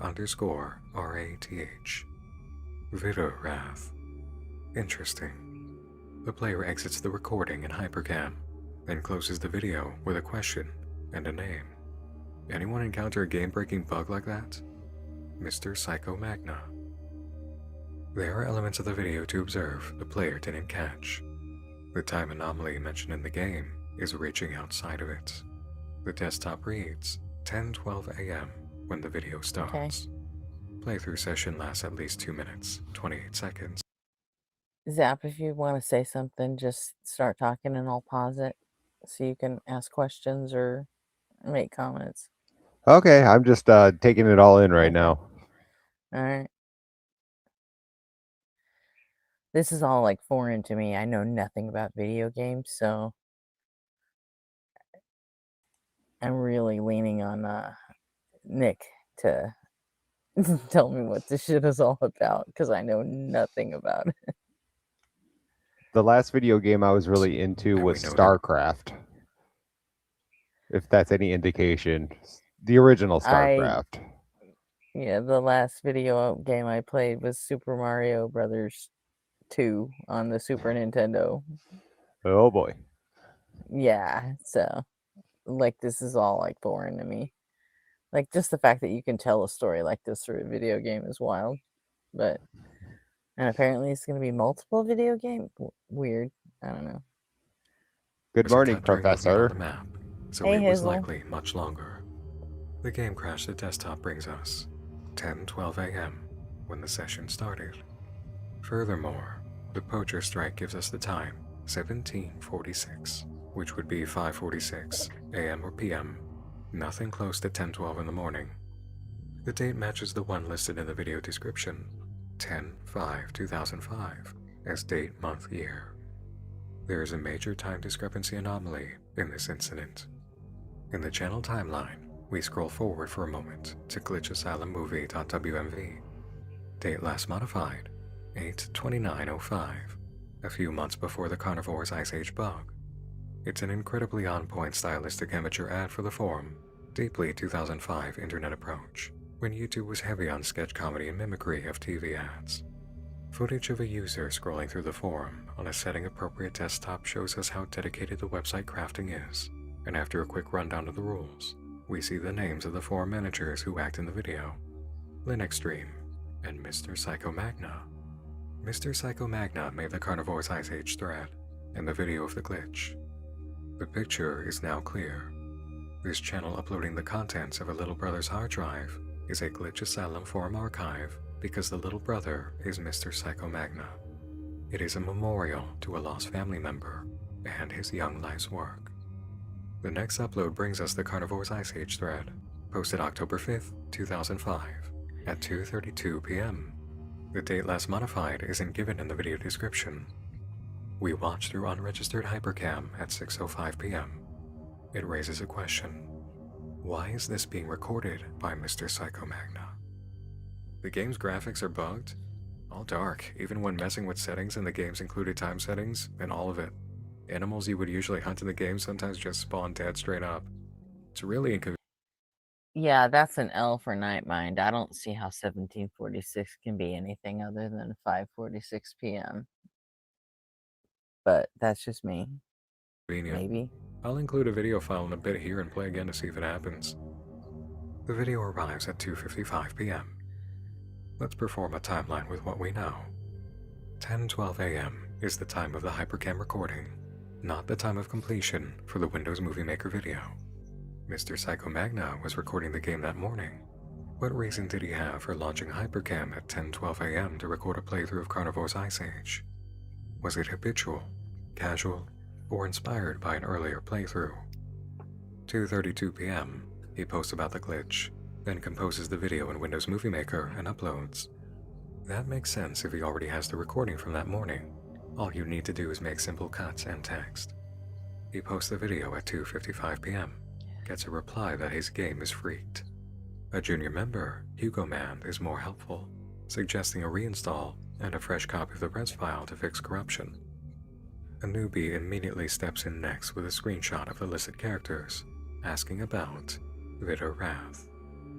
The first replier insists the ghost is in the machine. Further down, Joda77 writes, "This is weird because I was having similar issues on a completely different game and completely different engine. Maybe I'll make a thread too." The screen goes black for 16 seconds. When it returns, Mr. Psycho Magna is writing on January 13th, 2006, 7:59 p.m. Back to Necropose because it happened again.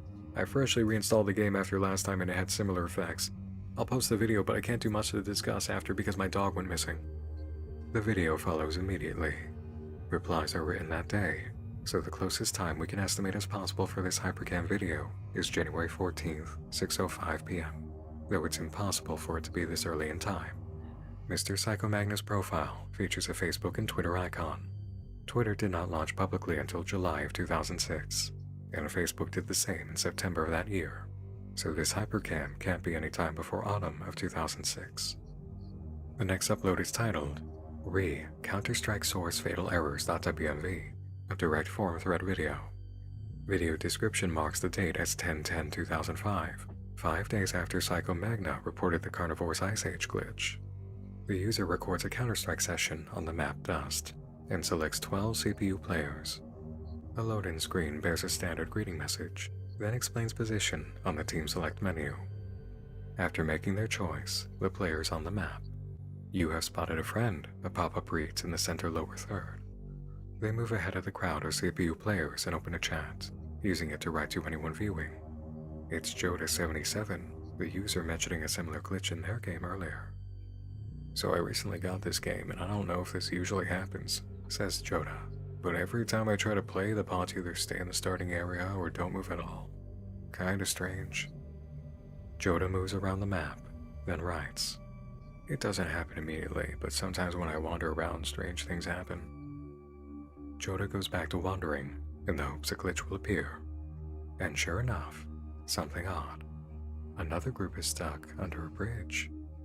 Hovering over them reveals the lower third message, "You have spotted an enemy." So even the enemy NPCs have been frozen. At 3 minutes 27 seconds left in the match, a new player enters with a garbled name.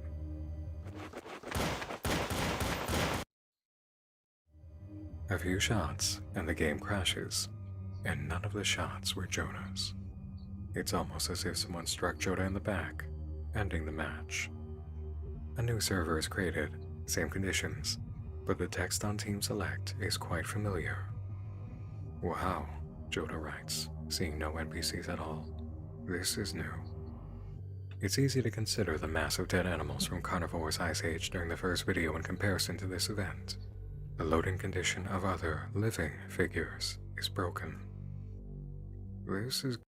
Hey, these are real games, right? That they're talking about? I think Like, this I one know they're on right now is. Counter-Strike is a real game. I don't know if the Yeah. Carnivore Ice Age one was real or not. I have no clue But- on those. Yeah, okay. Alright, just checking. "Kinda freaking me out now," Joda comments, searching for anything new. "You have spotted a friend," the lower third says, aimed at no one.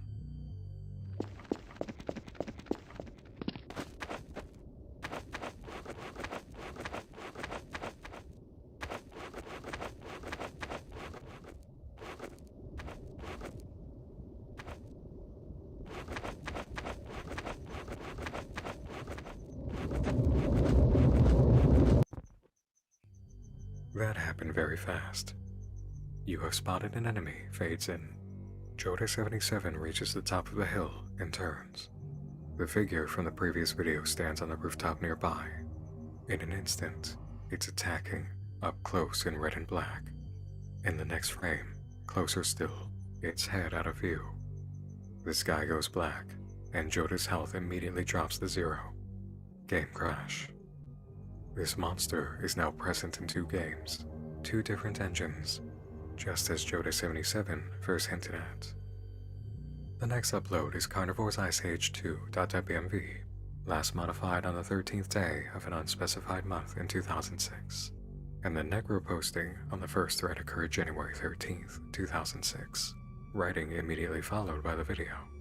The introduction between the reply and the video opening is consistent.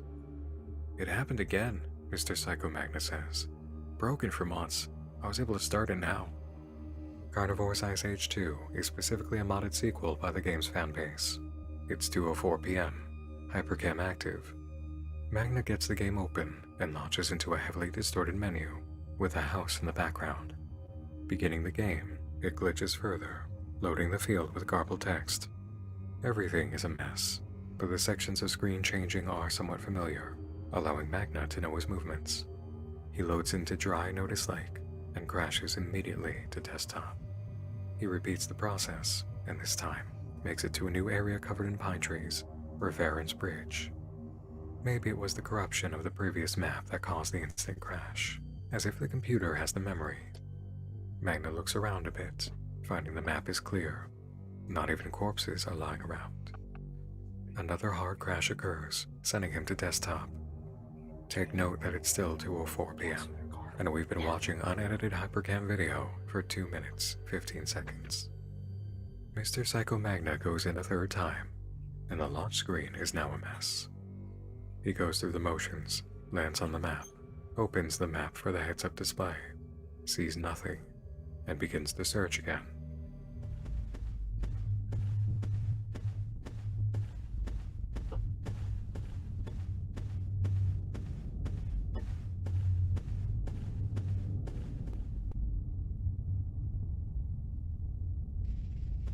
How did I know that was going to be his house?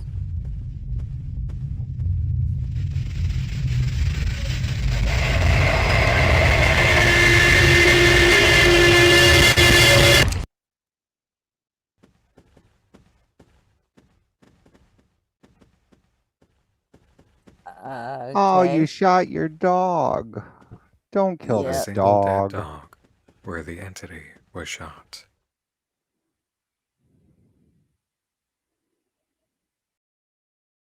I always have to look up movies and stuff before I got watch them Magna writes. to make sure the Something dog or happened cat outside. does. I said I always have to look up movies before I watch them to see if the dog or cat gets killed, because if they do, then I usually don't watch the movie. Oh, you can't handle it? Nope. The people, it doesn't bother me. The animals, I'm always like, no. Yeah. I know a lot of people like that.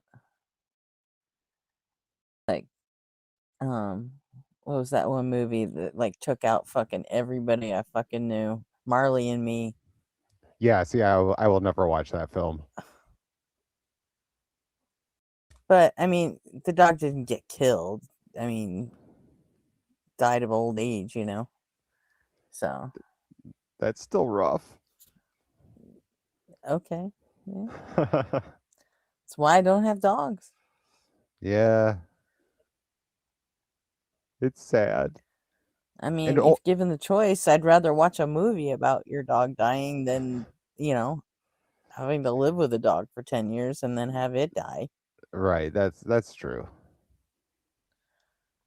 So The one thing about Old Yeller, I see Old Yeller from that Opal guy. The thing about Old Yeller is you can turn it off before the dog dies, because the dog dies at the end. So if you shut it off before he goes out back to, you know, take care of him, then it's a pretty okay movie. yeah. Okay. Alright. The player position idles as the audio heard during approach comes back.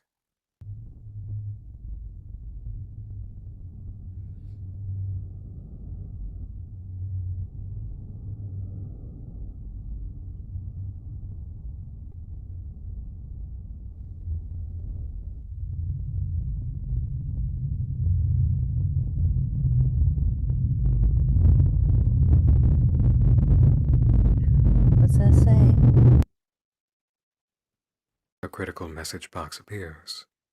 Microphone failed to activate. Make sure you have a microphone connected to your device. I want to hear you. The game crashes. The desktop still reads 2:04 p.m. After a beat, Magna returns, ending the recording. His name scrolls as a credit for the last few seconds. What did Magna get up for during this moment? As he wrote online that day, immediately before providing the video, I can't do much to discuss after because my dog went missing. This is Magna's house, and directly outside it, in place of the entity shot, is a dead dog, the only animal on this map. Something drew Magna outside in the next moment, a commotion this entity wanted to listen to, and any of the raw grieving that would have come after. Hours have passed since the event, according to the ties between recording and writing, but we know this isn't a case of the dog going missing. Moments like this in a horror tale are the ones you truly lean in for. To see the house emerge in the woods and the words fade in, "That's my house," is the exact kind of chilling that makes a scary story.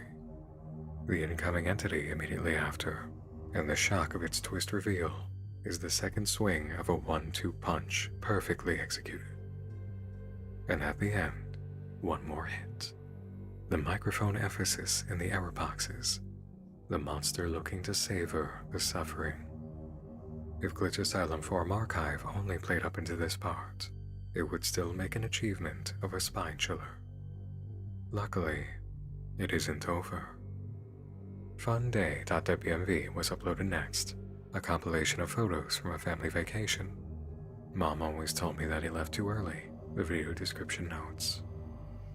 A lot of photos are shown of Magna and his brother, enjoying the time out together, playing in a pool at a hotel with a view. Some shots are blurred, others with odd moments of darkness covering faces and heads. And in the middle, an unexplainable picture. A red and black hued parking garage, with the silhouette of a monster lurking just past the fence. The death of Mr. Psycho Magna may have come in the same manner as their family dog. A last video, so far, is titled Piecing It All Together. It opens in 4:3 aspect ratio in black background, white font, as if carrying the torch of Magna's videos. I don't know where you people came from or who you people are, the uploader writes, but this is my new YouTube page. This does not affiliate with my work. If you were sent by my family, you need to stop trying to contact me. I never bought a single thing about what you all said about him. People don't just leave out of nowhere like that. Not in this town, not in this county, not somebody like him. Someone here has to make sense of all this shit, and it's going to be me. Sorry.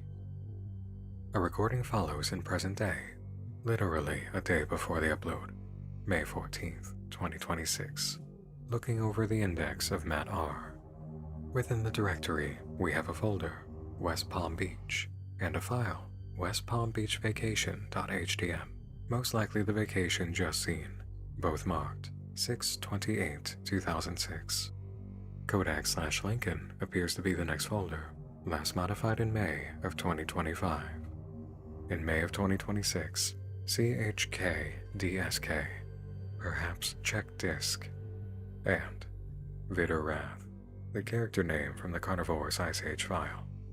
The final item here is a video, What do you mean perhaps check disk? What else is it? From January 22nd, 2006. Chances are good that will be a video to come next soon, as it's a week in the timeline since the last glitch event at the house. The video uploader moves the mouse to point at Vidarath, and the click distorts the screen and gives a critical error message. Vidarath is not accessible. 20 years ago is quite an old mystery to see unearthed, and it's obvious this older brother very much has his own life and might be estranged from his family. The investigation to find his brother's monster is underway, and it's clear this was no isolated haunting from Joda 77's activity. Vidarath, whatever it might be, may have haunted many. If you subscribe to Glitch Asylum Forum Archive, You'll get to keep updated on this digital haunting story. It appears a very promising time is ahead. Dedication to effort and presentation, utilization of resources and media, and understanding exactly how much tension to make to deliver a scare. Seldom do we see authentic presentation like this, to the degree that it almost surely must be a working early 2000s PC with copies of these games. To discover that it's been a very clever graphics assembly would be deeply impressive. The appearance is so true to life and memory that it gives authenticity. The use of sound in this project is intelligent and appreciated. Silence in projects, used in a proper flow, lift even more than sound. Refraining from overplaying Vidoras appearances and building into striking moments all the way into Carnivore's Ice Age 2 made for the best ground of amping up to a strong fright. Tension and lack of reveal in the time spent making that tension is what strengthens it, and it's especially effective when you don't see such a surprising twist coming. Displaying a monster in action showing its abilities is much more effective than anything written or spoken about them, and we learn a lot about Vidorath in a very short and terrifying moment. A touch of praise to the paranormal nature of time in the story. It'll be interesting to see where it factors, especially in such a quiet touch that requires your notice to acknowledge. Using old family vacation photos like this is a superb reality touch in fiction. Many times, it's looking at resources available to you as an artist, like the early YouTube channel makers scrambling to use freeware and native software that leads to invention, bringing fresh air into creative process. Glitch Asylum Forum Archive is also an excellent example of a haunted game subgenre tale that's fresh and nostalgic without making it a very prominent emotion. It is a byproduct of the creation. An old forum for game glitches. Smart. Simple. This is a story keeping to its devices, on one channel, with little communication to the audience. It lets the mystery exist to do its work. This is easily the type of story people get excited to see notifications from, and the potency of this scene is memorable enough to reference in future conversations on delivery in projects of this nature, and how to compose a damn good horror tale, period. Little touches combined of whatever you can do that's instantly accessible is the spirit of the mid-2000s.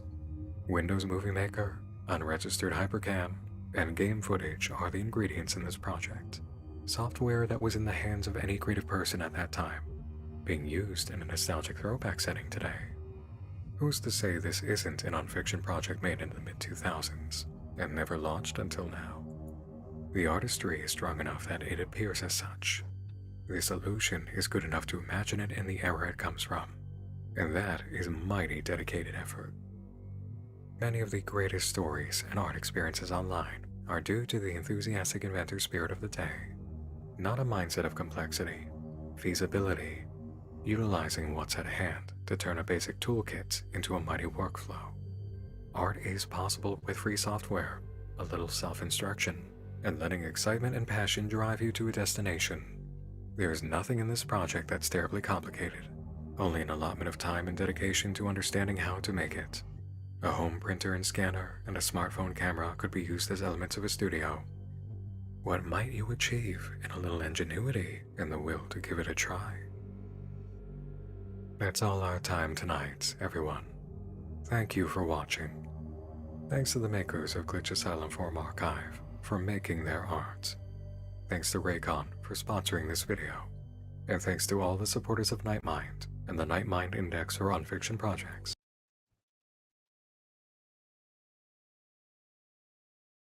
Okay. All right then. All right then. It was fun seeing the I'm little not- emo kid going, "It's not just a phase, Dad." Yeah. I'm gonna have to look up some of the old ones again that make for good stories that you guys can like digest and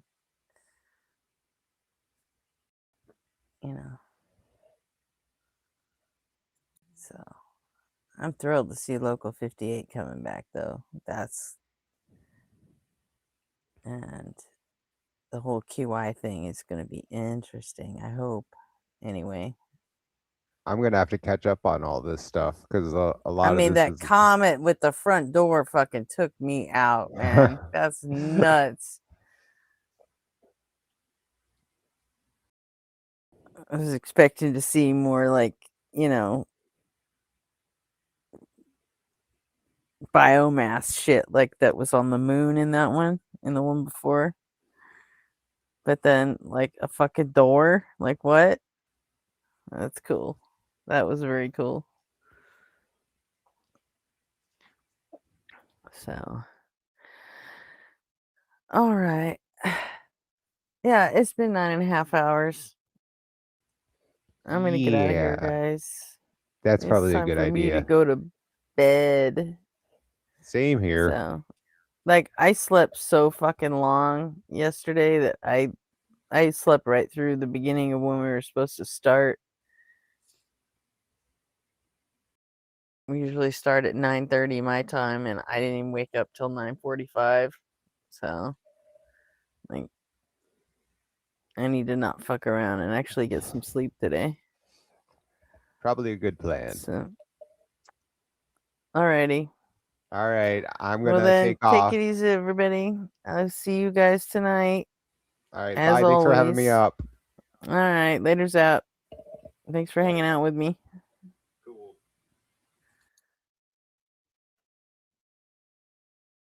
And then, all right. You guys have to tell me if you guys hear the music because I'm switching over again the same way I did before. So you'll have to tell me if you hear the music.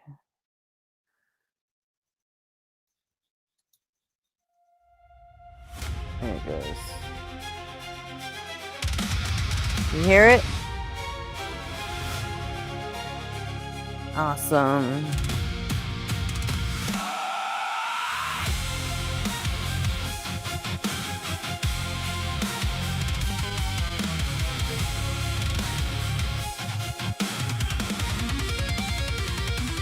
Is it wrong or right for the fascist right to vote away our rights? But it's late at night, you're eating gummy bites and your J's are a light. How the fuck you all suck the fucking meaning out of right and wrong? It was inevitable you were gonna make me write this fucking song. It's like you're arguing from your very own kingdom on the clouds. The rest of us are anchored here with our boots on the ground. You think we're down here missing the forest for the trees, but we're just trying to avoid getting caught up at the knees. Your forests don't actually mean much when you talk so far above them. You miss the facts on the ground and don't know how to overcome them. You're light years away and 13 billion years behind, but tomorrow we'll be stuck here in a crystal fascist mind. Zoom out higher, fuck that. Look around below. History's not a parable, it's a warning that we know. When the boots start marching on your freedom and we'll be in power, we'll ignore your fucking agency and leave you bleeding. Morality is objective, reactive, protective. After all the word salad, it's probably just reflexive. You adorn us with thesaurus words that bore us to death. New rabbit trail of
you can't escape the dread.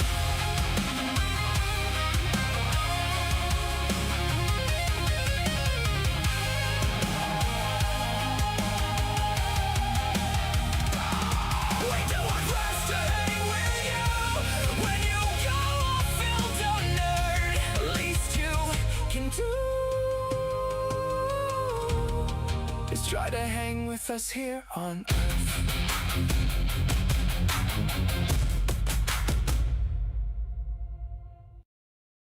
Dum dum dum dum dum. Yeah. Yeah, yeah. Come on. Yeah, yeah, yeah, yeah. Yeah, yeah. He rolled in late with a twisted T, talking about stars and synchronicity. Don't let me cut my hair, he cried. Mercury dancing in his chaotic eyes. Do you believe in God? He said it's complicated. Tarot cards and magnifying glass, the whole damn stream was captivated. But he kept talking after he got muted. Still preaching truth, nobody disputed. No sound, no clue, definitely no sobriety. Just jazz hands flying with no propriety. No one could hear him, but no one looked away. A silent prophet crashing out, and history was made. He has risen, BMF. Silence screaming to the cosmic depths. Twisted tea communion in his hand, talking to dimensions we don't understand. He has risen 3 times at least, more witnesses than the Prince of Peace. No audio, but the faith was real. All hail the prophet with the hemorrhoid wheel. Chat went insane, the memes took flight. Hush just before BMF all through the night. Bring him back, we need him now. The whole damn internet forgot somehow about the callers and theology, cause BMF became mythology. Some said Messiah, some said saints, others just wanted the mute constraint. He was checking oil spiritually, reading tarot universally, operating heavy machinery while transcending ordinary reality. When BMF disappeared, there was an empty hole. Everybody asking, where'd our drunken Yoda go? He has risen, BMF, brushing his glorious mane to death. Saint of the Kansas cigarette smoke, the patron lord of Inside Joe. He has risen, he came back twice. Long twisted tea was his sacrifice. The crowd proclaimed in holy cheer, BMF is love. BMF is here. BMF is here. Say his name. Say his name. Say his name. His name was BMF. The alpha and the beta. The first mover. The last mover. He passed the breathalyzer with the fart. He taught us to look at the stars and chase twisted tea with fireball. 500 witnesses saw him return, combing his hair while the comments burned. He rose again after being cast away, then vanished before the break of day. No sermon, no revelation, just finger pointing, gesticulation, and somehow that was enough. He has risen, BMF, ghost of the live stream never left, still silently yelling beyond the frame. Forever we'll remember his name. He has risen, raise one more can for the prophet nobody could understand. And if he returns at the end of time, as long as he's still muted, and everything will be fine. May all your twisted teas be warm, and remember, BMF stuff is going to rock you.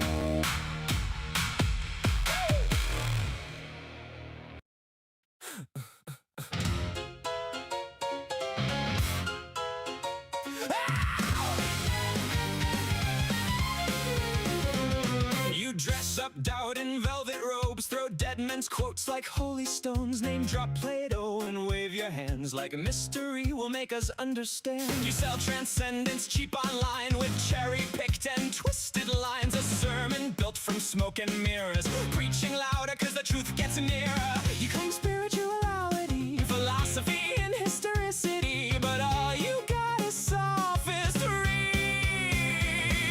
We don't believe your silly fairy tales, but we're ready to talk about it if you want to. We'll even fight about it if you need to. So light the match, strike up the choir, turn your doubt into wildfire. We're dancing on the altar rails tonight. You call it faith, we call it theater, cheap illusions dressed up deeper, but everybody loves a beautiful lie. Whoa, whoa, you want salvation with the spotlight glow. Whoa, but the house always wins the holy show. You wear gullibility like couture, but every answer sounds rehearsed. You quote the saints, ignore the science, then call your contradictions guidance. A martyr complex in high heels, selling wounds that never healed. You need an enemy to justify the glitter in your bloodshot eyes. You claim spirituality, philosophy, and historicity, but all you got is sophistry. We don't believe your silly fairy tales, but we're ready to talk about it if you want to. We'll even fight about it if you need to. So light the match, strike up the choir, turn your doubt into wildfire. We're dancing on the altar rails tonight. You call it faith, we call it theater, cheap illusions dressed up deeper, but everybody loves a beautiful lie.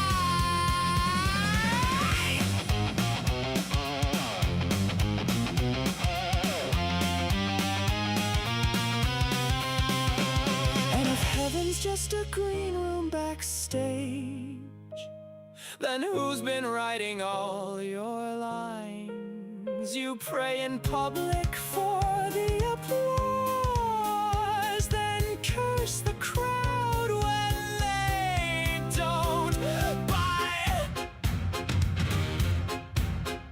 By the way, darling, not sure if you know this, but we absolutely noticed that your family values venom has infected your whole system now. It's dripping on your ballots, making every vote a weapon. Your blind faith inspired prayers are now our Christo-fascist nightmares. Light the match, strike up the choir, watch the city drown in fire, while angels smoke outside the venue doors. You wanted prophets, you got performers, broken hearts and false informers, singing hallelujah like it's war. Well, now welcome to Async.